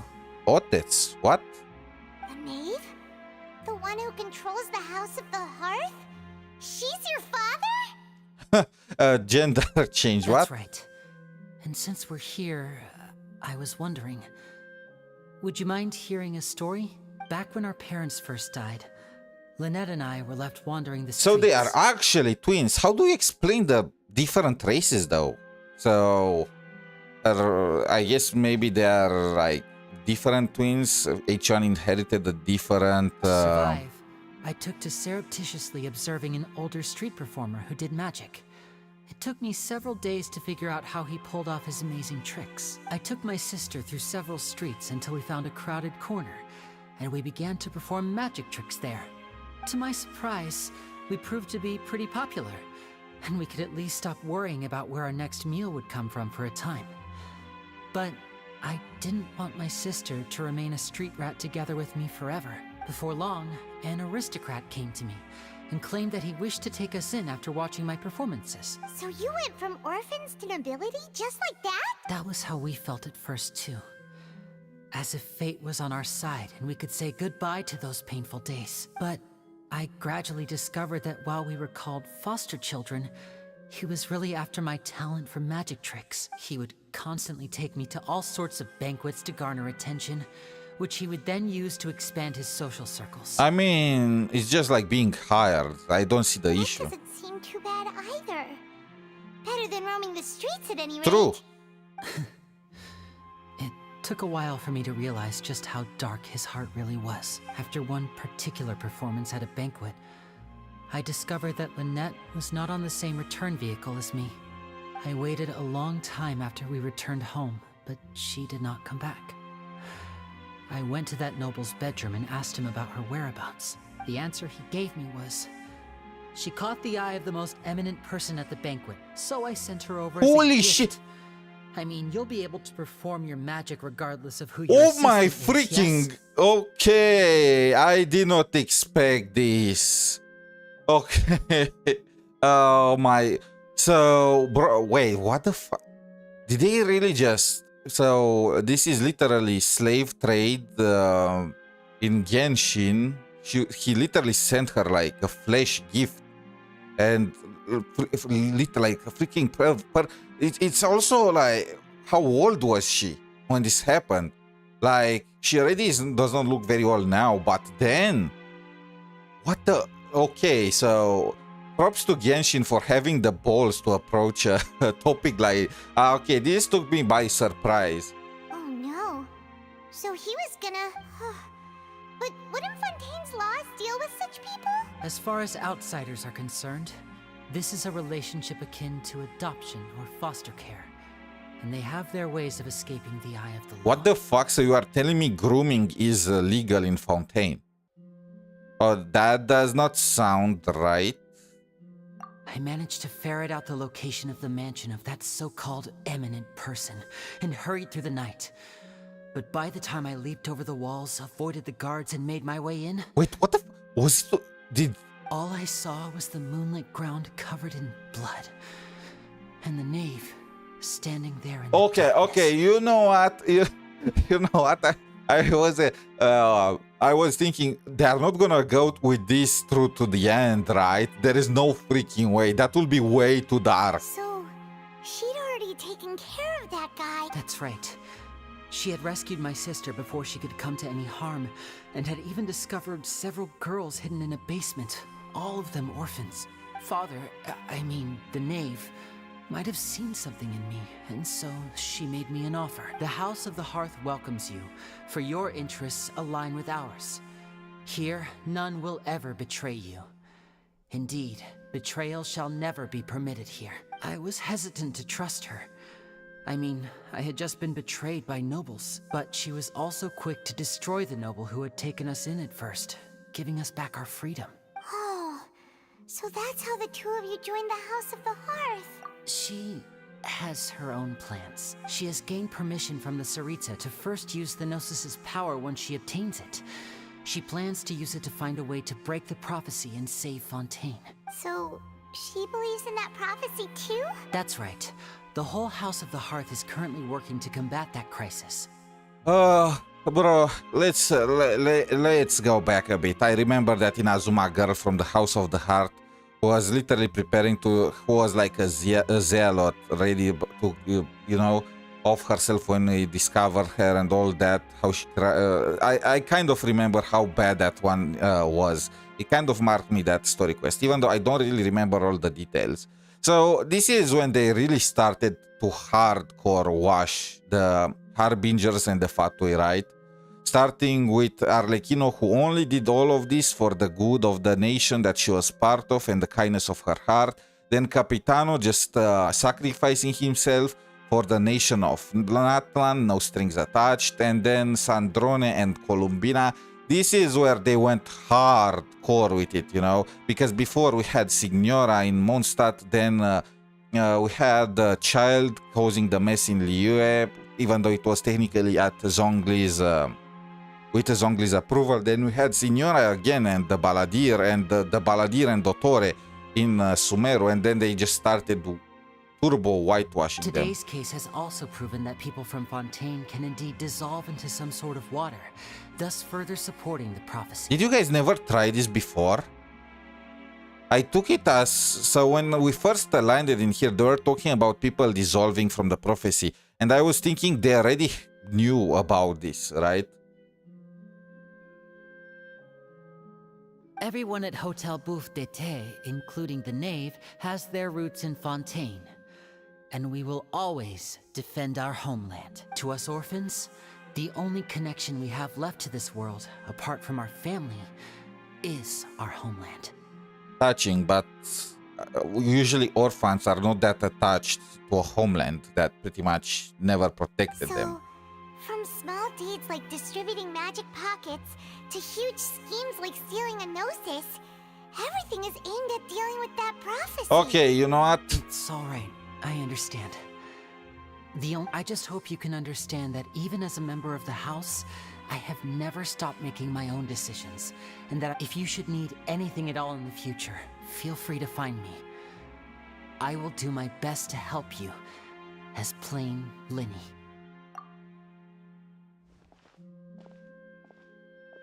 Bye, Linny. You know what? I was kind of pissed during the story quest because of the old potholes, but they kind of addressed many of them, you know, at the same time. So I'm just gonna give my own opinion after the end of the story quest, because I have to amend some things while some others are literally just... Hey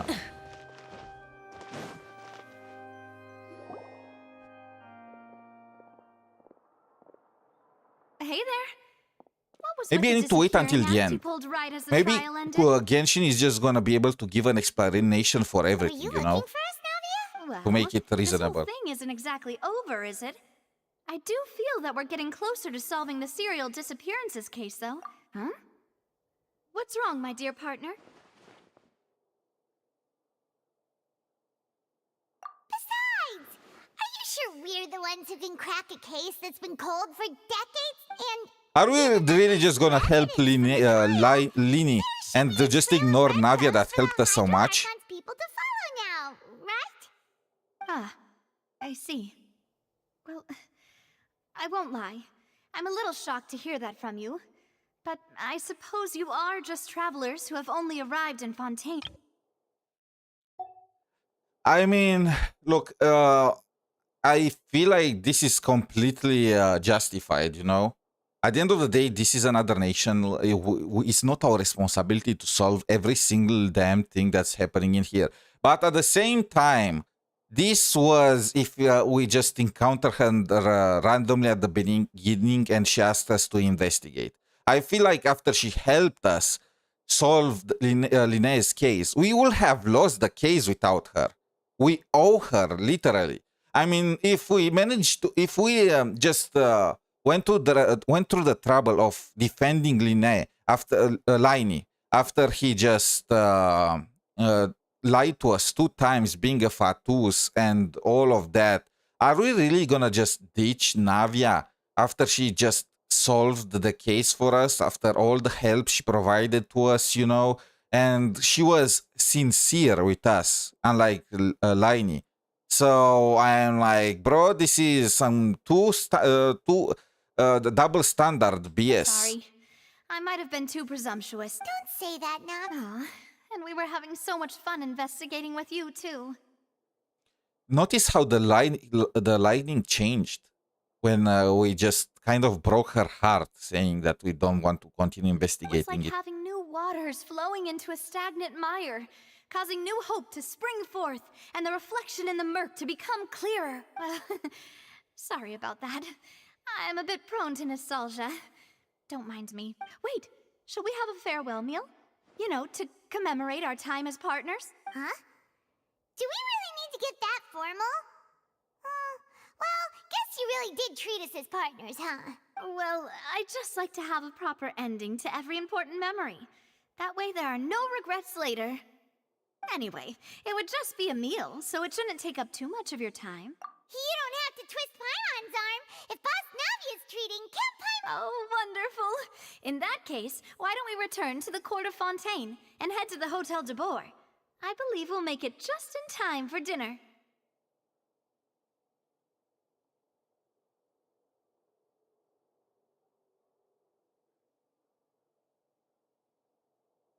All right, then. Let's have our farewell meal. This is just gonna be the plot thickens. Okay, we finished Act 1. Nice. It was not that long. It was like, compare... Okay, not Cry story quests are like 2 times longer. And...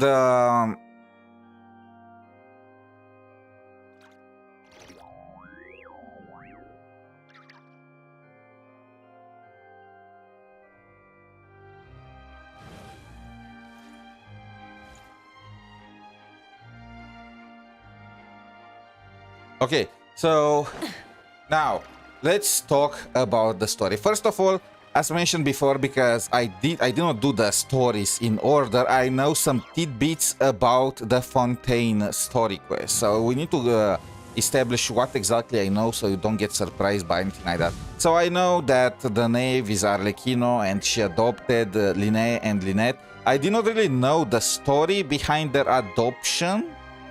That was way freaking darker than I expected. Like, we had some messed up stuff. And apparently, grooming is legal by Fontaine standards, which is another messed up thing, you know? The second thing that I am aware of was that people were dissolving in water. I don't really remember where I heard that tidbit. It was probably... I remember the Fontaine trailer was hinting at it, and there were also hints at it with the disappearances of the girls out of thin air, and also the people at the docks talking about people dissolving in water. So probably either I subconsciously connected the dots or I read it somewhere and I forgot where.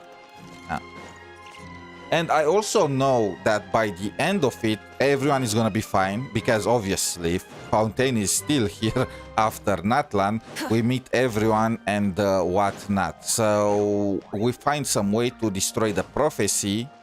I also know that something is gonna happen to Furina. The exact specifications I am not 100% aware. I do know that Furina does not really have the power of a god.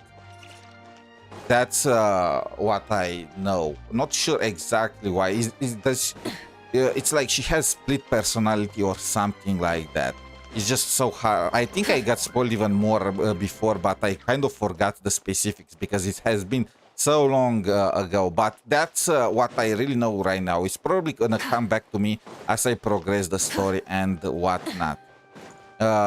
Now, let's talk about this story itself. First of all, I had so many complaints during the proceedings, and I do hope that they're gonna address them. Hi, Jordan, welcome to the stream. And I do hope that they're gonna address them. First of all, it was Linné. First of all, no, it was us trusting Linné. You know what? At the end of the day, I am fine with it, because we did not we just went ahead and tried to, you know, prove if he was innocent or not. We are not like, well, you are a fatui, so we are just gonna not even gonna bother defending you anymore. We will gonna go through with this, but I'm just not gonna trust you ever again. Like, I am fine with that conclusion. I was worried that the traveler will go, well, you see water under the bridge. We are still friends, you know. I am defending you because of friendship and whatnot. I am glad that was not the case. And it was more of a morality thingy to not leave a possible innocent people get arrested for no reason. Now, I hated how the entire... So, I hated how the first...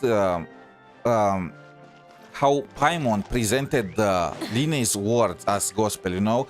Furina presented her proofs, with Line not hearing the third and so on and so forth.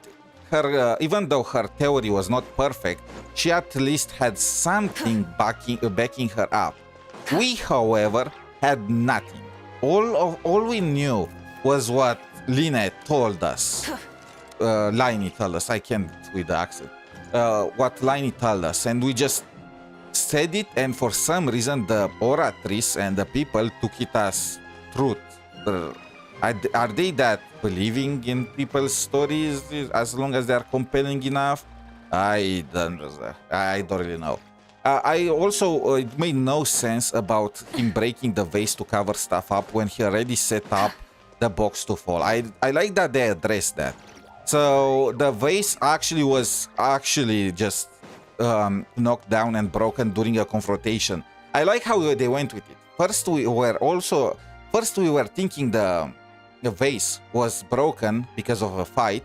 Then we were thinking it was broken on purpose to hide evidence, and it turns out that no, our first theory was right. It was broken because of a fight, you know. I like that.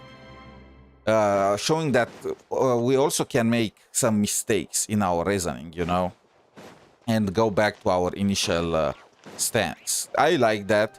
Now, I did not like how the Mondstadt girl just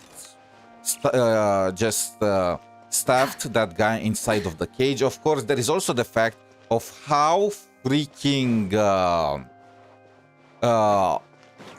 what a coincidence it was that the mechanism that the guy picked that particular girl that we were just tracking as a thief a few days ago.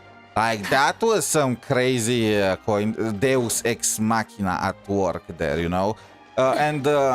I don't understand why he needed to do it like this. From what I understand, and from his... First of all, he had an entire cupboard of evidence against himself. You will think they will hide this stuff. Did you really need to note the vials with water from the primordial sea that can make Fountainians dissolve? Did he really need to mark them? Couldn't he have just known without writing on them exactly what it was? Did he really need to write his entire plan down? Like, what the... how were they not caught before? That's just crazy. He knew. So he knew after this event went down that the police will just go and just start investigating Liney and everyone connected to him. So just how dumb can you possibly be to carry the evidence with you? Why did he needed so many vials? Why did he needed the writing stuff? Like, that made absolutely no sense. That was just to move the plot along and to give us something to work with, because otherwise it would have been impossible to prove Liney's innocence. I feel like that was just way too, you know, scripted. And also the girl just stuffing the guy back inside of the box. Why? But why did she have to do it? Knock him down and leave. And yeah, and also the clothes she left behind are not the clothes that she was wearing on stage. Like, they also missed the mark with that. And what else there was? All right, Liney confessing to trying to sneak during the show to investigate the oratrice. I hope that will not be swiped under the bridge. Neuvillette said that they are gonna have discussions about Liney's, you know, conduct. But I hope it will be treated as important as it should be. In my opinion, trying to sneak around to investigate the oratrice as a fatui as a foreign agent should be way higher of an infraction than actually murdering some random guy, you know? Like, way higher, even though at the end of the day it became... I mean, it kind of was a serial murder case by the end of it, you know? But still, I feel like that will be way more concerning for Fontaine than anything else. And again, why did that guy have to test the primordial water in this exact setting? Like, with New Villette, with Furina in attendance, when he only had like 1 minute to work out to do the deed, and at the same time it was also very elaborate. Anything that will go wrong, there were so many things that would go wrong and just expose them to the public, you know? They could have just keep going after random girls with no connection whatsoever. I hope that there will be an explanation for this in the next version, in the next acts, you know, because it really makes no goddamn sense other than just making it more, you know, entertaining. Entertainment! And of course, there is also the fact the balloon popped and the girl was drenched in water. And the guy just went down thinking the water will take time to take effect. I feel like after all the testings they've done, Brock was carrying a notebook with the testings done. After all of that, they should have known how long it takes for a person to get dissolved. And when she did not get dissolved, he should have realized that she is not a Fontanian, that she is a monster, well, not exactly a monster, but that she is from a different nation, you know? And I feel like he could have just ignored her entire struggle. I bet the girl will not have even remembered being drenched in water and whatnot. Or they could have made some kind of excuse for that, you know? But no, he had to go down there, get his ass beaten, and the entire plot unveiled. It just feels like they tried to pull some crazy twist, some crazy mystery novel, but they ended up leaving a lot of plot holes behind. And I do hope that they are gonna be able to cover a few of them. I don't think they're gonna be able to cover all of them, but I think there's some of them can have an explanation in the following acts. But I'm just gonna have to wait and see, I guess. And of course, I kind of hated how Paimon was the one that was just acting up all over the stage, but that's just minor inconvenience at best. So yeah, tomorrow, this is gonna be it for today. We have Act 2 that's gonna start. We have Sandrone in less than 2 days, right? Tomorrow we are gonna try. So tomorrow I'm gonna do the Zenless Zone 0. Is it fully? Let me check. Is the event fully unlocked now, or is it gonna be unlocked tomorrow late at night, you know? I want to see. I want to do the event. So I think I will start the story quest early, just like I did, well, a bit earlier than today. I expect it to be quite long, you know? And after that, we're gonna do the Zenless Zone 0 event and gonna finish it.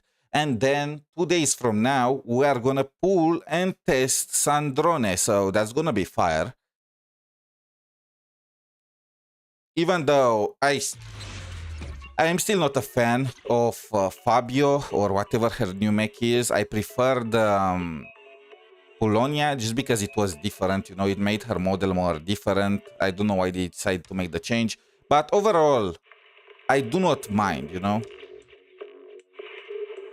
I don't mind enough to... I don't care that much about that change. I just feel that she lost a bit of aura. That's all. So, how many days it takes for this to be fully opened?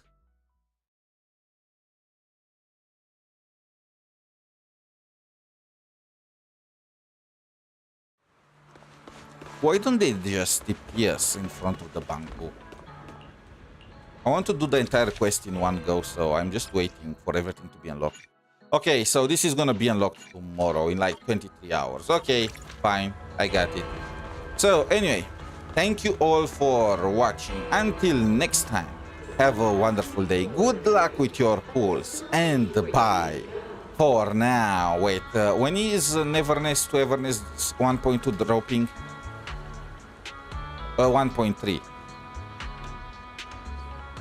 I think it already dropped for CN. Wait, no, it's 1.2. The Shinku banner.